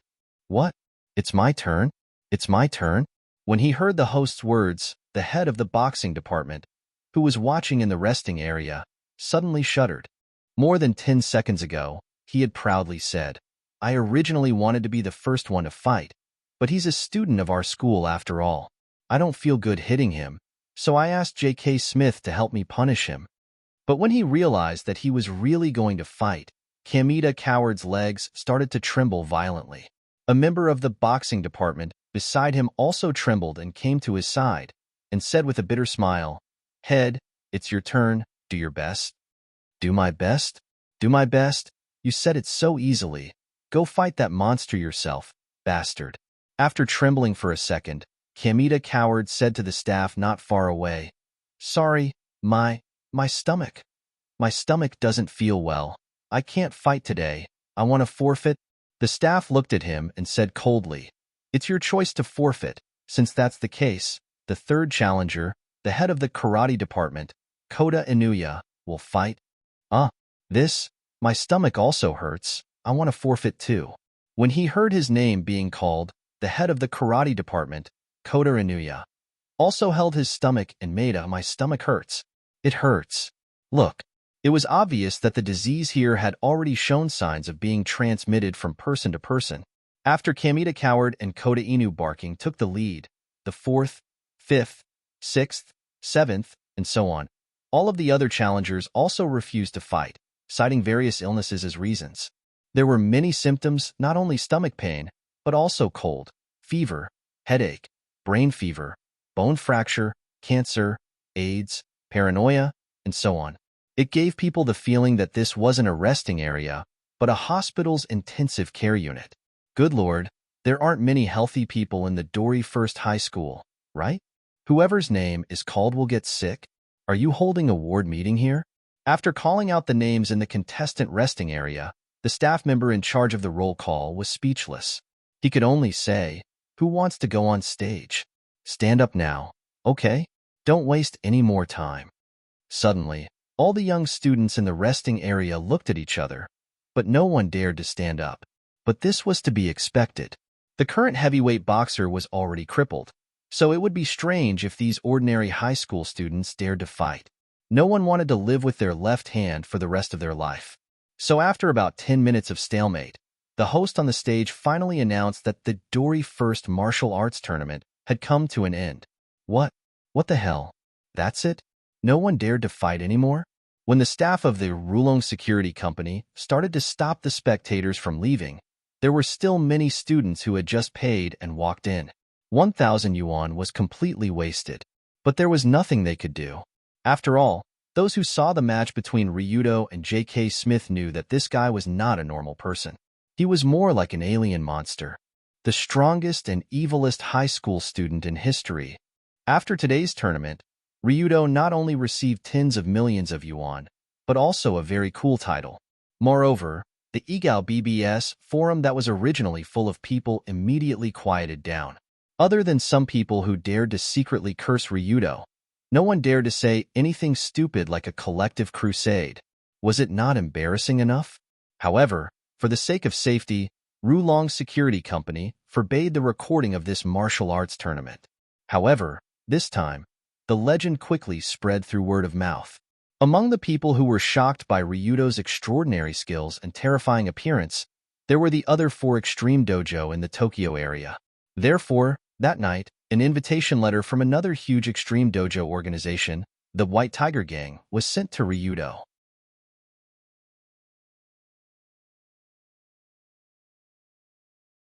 Chapter 182. Speaking of the Extreme Dao organizations in the Tokyo area, the Ryukyu group was not the only one. Although the Dragon Group, founded by Tongsheng Kazuma, was a rather powerful extreme Dao group, there were also 4 other extreme Dao groups that were not inferior to the Dragon Group in all aspects. Psychedelic Saburo was headquartered in the Shibuya area. They mainly operated nightclubs and video cassettes. Big Dipper Alliance was headquartered in the Senma area. They mainly sold guns, ammunition, and all kinds of dangerous weapons. Black Snake Alliance was headquartered in the Shinjuku area. They mainly sold all kinds of anesthetics and illegal drugs. White Tiger Gang was also headquartered in the port area. They mainly sold money and collected protection fees. They were all powerful gangs in the Tokyo area. They all had their own strengths. They didn't have too many conflicts in their business. Therefore, they could coexist harmoniously. However, when Ryudo received the invitation from the White Tiger Gang's president, Karakawa Kaori, he looked at the letter in his hand and was confused. Tonight, your humble servant will be hosting a banquet in room 408 of the Star Python Apartments. I hope that your Highness Tongsheng Ryudo can come and have a drink with you. What the hell is this? After reading the letter from the White Tiger Gang's president, Ryudo handed it to Advisor Fujiki. Advisor Fujiki, who had been in this industry for his whole life, was more familiar with the extreme Dao. Ryudo didn't even know what kind of bird the White Tiger Gang was. Advisor Fujiki looked at the letter carefully and frowned. The White Tiger Gang's president has the same title as our team leader. He shouldn't have any bad ideas. It's just that the place of the banquet is a bit. Star Python Apartments? Who would treat people to a meal in an apartment?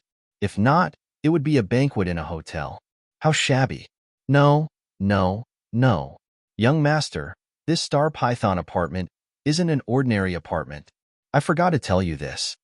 Immediately, Consultant Fujiki scratched his head and explained the situation of this Star Python apartment, one by one.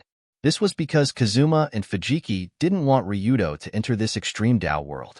He had never told Ryudo a lot of things related to the gangs. This included this Star Python apartment and related matters. If one had to describe it in the simplest terms, this apartment would be a typical extreme Dao apartment. Everyone who lived here was a member of extreme Dao. Because of the uniqueness of this apartment, it had been used as a meeting place for extreme Dao cultivators since a long time ago. If there were any disputes between the two gangs, or if there was something that needed to be discussed, they would come to this Star Python apartment. Every gang also had their own rooms here. The management of this apartment was also managed and maintained by members from various gangs. Naturally, the Rulon Group, as a member of the Tokyo Okichi organization, also had its own room in the Star Python apartment, as well as its own management. I see. There's such a special place in Tokyo.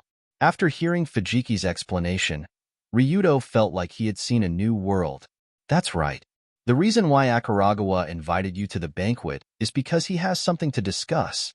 You're not the only one that he invited. Oh? The other extreme Dao organizations are also invited? As far as I know, Psychedelic Saburo, Big Dipper Alliance, and Black Snake Alliance, these 3 large extreme Dao organizations in Tokyo, all received similar letters today. In other words, the president of the White Tiger Gang didn't just invite Ryudo, but also the other 4 extreme Dao leaders in Tokyo. The president of the White Tiger Gang, the hero Akaragawa, I think I've heard of his name before. He seems to be a person that is respected by his brothers. Of course, if our leader Kazuma isn't here, he would be the #1 hero in Tokyo. He's a very simple and loyal extreme Dao. Speaking until here, Fujiki handed over the information he had on Akaragawa. Ryudo took the information and looked at it. This guy was already more than 70 years old. He was like a living fossil in extreme Dao. Since the 60s and 70s, Akaragawa started to make a living at the docks, helping the Americans to move goods. At that time, due to the tension between labor and management, it was difficult to transport goods. Japanese gangsters took the opportunity to fill the gap and help the Americans to transport goods. At the same time, the government also used extreme Dao to suppress dissidents, which gave extreme Dao organizations the best soil to take root.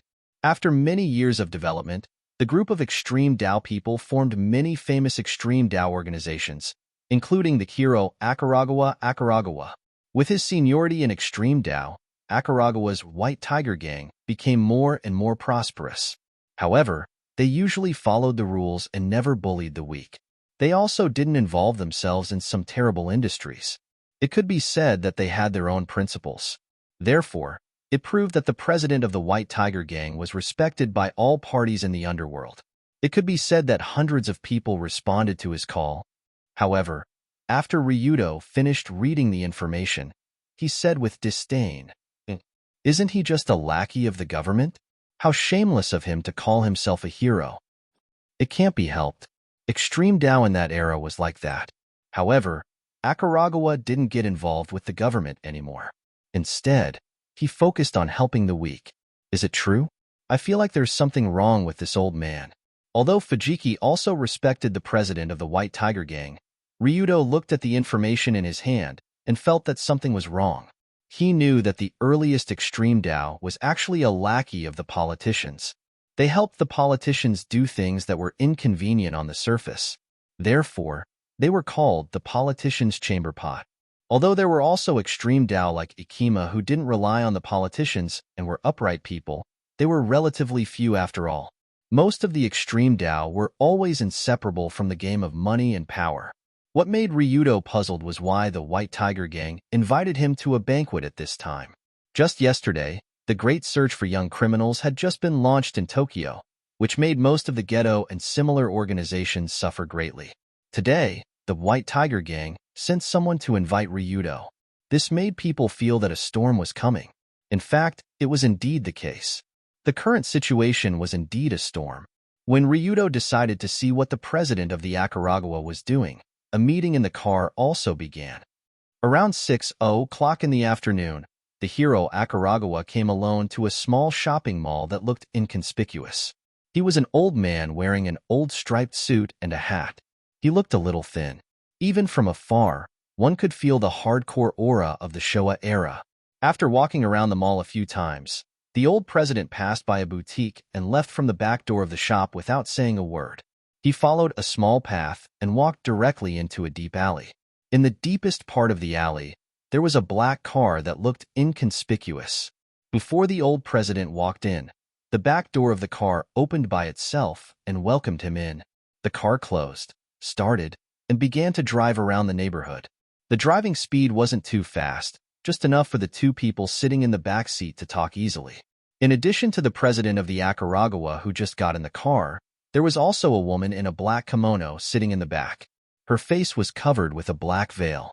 At first glance, her face couldn't be seen clearly, but from her figure, she should be very young. After the car drove away, the woman asked faintly, "President Akaragawa, how have you been?" Thanks to you. It's not bad." As the president of the Akaragawa answered, he lowered his head slightly and put on a very humble appearance. It was clear that he was at an absolute disadvantage in front of this woman. This woman's identity was obvious. "The invitations that I asked you to send out have been sent out, right? The other 4 have received them and have replied that they are willing to come." "Very good." The woman nodded and said with a cold smile, "As long as the Hero Alliance is 10% successful, the entire Tokyo's Extreme Tao will be under your control, President Akaragawa." "I wouldn't dare. It should be under your control." Speaking to this point, the president of the Akaragawa hurriedly lowered his head, as if he felt that this woman was very terrifying. It was hard to imagine that an old man who was known as a hero in the Extreme Tao would bow to such a young woman. None of the members of the White Tiger Gang had seen the president of the Akaragawa like this before, not even his own son. After the two of them talked about some more details, the president of the Akaragawa couldn't help but ask, "You asked me to help you find the criminals who robbed and beat up your nephew, but we still haven't found them. What do you think?" "That doesn't matter. If we can find them, then we'll find them. If we can't, then so be it. It's not that important anyway. After all, the Tokyo Extreme Tao have been stirred up. That's the key." "I see. In that case, they'll be more inclined to agree to our alliance." "My lord, you're truly far-sighted. There's no need to flatter me. The key is to do your job well. Go." "Yes." After the woman said this, the car stopped. The president of the Akaragawa hurriedly got off and hurriedly rushed off into the distance. He was like an old dog that had been ordered by its owner to hunt. Looking at his back, The woman in the car smiled happily. Akaragawa, after the Extreme Tao Alliance is established, you'll be of little use to us. You want to change your identity after everything is over and take your family to American to retire? Hehe, you're dreaming. You want to clear your name after doing so many good deeds? When the time comes, your entire family will be fed to the fishes in the Tokyo Bay's river. Idiot. After leaving behind a cold gaze, the black car slowly drove away from this area as if it had never appeared.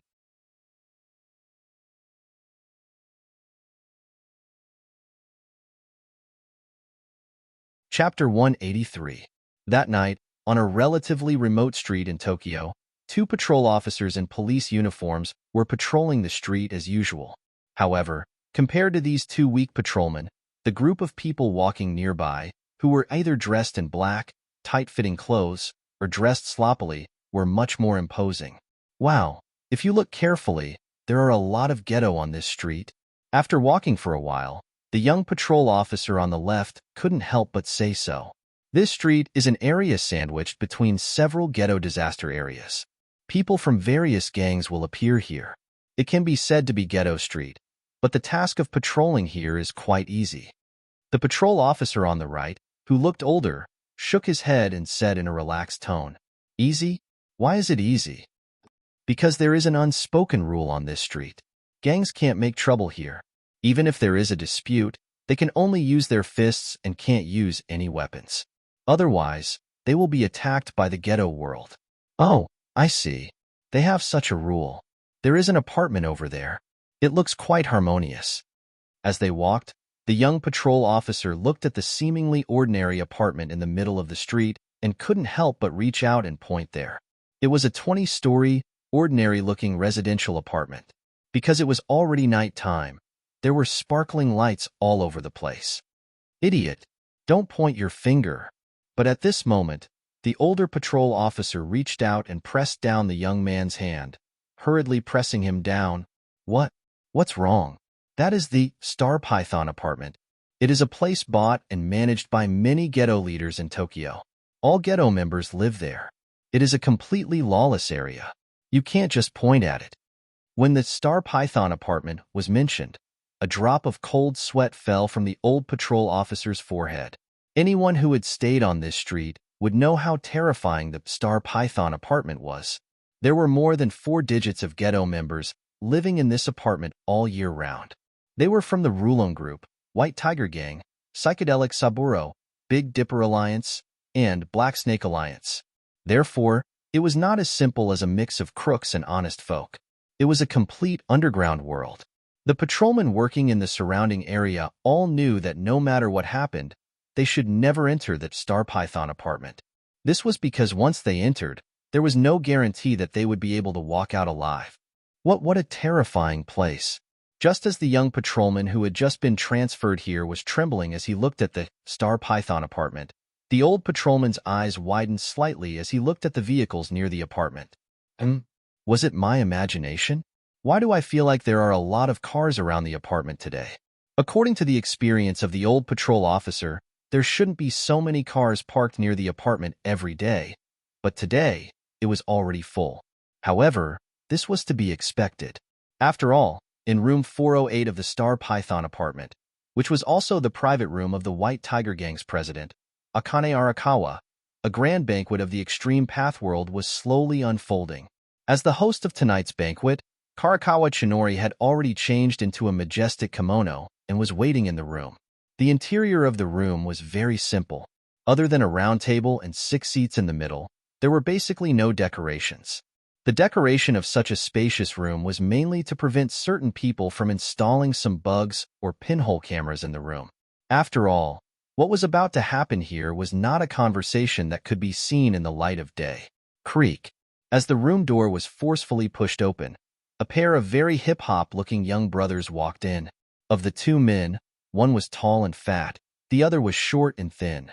Both of them wore sunglasses, very trendy oversized t-shirts and shorts, and their hair was combed into a very stylish hairstyle. At first glance, they looked like hip-hop people. When the 2 young men walked into the room, Karakawa Chinori smiled and greeted, "Brother Sanlang, long time no see?" That's for sure. At the very least, it'll take half a year. President Karakawa, you're old and healthy. You're not poked by needles, boofed.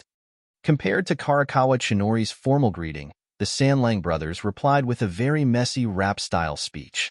However, the two brothers' rap did not rhyme at all, and it sounded very bad.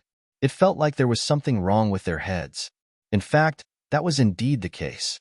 As the bosses of the extreme gang Psychedelic Sanlang that mainly sold anesthetics, the two brothers' hobby was to eat all kinds of trini pills. It was impossible to say that there was nothing wrong with their heads. After the two bosses of Psychedelic Sanlang took their seats, a very mature and beautiful woman in an evening gown walked in right after. This woman looked about 30 years old, which was the age to fully emit the charm of a woman. Coupled with her decent evening gown and obviously well-groomed appearance, she looked as eye-catching as a celebrity or model. If there was no special introduction, perhaps no one would have thought that such a beautiful woman was the leader of the Triad Syndicate that mainly operated nightclubs and sold strange videotapes, Tessa. Tessa's facial features were clearly different from East Asians. She had a strong South Asian style. She should be a woman from Thailand. Probably a woman. After coming in, Tessa smiled and greeted with a hoarse voice, "President Karakawa, it's great to see that you're still so healthy." "Thank you, Miss Tessa. Please sit." After nodding and inviting Miss Tessa to sit in another seat, the fourth member of the meeting finally arrived. Different from the previous three, the fourth middle-aged man who came in did not greet anyone in the room. Instead, he looked at the people around the table, nodded slightly, and walked to his seat. He looked about 40 years old, and his determined face was full of hardships. He gave people the feeling that he had been through a lot. One look, and you could tell that he was a very reliable man. Of course, whether or not this man named Kaiyong and his Big Dipper alliance were reliable depended on whether or not the money you prepared was enough. If you have enough money, this man from a neighboring country will sell you all the guns and equipment he collected from all over the world. Otherwise, get out of my sight. At this moment, the leaders of the four extreme path organizations had gathered together. White Tiger Society, Psychedelic Saburo, Triad Syndicate, and Big Dipper Alliance. These four extreme dojos were all veterans in the Tokyo area. They were also big shots in the underground society who could cause an earthquake with a single move.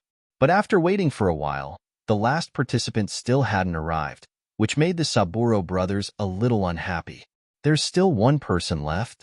That kid is the youngest, so he should be the first to arrive. Courtesy? No. Maybe he's scared and doesn't dare to come. After all, he's just a little brat. While waiting, the Sanlang brothers began to mock the last participant one after another. From their tone and words, it was clear that the two brothers didn't think highly of the young master of the Rulon group, Ryudo Kiryu. Don't say that. Hearing that, Tessa smiled and said, "Previously, he managed to escape from being hunted down by the entire underground world. Furthermore, you all know that he easily defeated a heavyweight boxer yesterday. He's not as simple as an ordinary kid." Naturally, the four extreme grade leaders knew the details of Tong Shanglongdo's deeds. Not long ago, during the night of the pursuit, some of their subordinates also participated in the pursuit of Ryudo and Dunia. After all, it was a huge sum of 1 billion. Who wouldn't want to make money? From the previous night of the pursuit, Ryudo Kiryu was indeed very terrifying. At the age of 16, he was able to lead a little girl and kill hundreds of hunters of the underground world. This wasn't just a rumor of bravery that was spread around on the streets. It was a fact. Therefore, very few people dared to look down on Ryudo. He really wasn't a normal 16-year-old brat. But even so, the Saburo brothers still snorted and said, "He's really good at fighting, but unfortunately, he doesn't know the rules. In the underworld, fighting isn't enough." That's right. As a junior, he actually dared to be late. He has no respect for us seniors. Creek. But just as the Saburo brothers were mercilessly mocking and cursing Ryudo, the door of the room was finally opened again. Under everyone's different gazes, Ryudo, who was wearing a very handsome and dignified suit, slowly walked toward the round table. Today's Ryudo was obviously different from usual. Because he was going to attend a formal occasion, he wore a three-piece business suit made of silk and satin. Compared to wool, silk and satin were more noble and luxurious.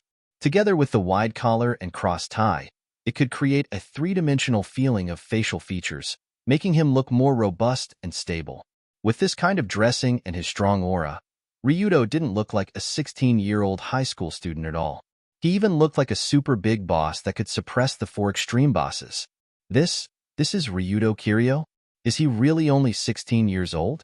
After feeling the terrifying aura of this young man, the rest of the people were shocked by him. But Saburo couldn't help but mutter, "TSK, what's with the pretense?" After hearing Saburo's words, Ryuto, who was walking toward the chair, immediately turned around and came in front of the extreme boss who was wearing a hip-hop outfit. In the room where these extreme bosses were gathered, Ryudo looked at Saburo, who was sitting on the chair with a condescending gaze as if he was looking at trash. At the same time, he asked indifferently, "What did you say just now?"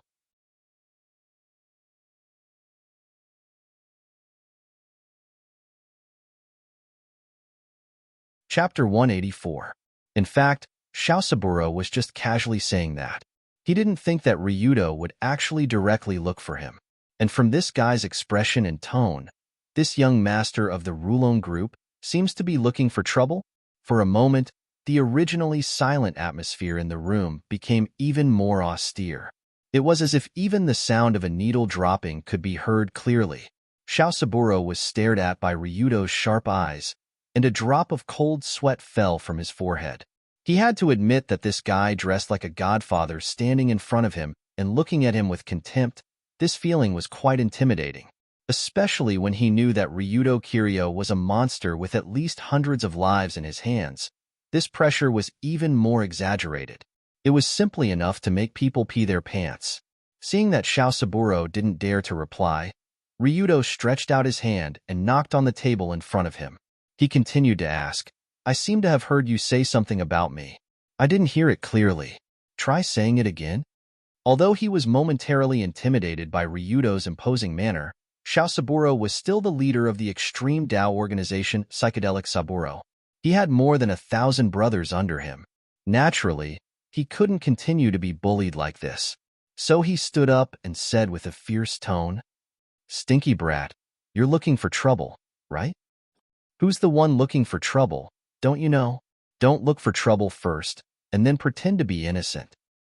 You're late, so what if we say a few words to you?" Hearing this, Ryudo sneered, then stretched out his hand and patted his suit, mocking, "Is this a kindergarten? You like to be punctual?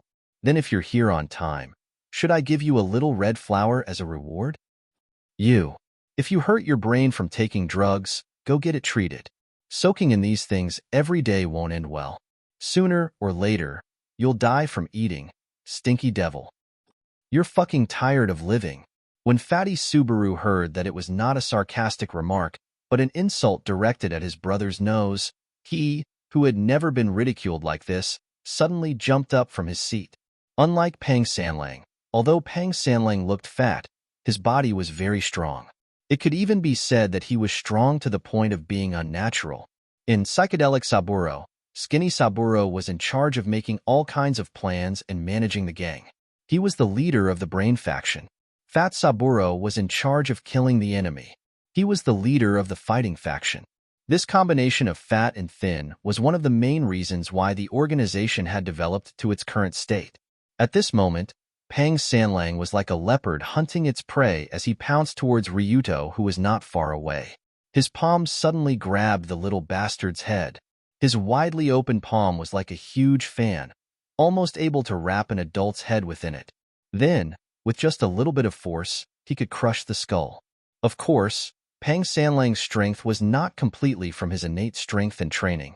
It was also due to the effects of many forbidden drugs.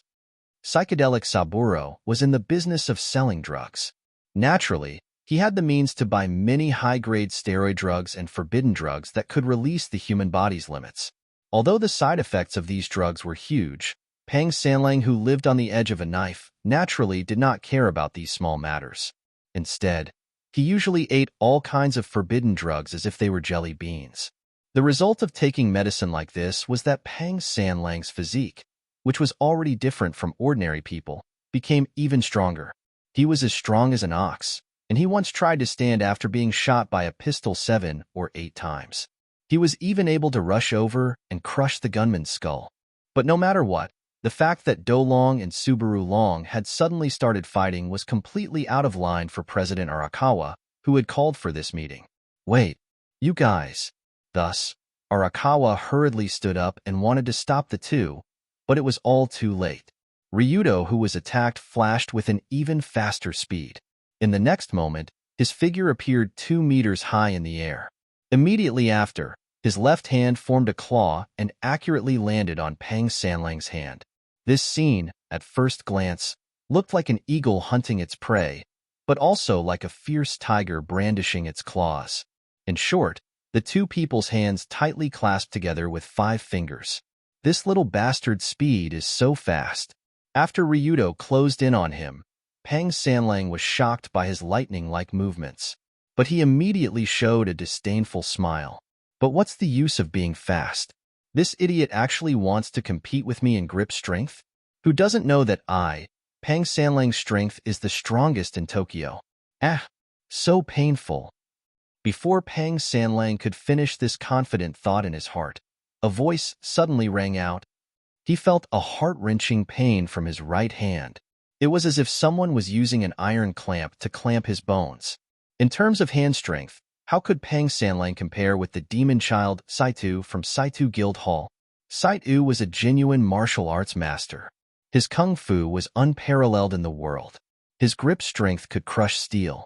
But even if Saitu had entered the Dao, he still couldn't gain the upper hand when he shook hands with Ryuto in the Tokyo Emperor Hotel not long ago, let alone a mere druggie. This wasn't the end. After squeezing Pang Sanlang's hand until the bones almost broke, Ryudo took the opportunity to flip his hand. Pang Sanlang's wrist was in pain, and he had no choice but to kneel on the ground. Plop. A muffled sound was heard. Under the stunned gaze of everyone in the room, Pang Sanlang's wrist was pressed to the ground. His face showed an expression of extreme pain, but he was almost unable to move. This won't do, big guy. What's the benefit of taking so many drugs? Other than scaring some trash, if you meet an expert like me, you will be played like a pig. When forcing a big guy to kneel on the ground, Ryudo didn't forget to use a mocking tone to say to him. Seeing that Pang Sanlang was pressed to the point that he couldn't breathe, and Pang Sanlang was shivering, President Arakawa hurriedly said, "Young Master Ryudo, even if you don't give them face, you have to give face to me, the host, right? What's the point of fighting and killing here?" That's right. What's the point of fighting and killing here? Remember next time, don't make a move on an enemy that you can't beat. Not everyone is as benevolent as me. After hearing President Arakawa's words, Ryudo let go of the big guy in his hand, and then said to the two brothers with a smile, "Beast, beast." After being taught a lesson by Ryudo, the Sanlang brothers could only dejectedly return to their original seats and didn't dare to provoke anymore. Hee. I don't remember any grudges between the Rulong group and the psychedelic Sanlang. Although the two brothers' mouths are indeed a bit cheap, but young Master Ryudo doesn't need to be so angry. Just as Ryudo sat down, the leader of the Black Snake Alliance, Tessa, who was sitting next to him, asked with a smile, "There is indeed no grudges, then I just look down on drug seller." After glancing at the Sanlang brothers, Ryudo seriously said to them, "In the future, if I see your drugs appear in my territory, I will stuff all the drugs and explosives into your nostrils. I will do what I say." Okay. The meeting officially begins. This time, I have something to say to everyone. When Baron Creek saw the Sanlang brothers' flushed faces, he hurriedly sighed and forcefully steered the conversation in the right direction. Really, why is this Ryudo Kiryu so difficult to deal with? He's simply a madman. He doesn't care about anyone. Originally, according to President Arakawa's idea, Ryudo Kiryu was the youngest among all the leaders here, so he should be the easiest to deal with. After all, the one who sat on the same level as the 4 leaders before was Hitomi Kazuma. Now that Kazuma wasn't in Nippon, a 16-year-old boy shouldn't be able to cause any trouble. Who knew that from the way he looked for a fight as soon as he arrived, this guy was 100 times more arrogant than his father, and he clearly didn't have any respect for these seniors. Sigh. difficult to deal with. Forget it. I hope he can understand human language. When all the leaders sat at the table, Arakawa said seriously, regarding the incident that happened in Nippon yesterday, everyone should know about it. Is President Arakawa referring to the incident where the Metropolitan Police Department forced us to hand over the information of our members? After hearing this, Tessa was the first to react, and the other members also understood. Just yesterday afternoon, the Metropolitan Police Department indiscriminately demanded that all the Jigakudo in Tokyo submit and hand over the information of all the young members of their organization. This information included name, age, height, appearance, physique, weight, fingerprints, and so on. It was all very important personal information. This was simply outrageous in the eyes of the extreme do. After all, if so much information was handed over, wouldn't it be very troublesome for the brothers whose information was collected in the future? Would they come to find them if they did something? After all, they were in the side door. How could they hand over such important information to the police? It was simply suicide. But the problem was that the attitude of the Metropolitan Police Department was very strong this time. It was obvious that whoever didn't cooperate, they wouldn't be able to survive in Nippon in the future, even if they had the backing of the emperor. Under this tough attitude that completely ignored the law, the other extreme do were like the Rulon group. They had no choice but to hand over the information of some of their members. Don't you have any thoughts about this situation? How could we not have any thoughts? Bastard police. Hearing President Arakawa's provocative question, the Saburo brothers couldn't help but slap the table. After slapping, Saburo glanced at Ryudo. After seeing that he didn't have any reaction, he said, "Those guys have become more and more excessive in recent years. They simply don't give us a way out. If this continues, no one will be able to survive." Yes, if this continues, the extreme do in the Nippon area, which is us, will gradually be forced to the point of disbanding. President Arakawa, how do you plan to solve this? Ahem, if you trust me, I plan to form a hero alliance. Everyone will unite and fight against the Metropolitan Police Department's despicable methods. Under the conversation of the two, the president of the White Tiger Gang finally revealed his true purpose.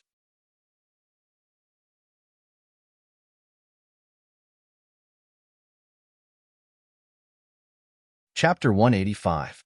From the very beginning, President Arakawa was very confident about the establishment of the Rensha Alliance.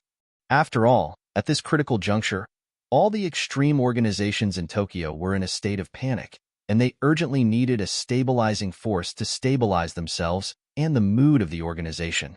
Under such circumstances, I, the famous Rensha Alliance, took the initiative to stand up and lead everyone to resist the rude treatment of the Metropolitan Police Department. I was simply like a savior. In addition to this, there was another reason that made Arakawa feel very confident, and that was that Psychedelic Saburo was originally one of them.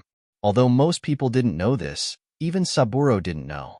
In fact, Psychedelic Saburo and White Tiger Gang were originally under the same boss. Both Arakawa and Saburo had been recruited by that lady long ago and gradually reached their current position under her support. In other words, among the current 5 Kyoto organizations in Tokyo, 2/5 of the forces were originally one of them. As long as one of the other 3 agreed, the other 2 would be forced to follow. Otherwise, once the Rensha Alliance was formed, the organizations that were excluded would be subjected to all kinds of internal and external pressure. Under such circumstances, no organization could withstand it. However, if the Rensha Alliance was really formed according to Arakawa's idea, it would indeed reduce a lot of pressure for all the Kyoto organizations present. First of all, because of the formation of the alliance, the members of each Kyoto organization could all be added together, forming a huge force of tens of thousands of people. Under the unified management of this huge force, coupled with the unified allocation of the best team of lawyers, not only could they fight for the greatest right to speak in the dialogue with the Metropolitan Police Department, but they could also maximize the safety of their own industries to the greatest extent. Moreover, for example, the nightclub and videotape industry of the Black Snake Alliance, the anesthetic and forbidden drug industry of the Psychedelic Saburo, the arms sales industry of the Big Dipper Alliance, and so on, were originally mutually beneficial. As long as everyone reached an agreement, these industries could also be interpenetrated. Under the care and support of the Rulon Group and the White Tiger Gang, they could even smoothly reach any corner of the country. At that time, the huge Kyoto Alliance from Tokyo would annex the other Kyoto organizations in Japan one by one, and its territory would become bigger and bigger. In the end, it could even sell its own industries overseas. At that time, the monetary benefits that the 5 great extreme Daos could obtain would probably be tens of times more than what they currently had. In other words, what Karakawa Genesis wanted to establish was not just a Rinxia alliance, but an underground empire. An empire ruled by the extreme Dao, a powerful armed force that even the Metropolitan Police Department couldn't do anything to, and a world-class crocodile that was enough to leave their name in the annals of history. Therefore, when Akane Arakawa expressed his thoughts, there was an uproar around the table. It had to be said that Karakawa Chuang's eloquence was excellent. Moreover, the content of what he said had been carefully arranged. It was easy to listen to it and make one's blood boil. This level of verbal skill was a necessary basic skill for a politician, but there weren't many people who could hone it to this level. Therefore, it seemed that Karakawa Chinori was particularly trustworthy. Thus, Saburo couldn't help but be so excited that his eyes lit up.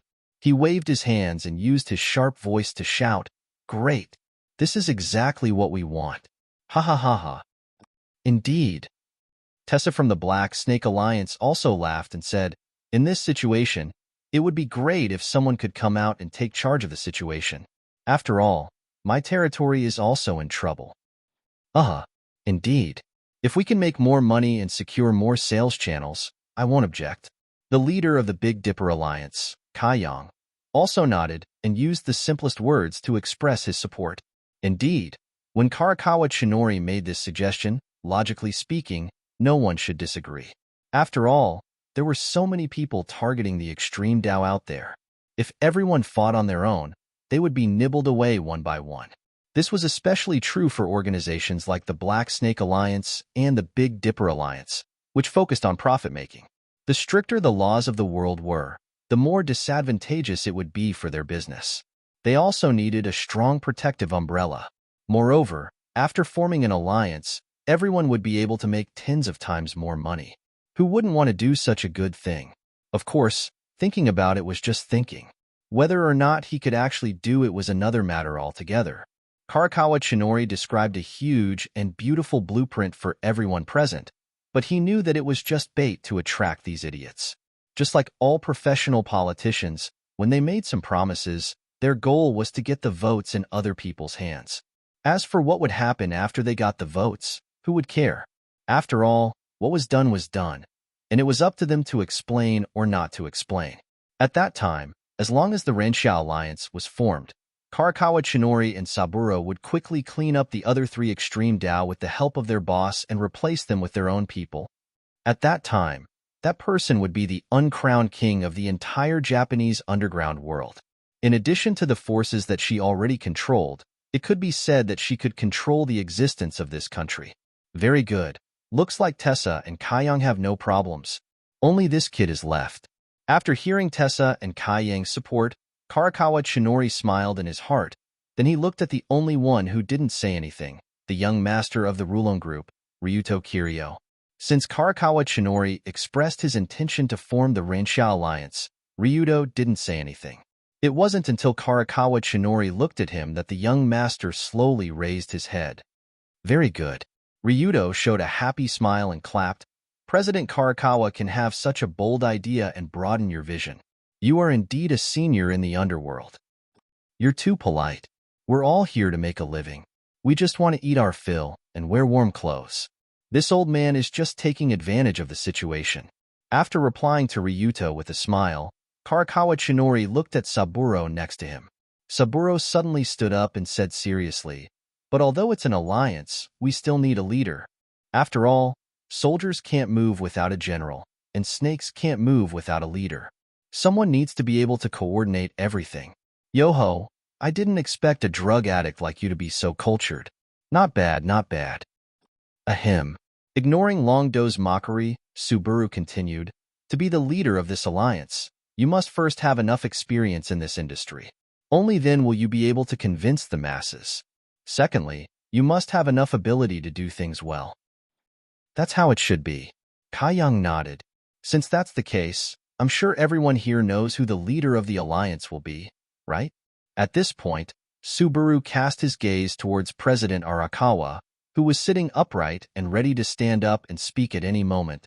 That's right, he is, originally. Saburo stood up and was about to extend his hand to President Arakawa, who was next to him, and invite him out as if he was introducing an award-winning celebrity. But just as Saburo extended his hand, a figure quickly appeared between him and President Karakawa. Aya, Saburo, you're too polite. I know I'm very good, but there's no need to invite me out with such fanfare. Under everyone's shocked gazes, Ryudo suddenly appeared in front of Saburo and grabbed his hand. Then, he shook it up and down with a smile on his face. At first glance, it seemed like Saburo was going to recommend Ryudo as the leader of the Rendezvous Alliance. When this strange situation occurred, Saburo and Karakawa Chinori were instantly stunned. Was there a mistake? This kid was too shameless. How could he come out and cut him off? After coming to his senses, Saburo hurriedly shook off Ryudo's hand. He gulped and said with a smile, I'm sorry, young Master Ryudo. The person I'm talking about isn't you. I'm talking about President Karakawa. Not me? Hearing this, Ryudo squinted his eyes and asked in an unhappy tone, What were the two conditions you said to be the leader? Say it again. First, you have to have enough experience in this industry. Second, you have to have enough ability. You seem to. I don't have experience? I don't have ability? Suddenly, Ryudo seemed to have heard something unbelievable. He raised his hands and said in a serious tone, How many years have I been in this industry? At the very least, it should be a few months, right? That's not considered experience. I just beat up your brother.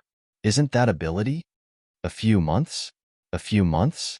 What the hell are you talking about? And beating up my brother counts as ability? If it wasn't for the fact that the person who said those words was the willful and overbearing Tong Sheng Ryudo, Saburo really wanted to go up and slap him away. After all, everyone present here was an extreme Dao leader who had been in this business for at least 10 years. There was even an extreme Dao living fossil like Arakawa Chuangzu here. How could someone like Arakawa Chuangzu, who had only been in the dragon battle for a few months, be shameless enough to talk about it? You're really shameless, right? That's right. Ryudo really wasn't shameless. After all, as long as he wasn't shameless, others would be the ones to be embarrassed. This kid, he seems to be trying to cause trouble. Don't tell me he really wants to steal my position as the leader? Seeing Ryudo Kiryu jump out and tease Saburo, who was in charge of being the supporting character, Karakawa Chinori felt something was amiss. Karakawa Chinori finally felt that something was amiss, as if the train was about to derail.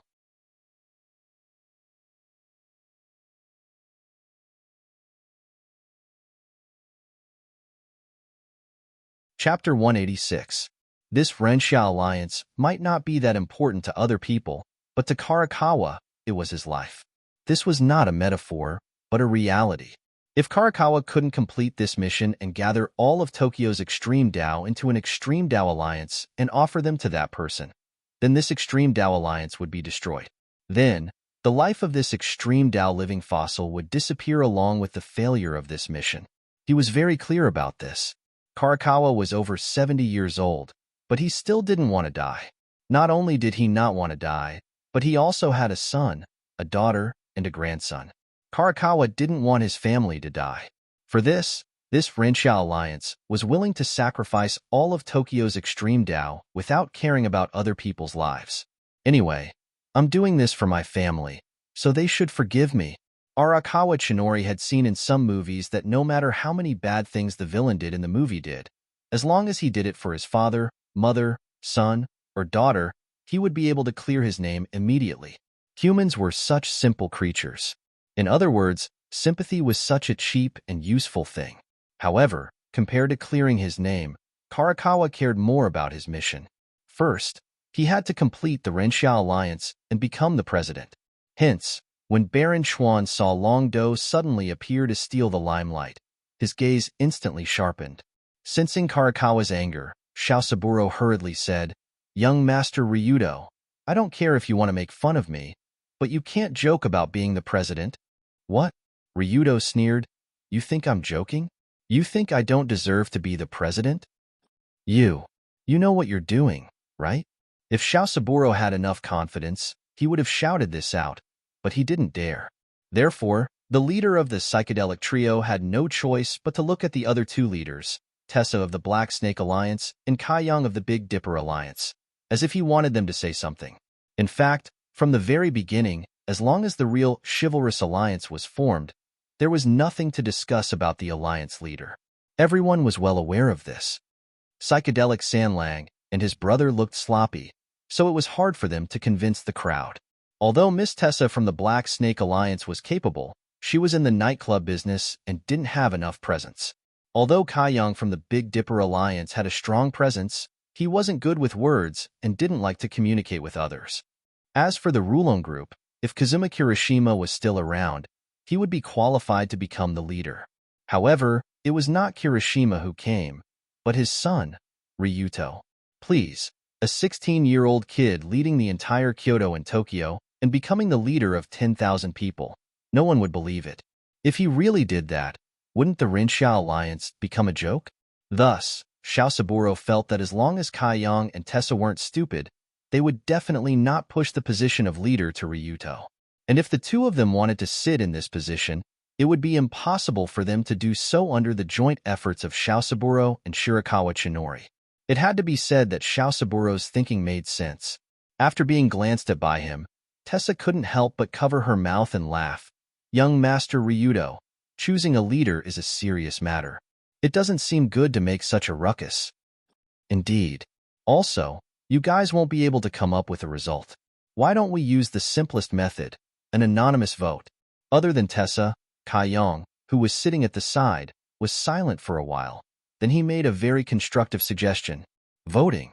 Since there were 5 people here, whoever felt the most suitable to be the leader could directly write their answer on a piece of paper and vote anonymously. In the end, the person with the most votes would be the leader of the Rinxia Alliance. All the other members would have to respect him and listen to his orders. What? This guy Kai Yang still knows how to say something nice. After hearing Kai Yang's suggestion, Akaragawa Chinori quickly said, Yes, this old man agrees. Not only is this efficient, but it can also avoid gossip. Voting. Are you sure you want to do this? Ryudo frowned when he heard this. He put on an unhappy face. Voting is the fairest way. Young Master Rulon Group, if you don't want to, you don't have to participate. Kai Yang glanced at Ryudo and said in an emotionless tone. And Tessa on the side added, Yes, and before voting, we have to write a written pledge to prove that we obey the results of this vote and that we absolutely respect the leader's leadership. Otherwise, it would be boring if we don't admit it after voting. Writing a pledge? That's good. Immediately, Xiaosaburo also quickly shouted, I support. If you want to make a living, you have to pay attention to credibility. Write it clearly in black and white and put your fingerprint. I guarantee that no matter what the result is, you can't go back on your words. That makes sense. Then go get someone to bring paper, pen, and ink. Seeing that things were developing in the direction he wanted to see the most, President Akaragawa also quickly ordered the subordinates waiting outside to prepare paper, pen, and ink. In the world of extreme Tao, as long as the signature and fingerprint were put, it meant that the pledge was effective. If it was violated, it would be a crime of disobedience. The lightest punishment would be cutting off the finger as an apology. After President Huang Chuan picked up a pen and paper and wrote down the formation document of the Rinxia Alliance, he signed his name and left his handprint first. The document was then passed to everyone's hands. Xiaosaburo, Tessa, and Kai Yang looked at the document, then signed their names and pressed their fingerprint on it. They all agreed with the content written on the document. When it was Ryudo's turn, he picked up the document and looked at it again and again. He looked very unhappy. Hee hee. Ha ha ha ha. Stinky brat, you have nothing to say now. Seeing his unhappy look, Xiaosaburo couldn't help but laugh in his heart. Now, the Rulon group had a difficult choice in front of them. Ryudo could either choose to vote or leave with a sullen face. However, if Ryudo left, then his Rulon group would definitely be ostracized by the Rinxia Alliance. With all kinds of internal and external troubles, there was no doubt that the Rulong Group's future path would be very difficult to walk. Fine, I'll sign it. I'm not afraid of you. After looking at it for a few seconds, Ryudo signed his name and pressed his fingerprint on it. Very good. The fish was in the net and the dog was in the cage. Now it was time to close the net. Then, under the arrangement of President Arakawa, who had a smile on his face, the group members outside brought in a box, a few blank slips of paper, and a ballpoint pen. Now, let's start the voting.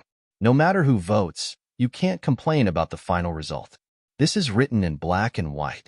Does anyone have any objections? No. No problem. Let's do it. Humph. Other than Ryuto, who snorted unhappily, the others agreed very quickly. They all turned around and wrote down their candidate for the alliance leader on the slips of paper. The box where the slips of paper were placed was checked by everyone one by one to ensure that there were no traps inside. In other words, the results of this vote would definitely not have any problems with fraud. Great. The mission that the Lord had given them was finally about to be completed. After watching everyone toss their slips of paper into the ballot box, Baron Chuan breathed out a sigh of relief as he tossed the slip of paper with his name into the box. God knew how much pressure he was under in today's meeting. After all, if the alliance failed this time, the result would be very ugly. Arakawa Chuan couldn't lose. He couldn't afford to lose. However, even though Ryudo Kiryu was involved in the process, the final result shouldn't be a problem. After everyone finished voting, Arakawa Chuan said with a smile, "Then let's not waste any more time. As the host, I will count the votes on the spot." Shao Saburo quickly said, "Of course, President Arakawa, please." So, Arakawa Chuan turned the box in the center of the table upside down and let the 5 slips of paper fall on the table. He reached out his hand that was so old that his skin was sticking to his bones. He gently picked up one of the slips of paper and opened it in front of the other 4 people. On the first slip of paper, the familiar name Arakawa Chuan was written. "It's me. Thank you for your support." After seeing his name, Arakawa Chuan pretended to be surprised and nodded to the other 4 people. Then, he continued to open the second slip of paper. However, the name that came out wasn't his. It was Ryudo Kiryu in big letters. TSK, this brat actually wants to vote for me. He really doesn't know what he's doing. After putting aside the slip of paper with Ryudo's name, President Arakawa Chuan shook his head and continued to open the third slip of paper. The third slip of paper was very normal. The name Arakawa Chuan was still written on it. That's right. Other than that brat himself, who else would vote for him? However, the president of the White Tiger Gang relaxed and opened the 4th and 5th slips of paper. The names that came out of the 2 slips of paper made this extreme grade living fossil who had been in extreme grade for decades almost pop his eyes out. This was because the last 2 slips of paper had the name Ryudo Kiryu neatly written on them. In other words, it was 3-2. This time, the candidate for the leader of the Renshao Alliance was Ryu Tongsheng. You're tuning in to the Romance Rendezvous YouTube channel. We're so grateful for your support, and don't forget to subscribe to join us on this incredible journey through captivating stories. Your generosity through donations truly makes a world of difference, as it's the primary source of revenue that allows me to expand and enhance this channel for you. Thank you from the bottom of my heart for being a part of this adventure.